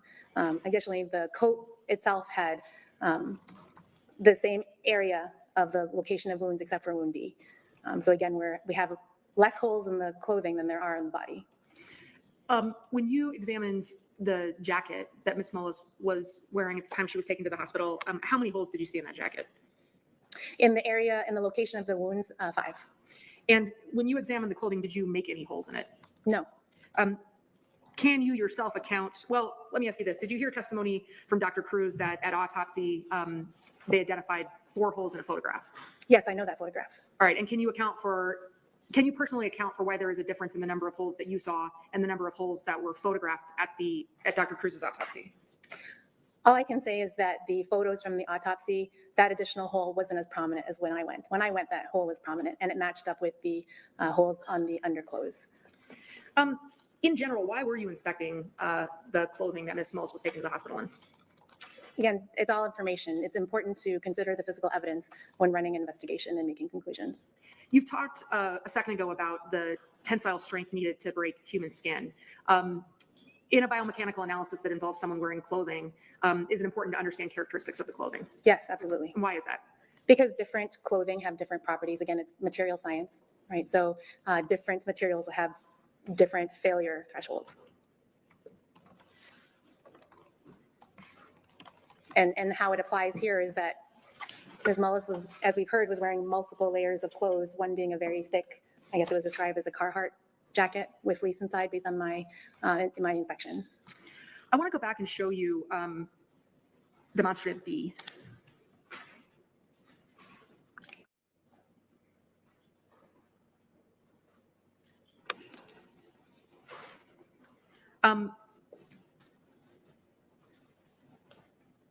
In total, with your understanding of the wound pattern that Ms. Mullis had on her back, the rake that we've been talking about in her clothing, did you draw any conclusions about the mechanism of Ms. Mullis's injuries based on all of that data? Yes, that it was tensile overload due to penetration from a blunt object. And in layperson's terms, Dr. Knight, what does that mean? It means that the skin was pushed apart by something that was not sharp, and when you push it against it, it kind of pulls the skin apart, and it fails under tension. Tension is pulling apart. Did you hear Dr. Hammers' testimony about the pattern of the wounds on Ms. Mullis's back with respect to the spacing of the wounds on Ms. Mullis's back? Yes. And did that give you an understanding of the mechanism by which Ms. Mullis experienced these injuries? So again, the mechanism is the same. It's going to be tensile failure due to penetration by a blunt object. But biomechanically, when you look about the spacing between the wounds, and I understood that Dr. Hammers testified from a medical standpoint, I'm testifying from an engineering standpoint, looking again at the materials, the geometry, the intrinsic properties of the rake, intrinsic properties of the rake being it's stiff, it's not malleable relative to the human body. It has essentially fixed spacing between the tines. I can then compare it to the wounds diagnosed on Ms. Mullis's body. And did you conduct that comparison in this case? Yes. And what conclusions, if any, did you draw from that comparison? Again, similar to the medical side that Dr. Hammers testified to, when you hyperextend, your skin on your back compresses, basically it squeezes together. And when an implement that's stiff like this punctures the skin, you then lay the body flat and flatten out the body. The wounds then are spaced apart. So the wounds are going to be farther apart than the spacing between the tines, which is what we have here. And so did this biomechanical analysis that you did, coupled with the medical information that you had from Dr. Cruz's autopsy and the spacing information that you had, did that give you an understanding of the position of Ms. Mullis's back at the time that she experienced these injuries? Yes, that she was slightly hyperextended. Hyperextended how? Arching or rotated. And you're making a motion here. And when you say that she was hyperextended, was she hyperextended on both sides? No, I mean, the wounds are on the primarily middle, one is left, but right side. So she's twisting essentially to her right. Is it your testimony that, because you've made a motion, I want the, I guess, record to reflect what motion you made. Is the motion that you made a motion that hyperextends your right shoulder back, bringing your elbows closer to your body? Well, it's basically a slight twist and pulling my shoulders back, kind of like sticking out my chest a little bit. And pulling your shoulders back, does that decrease the space between, does that decrease some of the spaces in your back when a person does that? It just compresses the skin and makes the skin squish together. And would that dynamic of Ms. Mullis's back being hyperextended when she experienced these injuries, would that explain the spacing of the wounds on her back in the pictures that we've been looking at? Objection, speculation. Overruled, the witness can answer if she's able. Yes, I think I've already testified to that the wounds, the spacing on the wounds are bigger than the spaces between the tines. So that means she has to be hyperextended, which compresses her skin together. So when you lay the body flat, the wounds now are spread farther apart in distance. You heard some testimony from Dr. Hammers about how she would order the way in which Ms. Mullis received these injuries, the order in which they occurred. Yes. Do you, from a biomechanical perspective, do you reach the same result or a different result about the order in which these injuries occurred? No, biomechanically, I agree that A, B, and C occur in pretty much at the same time. I think that based on the analysis, D happens next, and then E and F. And why is that from a biomechanical perspective? Based on the clustering, again, if you look at the injury diagnosis, you have the spacing between A, B, and C, and they're in a linear pattern. Additionally, you have the same orientation on the skin, so 10 to 4 o'clock, and you have the same trajectory through the body being horizontal to the long axis of the body. Now you have D, which is much smaller, less deep because it's only 2 inches deep, and has a different orientation on the skin. And then you have E and F, which again are clustered together because they have an orientation of 11 to 5 o'clock and the same upward trajectory. Sorry, can I finish? I'm sorry. I had paused there. Sorry. Additionally, considering the intrinsic properties of the rake being essentially fixed relative to the human body, it's not going to deform or be malleable. E and F are essentially in the middle of her, and E, C, and D are essentially in the middle of her back. Those tines cannot be inserted into the body one at a time. It's kind of like if you look at the palm of your hand and you take a fork, you can't enter one prong through your entire palm without having the other three prongs contact you. It's similar here. We have a fixed distance between the tines. So E and F, if you're impacting the body with the rake, that a third tine has to happen somewhere, and we don't have another upward trajectory. So those ones can't happen first. Similarly with D, D is essentially close to the middle of the back. You cannot insert one tine at a time. So D is not going to happen first either. So that leaves A, B, and C. And did you hear testimony from Dr. Hammers about the theory that there could have been tines that were that were inside wounds A and B, and then have tines go into other wounds while the tines in A and B remained in A and B? Yes. From a biomechanical perspective, do you have an opinion on whether that's possible? Yes, that is what happened based on the analysis that I conducted.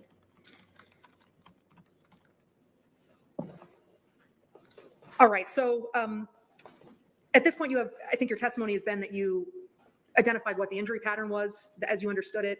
You looked at the rake. You looked at Ms. Mullis's clothing. Did you also look at the shed on the Mullis farm? Yes. And I want to just show you Exhibit 731.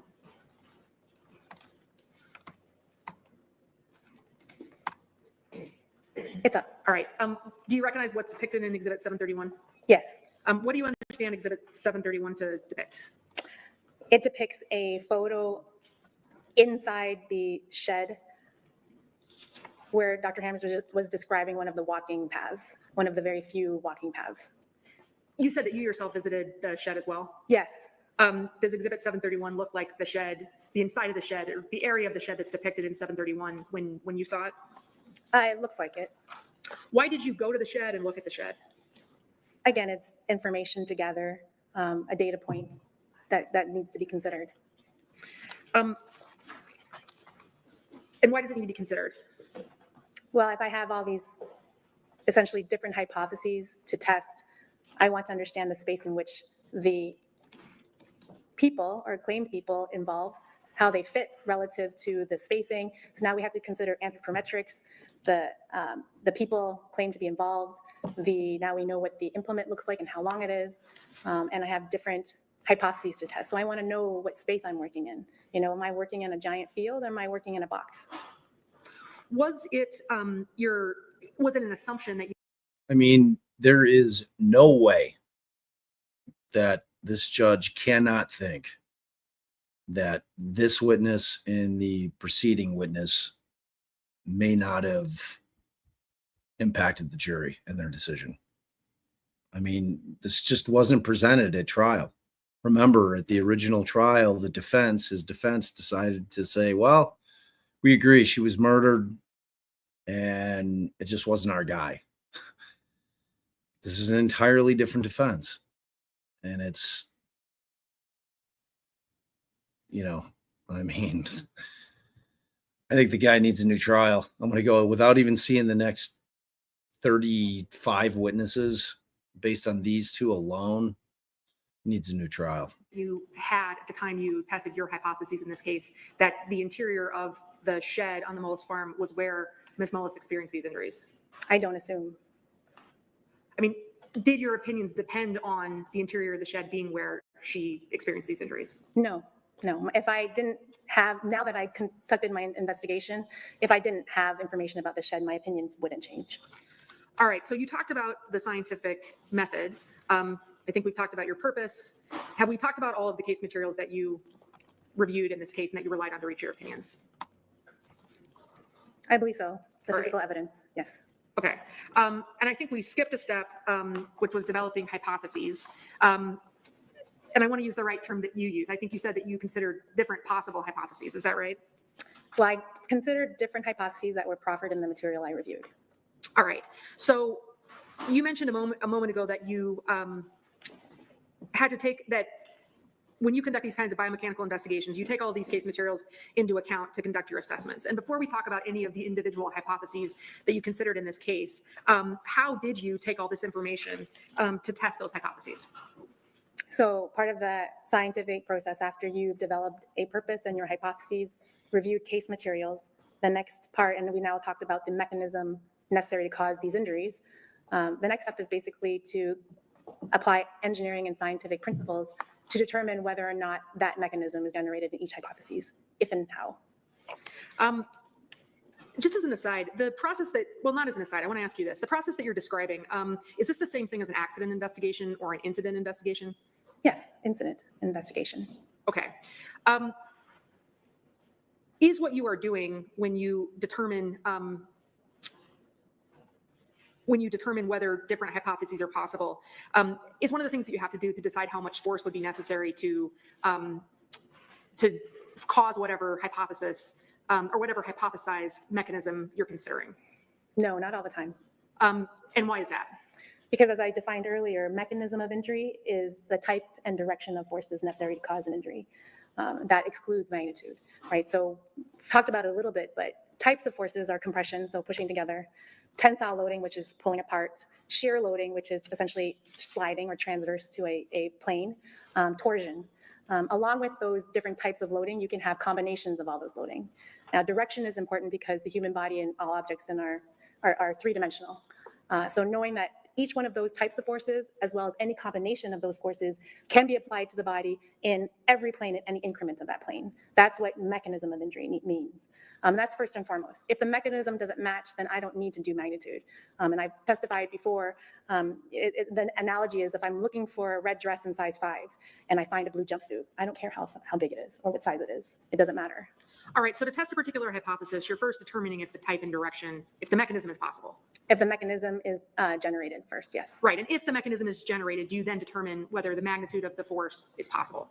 Again, if it's necessary. If you have to get there. If I have to get there, it depends on the case. Are there any other potential steps in your biomechanical analysis of trying to decide if a particular hypothesis can be proved or not? Could you please repeat that? Sure. So in testing a particular hypothesis, you determine if the mechanism fits? If the mechanism is generated in the hypothesis provided, yes, that I've generated based on the materials. Right, and you then determine if you need to, if the magnitude of the force could be generated. If necessary. Again, I'm not going to say I always have to do that because case by case, I don't need to do that. Understood. Is there a third potential step? Or are those the two steps? I don't know what you mean by third potential step. All right, let's start talking. Let me go on and we'll come back to this issue. To do what you're just describing, to determine the mechanism of the injury, meaning the type and the direction of the injury, what do you have to analyze? So I already discussed the mechanism necessary for Ms. Mullis's injuries are blunt penetrating forces, which are generated by the rake. We have that she's hyperextended, and we have the orientation the rake has to be in because we know that the tines are flat. So it has to be somewhat entered when she's hyperextended and rotated. So that gives me a position and orientation of the rake on the surface relative to the injuries. Additionally, looking at the tines, how they are, again, fixed and almost perpendicular to the ground, just slightly downward, if you were to hold the rake up. If you match that up with her trajectories, I now have a position and orientation of how the rake fits into her wounds.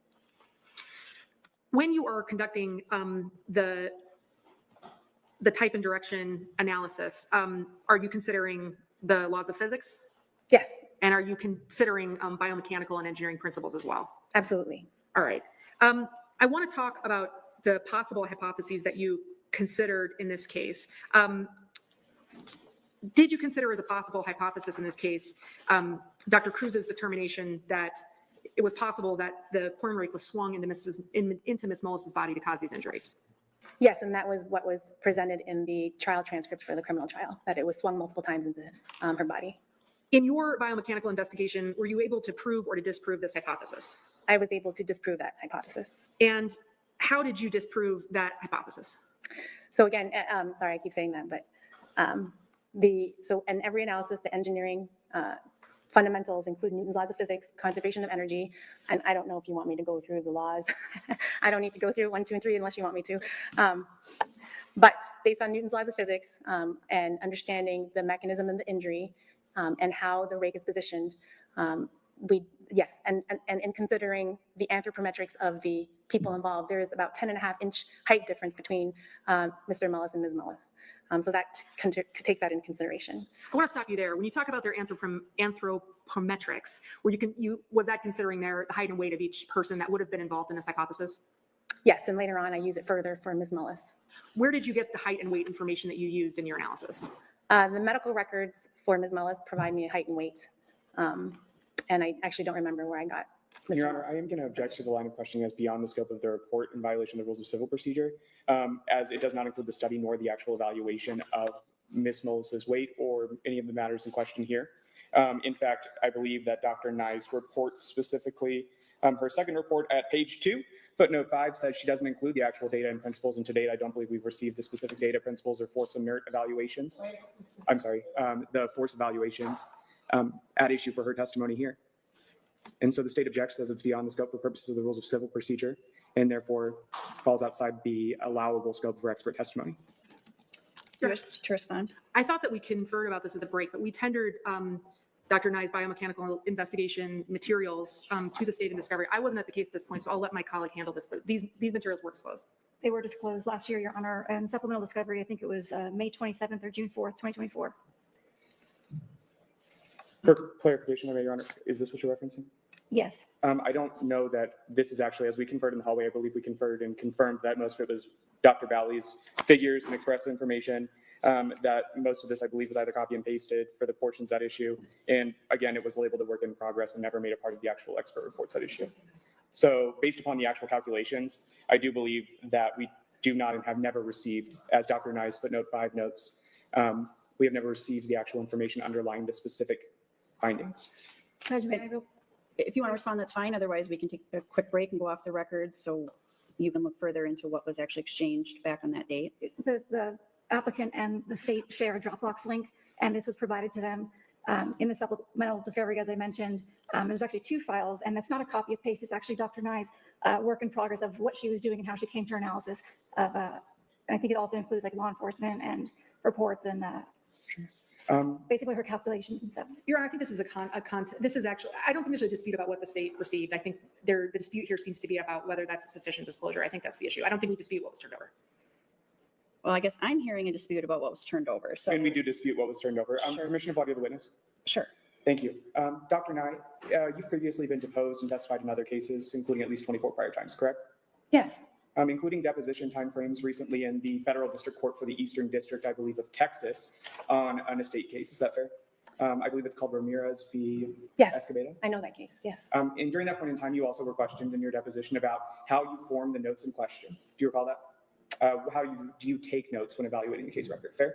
I don't recall that testimony specifically, and if you could just slow down a little bit, that would be very helpful. Oh, no problem. I apologize. I believe how do you take notes and prepare the documentation?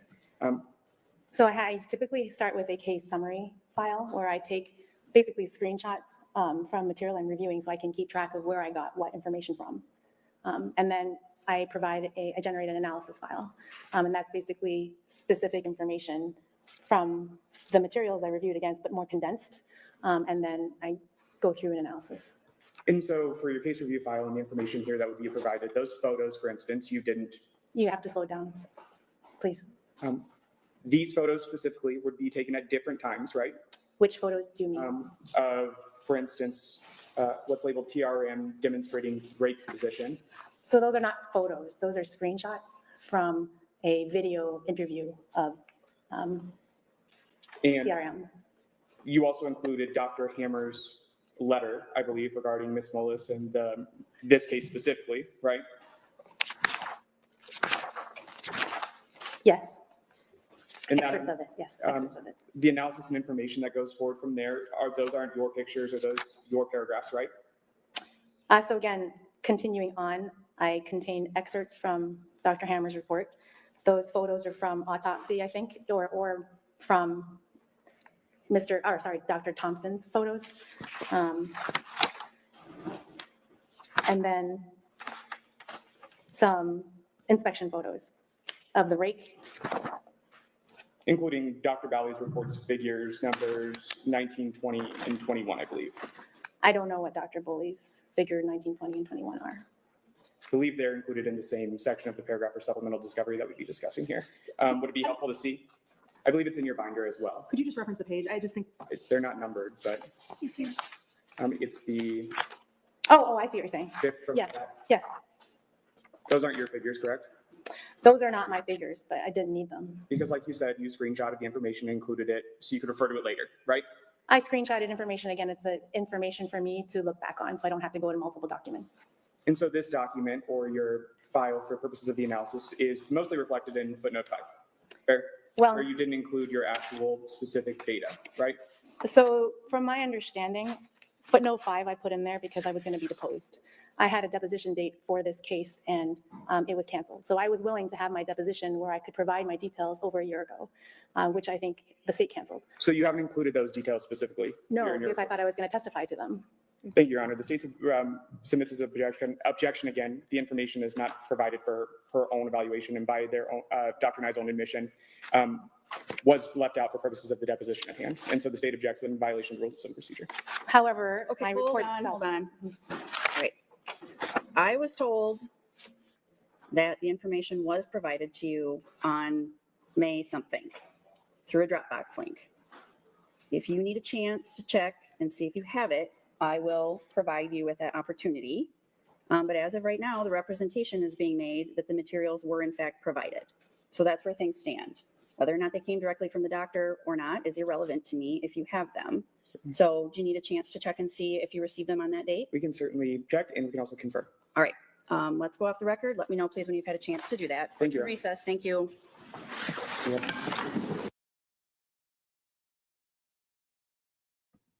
You tell him, Judge. Tell that son bitch. All right, let's go. All right. Let's see. We're getting close to the end of the day, I think.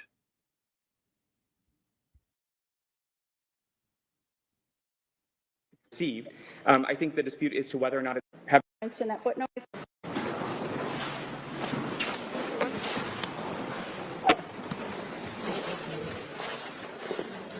Okay, Mr. Duden, were you able to identify if you had received the materials that were referenced in that footnote?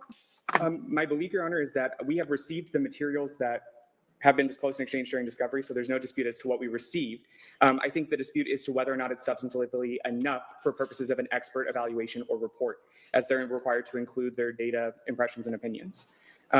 We're certainly willing to wait on our objection in order to talk about that evaluation, but what it sounded like when we left off, or at least my understanding, was that based upon a deposition that had never occurred, that information was going to be left out in order to be asked about. That information was going to be able to be requested at that deposition, but was not included within the report itself. So I think more so it's whether or not the data and impressions and opinions that would be included in the report are enough. And certainly, as our objections had been noted earlier, the answer was no. But we do not believe that there's any dispute as to what's been exchanged. Okay. So the state withdraws its objection for the purposes of continuing questioning and will raise the objection again should we go outside the scope of what was, believed to be included in the report itself. Okay, we'll continue. Dr. Nye, I would just remind you that you remain under oath. Ms. Johnson. Your Honor, I want to proceed. I just want to say that I'm not sure that reflects our position on this issue, but I agree we should move forward. But I'd rather take this up at another time. Okay. Understanding I don't accept that representation, I agree that we should proceed. All right, we will. And I will just question you. I know we did go a little bit late yesterday in order to finish with the witness. I have no idea what Dr. Nye's obligations are as far as time. And we maybe can go a few minutes past 4:30 today, but that will be it. So I want to be candid with the court that while, this is a witness who is moving expeditiously, I do not think I'm going to be done with this witness by 4:30. I just don't see that being the case, Your Honor. okay, in that Right. I didn't expect that you probably would be, and obviously we have cross-examination. I was just concerned about what the doctor's schedule was more than anything. So I wanted to let you know we weren't going to be able to go late today. So Understood. okay, you may continue. I think the question that I posed that led to this break was whether, Dr. Nye, you had an understanding of the relative weights and heights of Ms. Mullis and Mr. Mullis. And I think you provided an answer, but just because that was a few minutes ago, what is your understanding of their relative heights and weights? My understanding is Ms. Mullis was 163-ish pounds near the time of the incident, about 5'1.5", and Mr. Mullis is about 10.5 inches taller. there was height and weight for Miss Mullis. There was information in her medical records and in Dr. Cruz's autopsy report. Is that right? Yes, Were those numbers different in terms of her height or weight? they are consistent. All right. And the information in her medical records reflected her weight when she was her weight and her height when she was alive. Yes. Okay.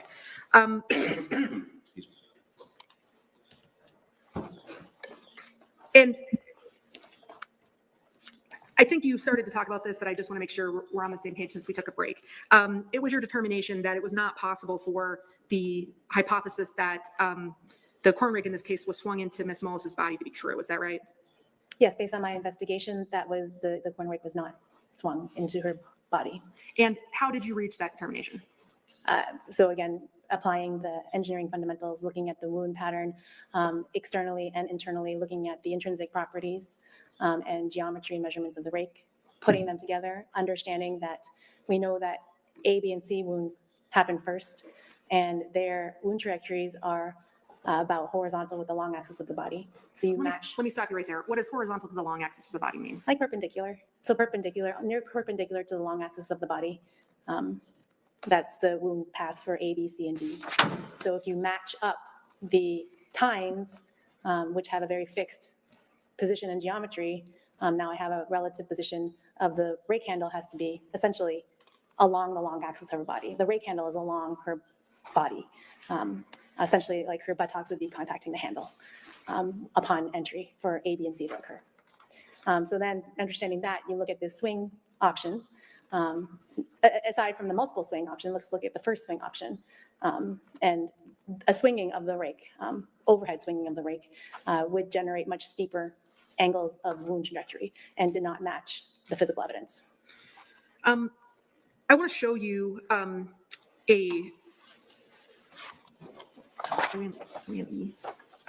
going to show you a demonstrative that we've identified as figure E. Let me just tell the state what this is.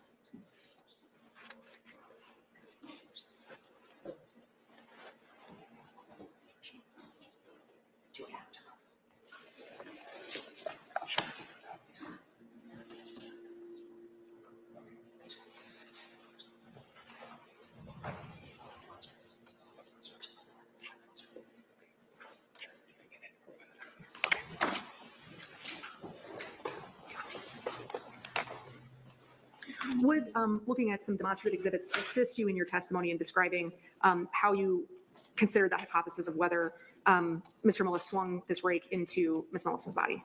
Yes, how I can demonstrate how I analyzed it, yes. Okay. You're looking at I think there should be a figure on the screen in front of you, which is we've identified as figure E. Would using figure E help you illustrate your testimony?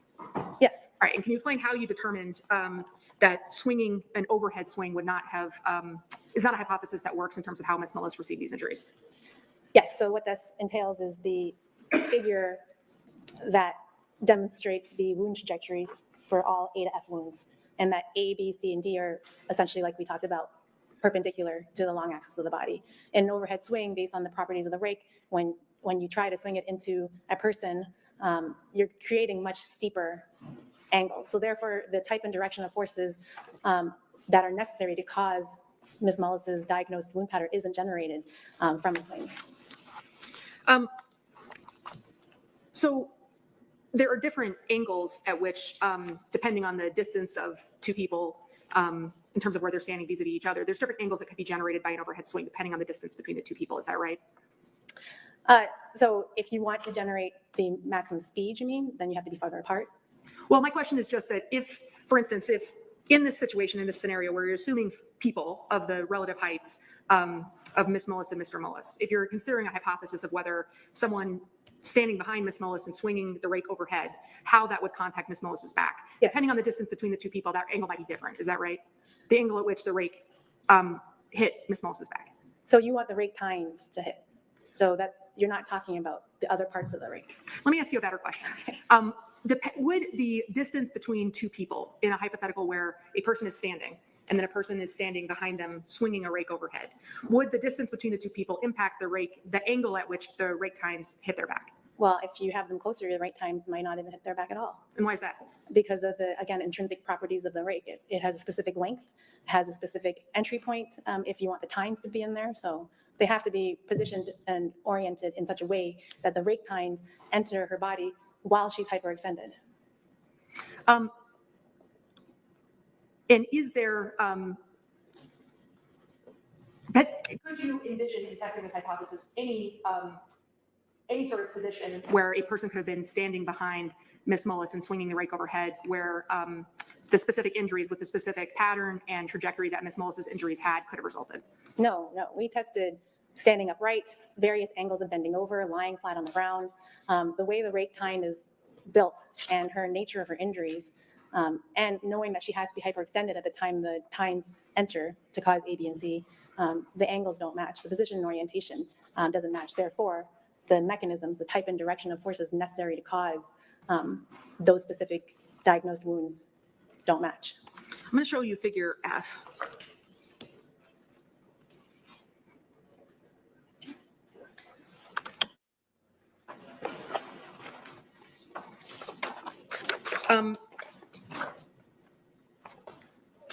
No, we didn't cover Walsh today.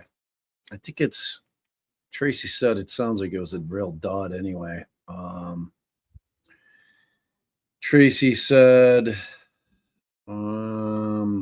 looks like a motion for a Rule 17 summons for records. Snore. That's not a fun motion to watch.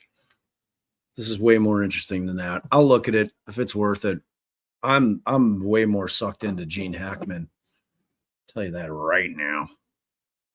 Let me have you take the demonstrative away and let me ask you a different question. I mean, you've talked about the rake being the hypothetical that the rake was swung overhead. There's other ways that a rake could be swung into a person's back. Is that right? Yes. I mean, another way would be through more of a baseball swing. Yes, a lateral sideways. swing. Yes, a sideways swing. A lateral swing. Did you consider that hypothesis as well? Yes. And could you prove or disprove that hypothesis? Yes. Which did you do? Disproved it. And why is that? Again, based on the intrinsic properties of the rake and the injury pattern. If you're going to swing it sideways into the body, you would have a more vertical oriented wound pattern. That's in line. That's not what she has. Additionally, the wound paths through her body wouldn't match. So the mechanism of injury necessary to cause her diagnosed wound paths aren't generated with a lateral swing. You talked earlier about your understanding in this case based on the medical diagnoses that Ms. Mullis's back would have been hyperextended at the time that she experienced these wounds. So biomechanically, that is true as well. Right, and would the fact that her back was hyperextended and to hyperextend her back, that her arm, at least her right arm, would have had to have been back, did that impact your analysis as to whether any kind of swinging could have caused these injuries? I mean, the arm could get in the way again as well. So if you're talking about position and orientation, in order to get that A wound, which is on the side of the chest, with your arm, if you're trying to swing it, the arm is in the way, essentially. What about a hypothetical where instead of, in a hypothetical, somebody of Mr. Mullis's size standing behind Ms. Mullis, they're facing each other at the time in this hypothetical that the rake is swung? Did you consider that hypothetical? Yes. And what was your conclusion about the possibility of that hypothetical? It was that hypothesis is disproven. And why is that? Because again, of the wound paths and the rake, if you swing overhead, you're going to have upward trajectories. And then we already know that ENF can't be generated first because it's essentially in the middle of their back. You can't have two tines entering in the middle of her back without a third tine contacting. And we only have two wounds that are upward trajectories. If someone had swung the rake into Ms. Mullis into wounds E and F, would there have to be other wounds in that same trajectory? You'd have a third tine sometime would have to contact it because of the location of the wounds and the spacing between the tines. So I think we've shown you, well, I want to ask you this. I mean, is it possible for somebody to have swung the rake into any of these wounds, wounds A through F, and had one tine make contact with her body and all of the other tines missing her body? So again, we talked about how the wounds are essentially in the middle of her back. The nature and diagnosis of her wounds and the intrinsic properties of the rake, you cannot insert one tine at a time. Does the condition of Ms. Mullis's coat that she was wearing at the time she came to the hospital, does that factor into your opinion that the rake could not have been swung into Ms. Mullis? It supports it. How's that? Well, again, she has 6 holes in her body and there's 4 tines in the rake, and there's less holes in the coat than there are in the body. So if you swing it, even though we've proven that the trajectory doesn't match with any kind of swinging that we've talked about, if you take that rake out and re-swing it, you still have less holes in the coat than you do in the body, so that doesn't matter. So that's, again, further support that a swinging incident did not cause these injuries. Given your training and expertise in biomechanical engineering and the investigation that you conducted in this case, Dr. Nye, can you think of any position that Ms. Mullis and a hypothetical assailant of Mr. Mullis's height could be in vis-a-vis each other? Any position that they could be in relative to each other where, from an engineering perspective, it would be possible for someone to cause this wound pattern in Ms. Mullis's back from swinging this corn rake into her? So I analyzed the information that's available. There's no, information that there's a trapeze available. I can't analyze every single 1,000,010, possibilities, but those are all unlikely. I have to take into consideration the evidence in the case. And engineering analyses, like we talked about, don't take 2 seconds to do, right? So my analyses are based on the information that's provided and the scenarios that are provided. But from my analysis of the case, given what I have, there was not an alternative scenario that fit the physical evidence and the science. Did you consider the hypothesis that someone pushed Ms. Mullis down on the rake?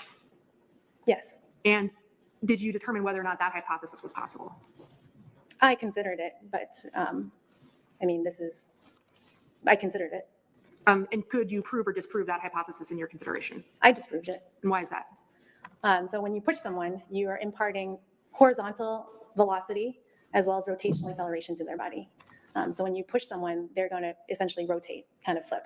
And if this rake we talked about is top heavy. So if you're falling on the rake with horizontal and rotational acceleration of your body with your upper body, and you hit the rake tips, you're going to flip this rake. And if you flip the rake, then you don't have the rake tines pointing up in the manner to cause the injuries.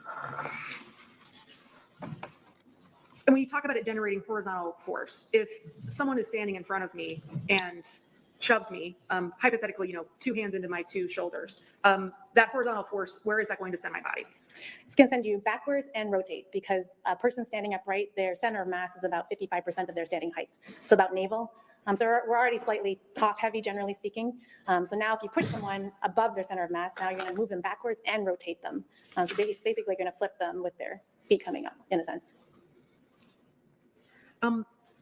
Your Honor, I think I probably have maybe another 20, 25 minutes. I think this might be a good time to stop for the day, and we will endeavor tomorrow to finish promptly. Sure. No, that's fine. Thank you for letting me know this is a good time for a break. We'll go ahead and recess for the night. Council, maybe if you just check in with me back in chambers before you take off. I'll plan on seeing everyone back tomorrow. Thank you.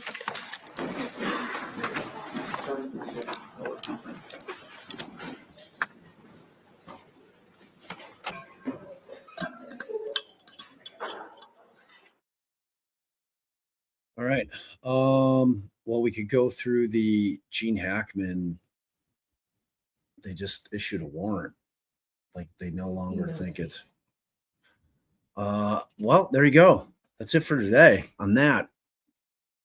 So, I think I kind of really want to go through this Gene Hackman warrant right now and see what the hell is going on. Let's peep the warrant. Tracy, did you email it to me or just text it to me? Let me see. I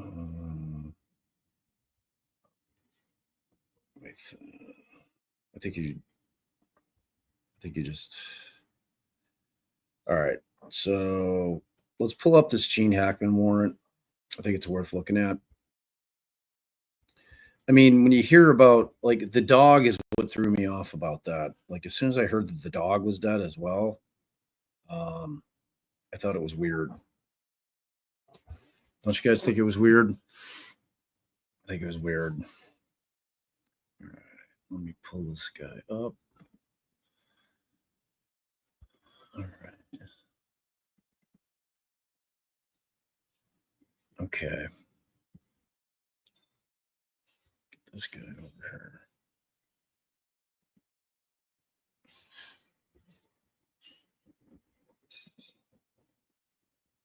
Okay, let me pull it up quick. Got the email.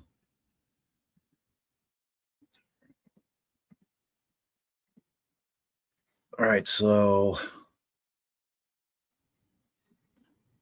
you got a search warrant. It was issued today, this morning. So they got some bad intel this morning with the no foul play type thing going. It's clearly. So the warrant is with regards to the residence, which is a 2-story residence that has olive green colored stucco. There's flagstone near the front entrance of the residence, the front.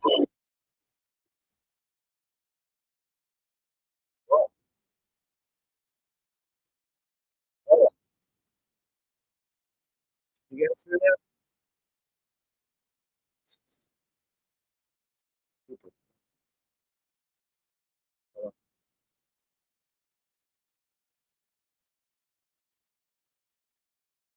That was some Karen Reed driving around in a car interview. Oopsies. I don't even know if you guys could hear that. It was loud as shit for me. It scared me. It frightened me. Oh, you know what? Also, while we're, so I don't forget, I could completely see me forgetting.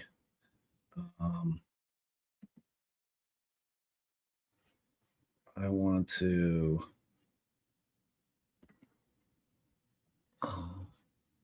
Hold on. I lost you guys. Hey, babe. No, but send it to me so that I can hello, talk. Huh? Okay. All right. So I can handle it, like move it. Oh, okay. Just one of the girls can text it to me. It's much easier. Tracy, would you? I think Mandy's got like real world shit going on today. She's been MIA. Typically, that's all right. So here, I'll just send it to you. It's not a big deal. You can't text it to me. Whatever. Oh, I'll take it. It's fine. Just Okay. email it to me. I will. That's what I'll do. Okay.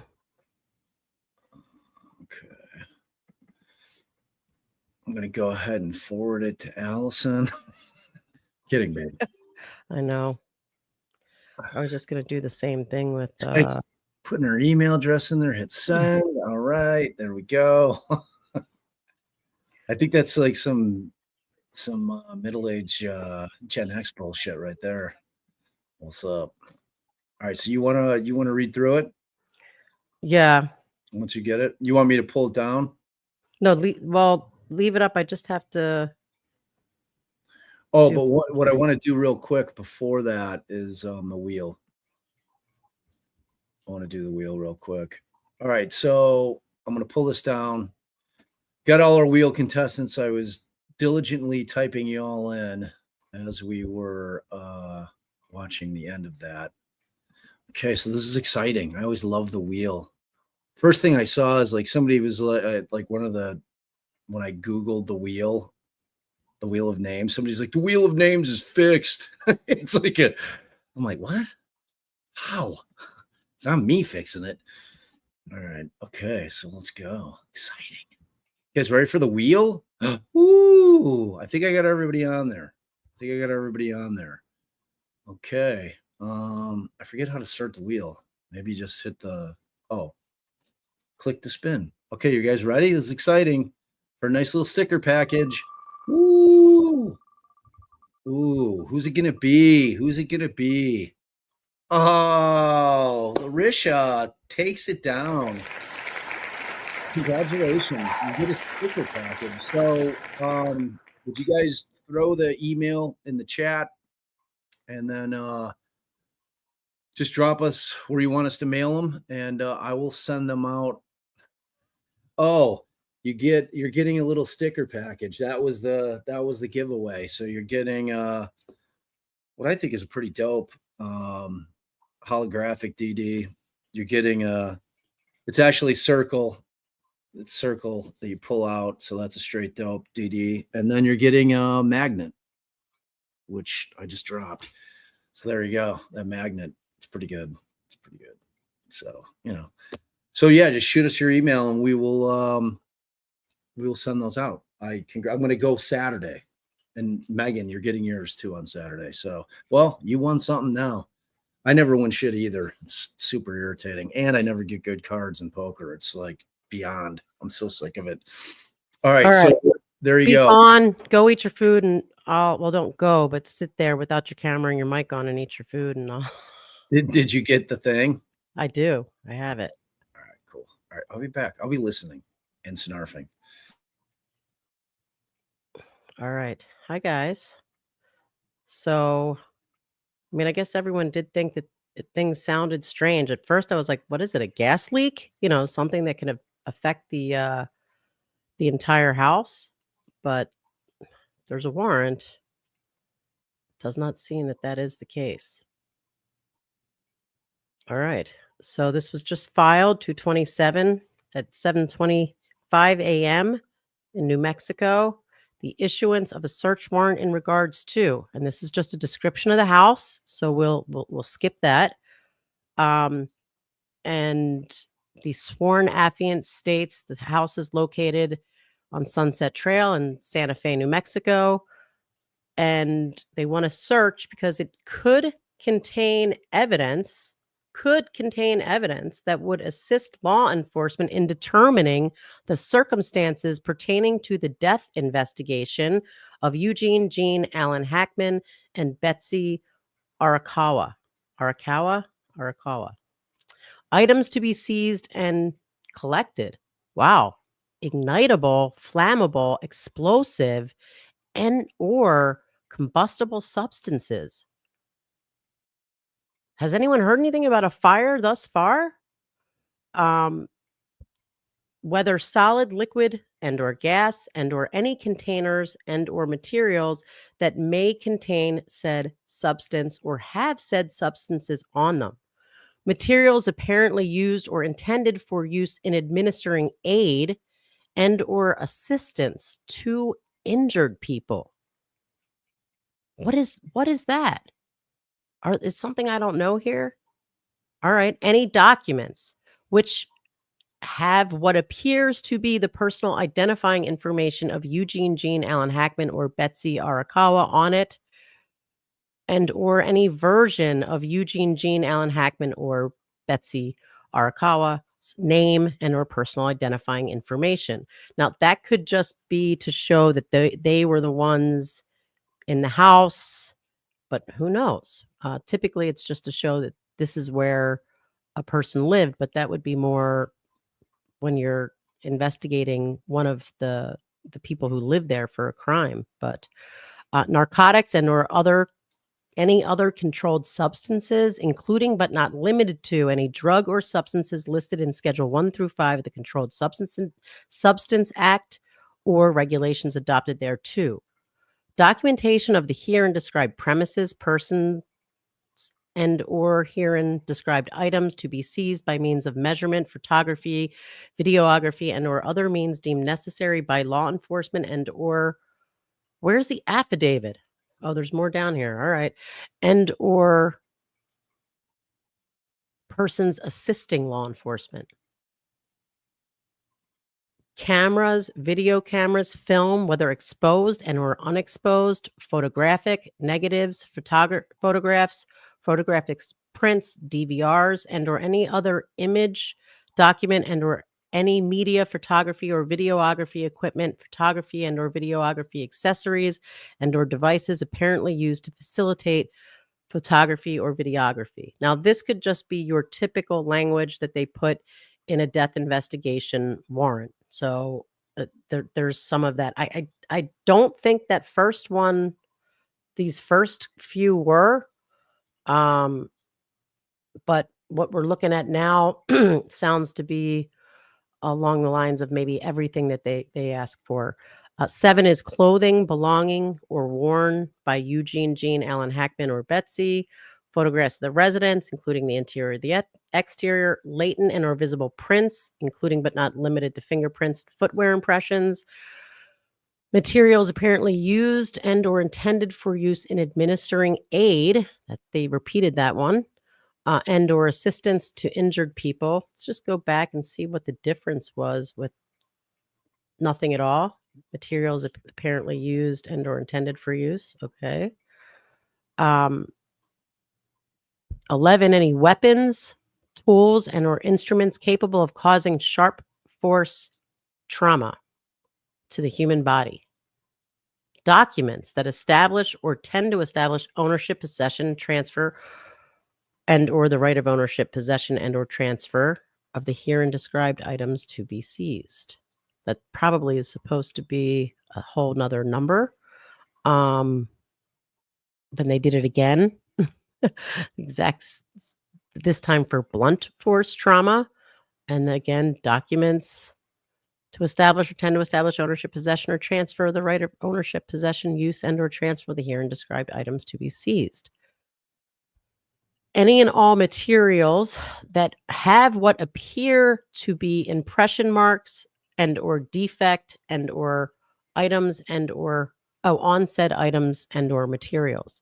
Any record documented in any media which appears to be password, personal identification number, item, and or information used to access and or facilitate access to said items to be searched. Biological fluids, including DNA, blood, or trace evidence, telephones and or cellular telephones. In order to ensure that complete and thorough investigation, investigators may be required to examine the entire above mentioned premises, including but not limited to the examination of furniture, wall, plumbing equipment, or gas lines in and across the residence. And that the facts tending to establish the foregoing grounds for the issuance of a search warrant are as follows. So here we go. That's how they do their affidavit here. They put it right into the body of the warrant. So if you weren't paying attention before, it's probably about to get interesting. I was popping over to see if you guys knew anything that I don't, but I'm just going to keep reading. All right, affiant Detective Roy Arndt is a full-time certified peace officer in the state of New Mexico who has attended the Mexico Law Enforcement Academy. He is currently commissioned. Okay, so this is all about him. He's setting forth the facts. And here are the facts. Statement of facts known to affiant. At approximately 1:43 p.m. on Wednesday, February 26th, 2025, Santa Fe Regional Emergency Communications Center received a call for service regarding a reporting party locating two deceased individuals. Sorry, guys.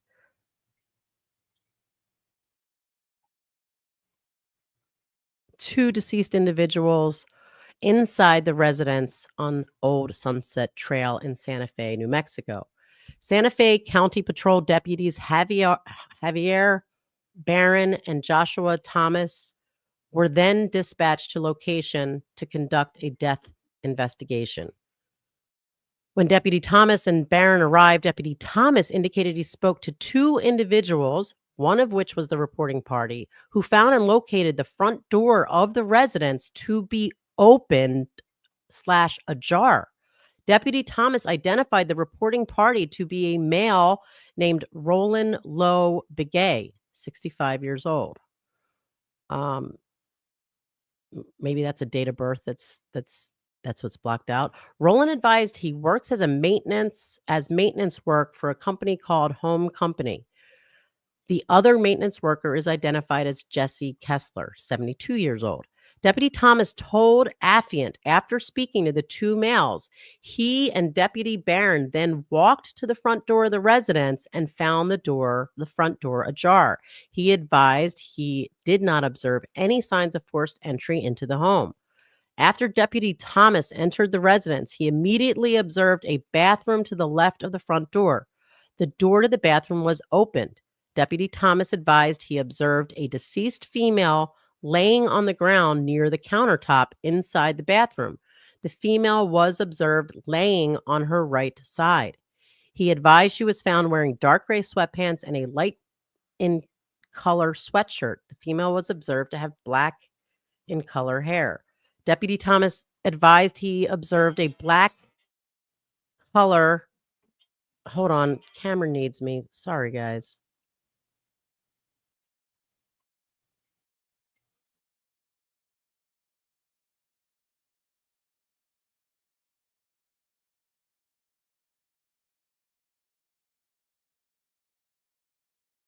All right, I'm done snarfing. So, where was she?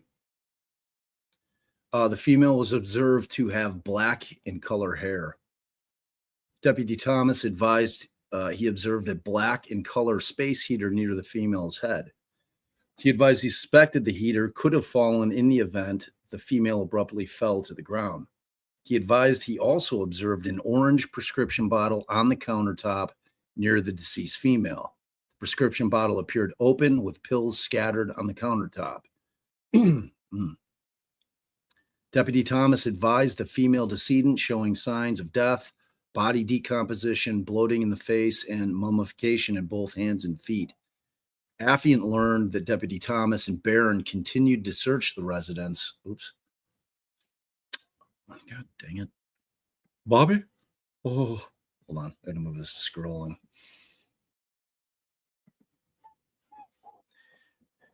Okay. Affiant learned Deputy Thomas and Barron continued to search the residence, where they then observed or found a deceased brown in color German Shepherd canine. The deceased canine was located approximately 10 to 15 feet from the deceased female in a closet of the bathroom. Deputy Thomas and Barron then proceeded to clear the other portions of the residence. In doing so, they observed a pair of feet and legs on the ground near the kitchen area. Deputy Thomas identified a male to be deceased in the area of the home he believed to be a mudroom. The deceased male, who was found wearing gray sweatpants, a blue in color long-sleeve t-shirt, brown slippers, and a walking cane. Deputy Thomas indicated he observed a pair of sunglasses located near the decedent's left of his body. Based on Deputy Thomas's training experience, he suspected the male individual had suddenly fallen. Deputy Thomas advised the male decedent, also showing signs of death similar and consistent with the female decedent. Deputy Thomas advised that there were two other dogs located on the property. He advised one of the healthy dogs was initially observed near the deceased female inside the bathroom, and the other healthy dog was observed outside the residence. So Deputy Thomas advised that he and Barron searched the remainder of the property and found all the other buildings and the garage to be locked and secured. Deputy Thomas again advised he did not observe any signs of forced entry into the residence. Deputy Thomas indicated he did not observe any indication the residence had been rummaged through or items were taken from the inside of the residence. He advised, based on his training experience, nothing to be, quote, out of place while clearing the residence. Deputy Thomas indicated that he asked Roland and Jesse when they last had contact with the homeowners, and they both advised it was approximately 2 weeks prior. Both individuals advised they rarely saw the owners of the residence when conducting routine maintenance on the home. Both indicated they maintained contact with the homeowner through text messages and phone calls, and primarily communicated with the female homeowner, identified as the deceased female Betsy Arakawa. These two males identified Betsy's husband as Gene Hackman, or Eugene Allen Hackman, however, did not positively identify him as the deceased male. At this time, the male's true identity is unknown until further investigative research can be made and conducted. Deputy Thomas and Detective Joel Cano advised Santa Fe City Fire Department responded to the location and conducted testing to determine if there were signs of a possible carbon monoxide leak or poisoning. He advised the fire department did not locate signs of carbon monoxide leak or poisoning. Those firefighters were identified as Captain Daniel Laranaga, firefighter Adrian Pereira, and engineer firefighter Anthony Ratliff. So the affiant learned that New Mexico Gas responded to the residence and was conducting active testing on the gas line in and around the residence. Those individuals were identified as David Balazan and Thomas Barrera. As of now, there are no signs or evidence indicating there were any problems associated to the pipes in and around the residence. Affiant spoke to Corporal Alexandria Hancock, who advised the parcel of land and residence 1245 Old Sunset Trail belonged to, quote, the trustee of Edgar Gross, end quote. She obtained this information from a company identified as OnX, which offered GPS mapping for hiking, hunting, and off-roading events. Affiant conducted research and found that the Santa Fe County tax parcel website revealed the property was owned by Edgar F. Gross. Affiant is aware through training and experience individuals exposed to gas leaks or poisonous can suffer immediate and unexpected death. Affiant is aware through training and experience that individual exposed to poisonous gas might not show apparent injuries. The search for and collection of items listed above to include biological material, trace evidence, or latent fingerprints at the residence can assist with the determination of the cause of death. There are no immediate signs or indications of blunt force trauma. However, Affiant is seeking to seize any blunt force objects in the event there is any indication of blunt force trauma once the Office of the Medical Investigations arrives on scene and conducts their initial field investigation and possible cause of death. At this time, the manner and cause of death pertaining to Eugene Gene Hackman and Betsy Arakawa passing is unknown. Affiant believes that the circumstances surrounding the death of the two deceased individuals to be suspicious enough in nature to require a thorough search and investigation because the reporting party found the front door of the residence unsecured and open. Yeah, that's weird. Deputies observed a healthy dog running loose on the property, another healthy dog near the deceased female, a deceased dog laying 10 to 15 feet from the deceased female in a closet of the bathroom, the heater being moved, the pill bottle being opened and pills scattered next to the female, the male decedent being located in a separate room of the residence, and no obvious signs of a gas leak. At this time, Affiant believes there is sufficient probable cause for the issuance of the search warrant. Any evidence collected could corroborate or refute statements made by those associated to the investigation and would assist law enforcement in determining the cause and manner of the death in this death investigation. So, wow. I mean, Jean was 95. I think she was 67. It did say no forced entry. It said no forced entry, but the front door was open, like swung open. Like when they got there, the door was open. So that's weird. That is weird. Huh. What do you think? What do you think, guys? I mean, it definitely requires an investigation. Yeah, there was no evidence of forced entry, but they wouldn't have needed to. The front door was open or left. The front door, and I'm not talking unlocked. I'm talking about open. Wow. All right. I mean, Brooklyn, tell us about the mummification. What's the mummification mean? That's a strange term to hear. I mean, decomposing. Here's what's happening. They are deceased a while, most likely really decomposed, and law enforcement is doing due diligence and actually investigating. Yes, that is what's happening. Unlike Ellen Greenberg. It's too bad they didn't do that with Ellen Greenberg. Actually investigate to try to figure out what happened. Yeah, wild. I mean, Jean's so old. Like my first thought, and it's obviously complete speculation, was that she maybe dosed Jean and then dosed herself. And like, I don't know about the dog though. Unless the dog snarfed a bunch of pills. I hope it's not like some kind of fentanyl shit. I mean, like prescription. Because like what would kill the dog? We got 2 dogs alive, 1 in, 1 out. Now they pretty much ruled out gas. They pretty much ruled out gas. I mean, that's what I thought too, Greenie. That was my like, but that's when I thought they only had 1 dog. Like, maybe they like came to an agreement. Said, he's like, I'm old. I don't feel like doing this shit anymore. I'm broken down. I've got this cane.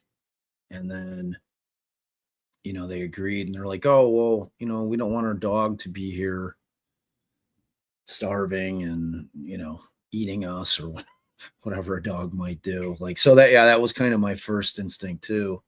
When I read it this morning before, like, I was right with Brooklyn. First thing I read it, I'm like, what? That does not sound like a gas thing. It's like, I smell gas immediately. Like, we had a gas leak a few years ago. Like, we came home from, I don't know, it seemed like we were coming home from fireworks, like on or around the 4th, in the house. Like, I walked in, I'm like, oh shit, there's a gas leak. So I had everybody go out of the house. And then we called Nicor, who's our gas company out here. How could the other dog? I don't know. That's like, I think the big piece here is the door, the front door that was open, ajar, open. I don't know. Because it said, the investigation, because the reporting party found the front door of the residence unsecured and opened. So, I mean, the dogs were probably just running in and out of the house. I mean, the dogs clearly aren't like, this, Timmy and the well type dogs, like running to alert somebody that something is amiss. So I don't know. I mean, we're going to have to keep our eyes on this one. House was 8,700 square feet. It's a big one. Who is this? Somebody start digging. Who's this Edgar Gross guy? Why are they living in somebody else's house? Who is Edgar Gross? Is that a pseudonym? I don't know. I mean, I wouldn't put it past Gene Hackman to use a pseudonym just to keep people out of his shit, because he is Gene Hackman. Oh, Lisa, you missed the wheel. You missed the sticker giveaway. You weren't on the wheel anyway. I should have put you on the wheel for all the times you sent supers. You're so amazing. You should have a perma spot on any wheel for all your generosity. So, interesting, guys. All right, so we're I guess we're gonna cut it. This certainly has my mind spinning. I mean, Gene's so old. So old. Like, I don't like, but wouldn't they have left a note if they were mutually deciding to do this, for like the kids? It seems like, I'm assuming that there's kids that exist, young Hackmans running around, probably not so young anymore. Hackmans in their 50s and maybe even 60s. Yeah, they were together for 30 years. So she would have been probably post kids. Did they had Sarah with their kids together? Do you know? Or were they genes from a prior marriage or relationship? Or hers from a prior relationship?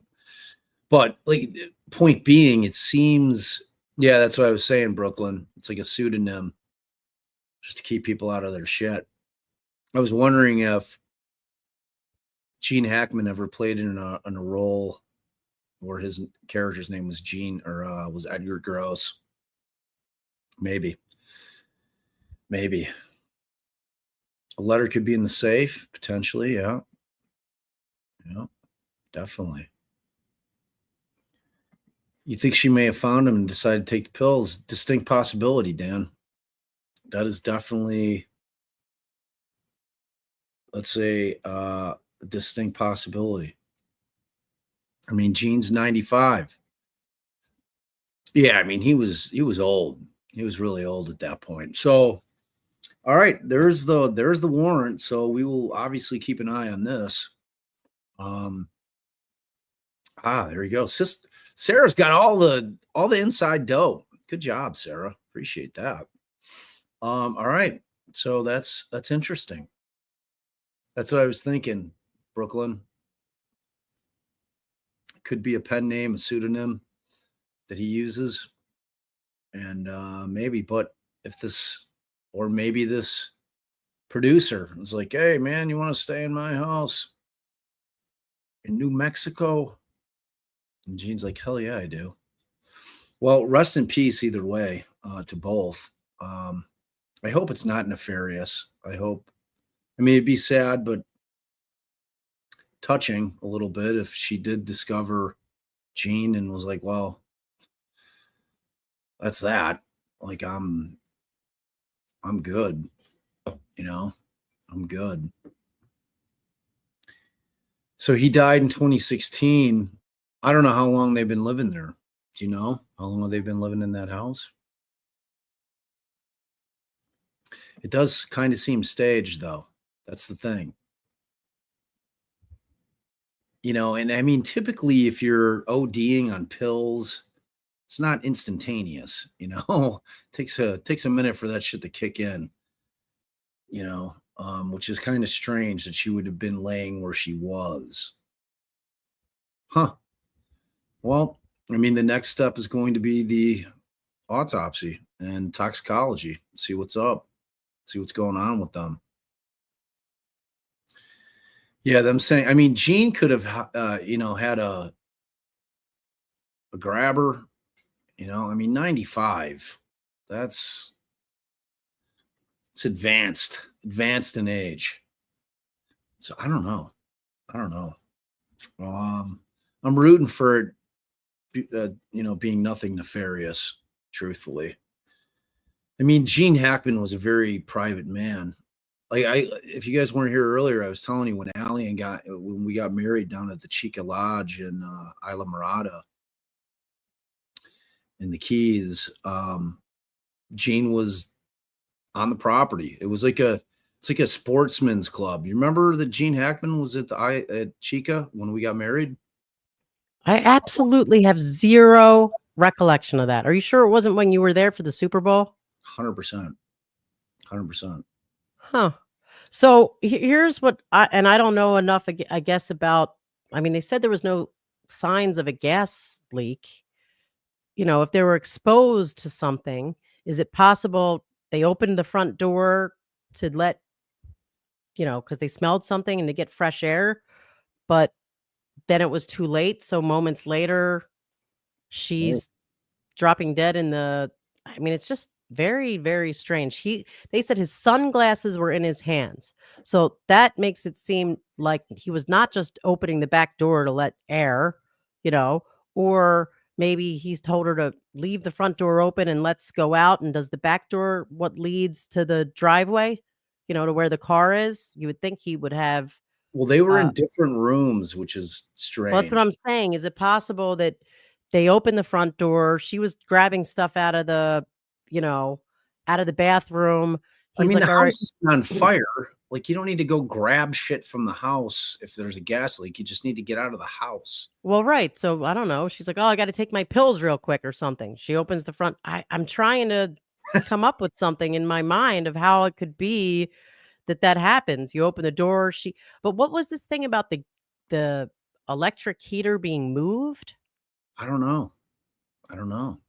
And you'd think the dog, if it was getting, I don't know, do dogs not like bark if there's like some weird odor that's starting to hit them?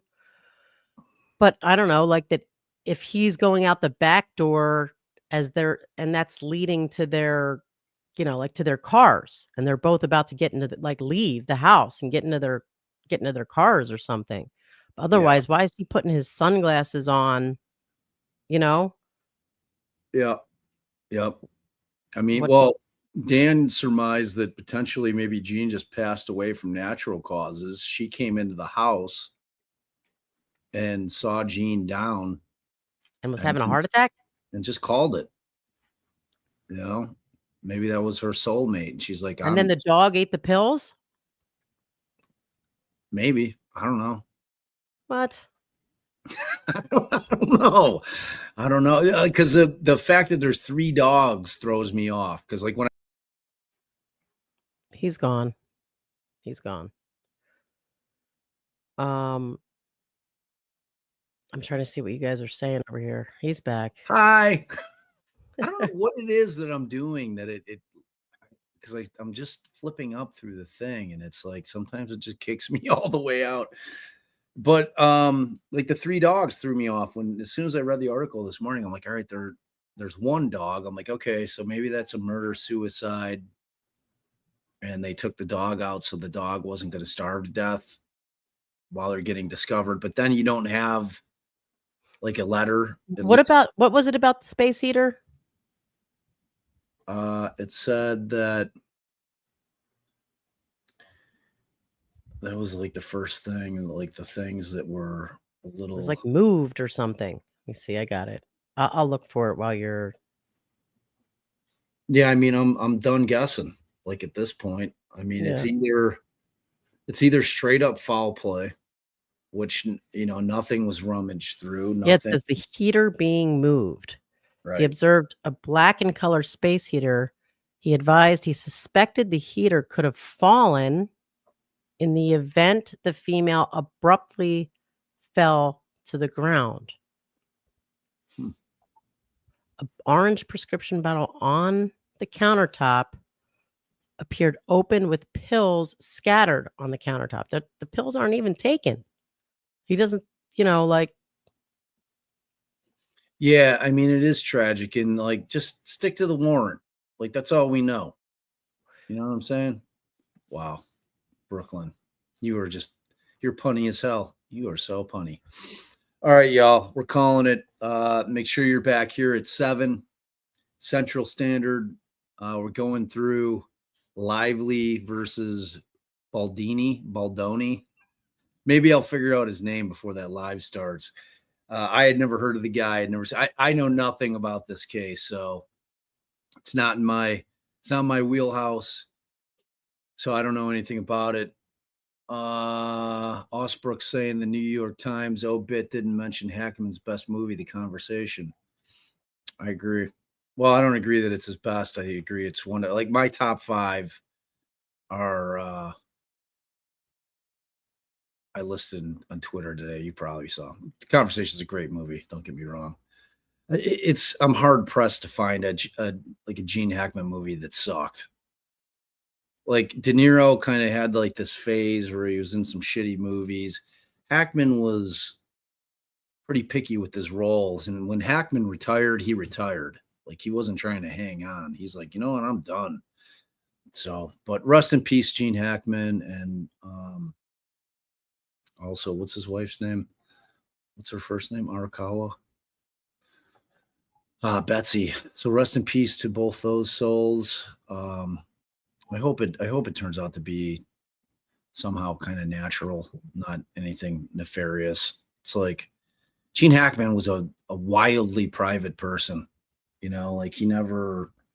Last thing I'd want for Gene Hackman is people digging into his shit. It'd be the last thing he wanted to. So, I mean, for me, probably, I love Mississippi Burning. I love Hoosiers. I love The French Connection. I forgot what the other 2 that I named were, but there's so many of them. He had so many great roles. The Firm was great too. Firm was great. It was like the first time I read The Firm, which I enjoyed, but I'm like, this is so full of shit. Like, this is the kind of shit that would never happen in real life. It's like, it's funny because like later in Grisham's career, he started doing some like nonfiction type stuff, which I appreciated.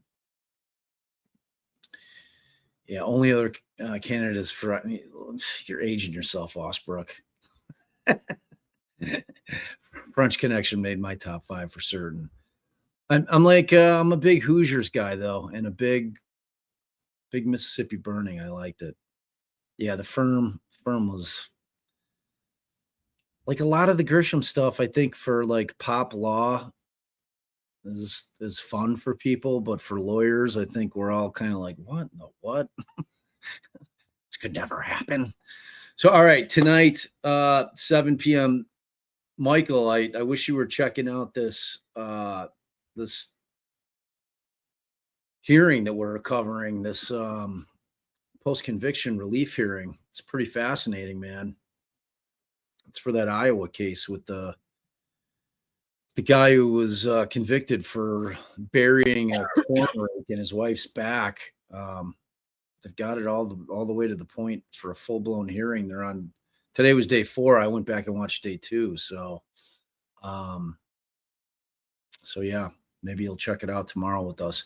All right, y'all. So we will see you at 7 o'clock, 7 p.m. Laura Conlin. She's going to come in, get us all the deets. I saw her on with Steve at Publicly Buzzed the other night. It was great. I'm not going to be pulling clips up or anything like that. I'm just going to be trying to get the details of what this is all about. Maybe have some interesting conversation. Because to me, it's interesting with, actors that are, in these, where they have scenes where they have to have sexual contact with one another. Like, where do you draw the line with that?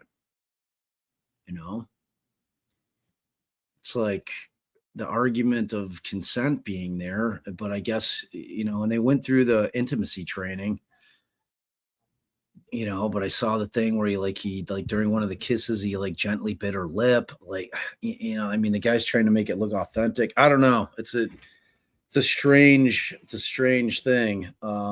But I think it makes for a pretty interesting convo. So make sure you join us tonight. Mods, thank you so much for everybody who gave supers and Venmos and Cash Apps. Thank you so much, and PayPal. And congratulations to Larisha for getting those stickers. Make sure you send us the email so I can get those out. And Megan's as well. All right, you guys, we love you. We'll see you later because without y'all, I'm just an old man. Talking about a lot of cases. You're muted.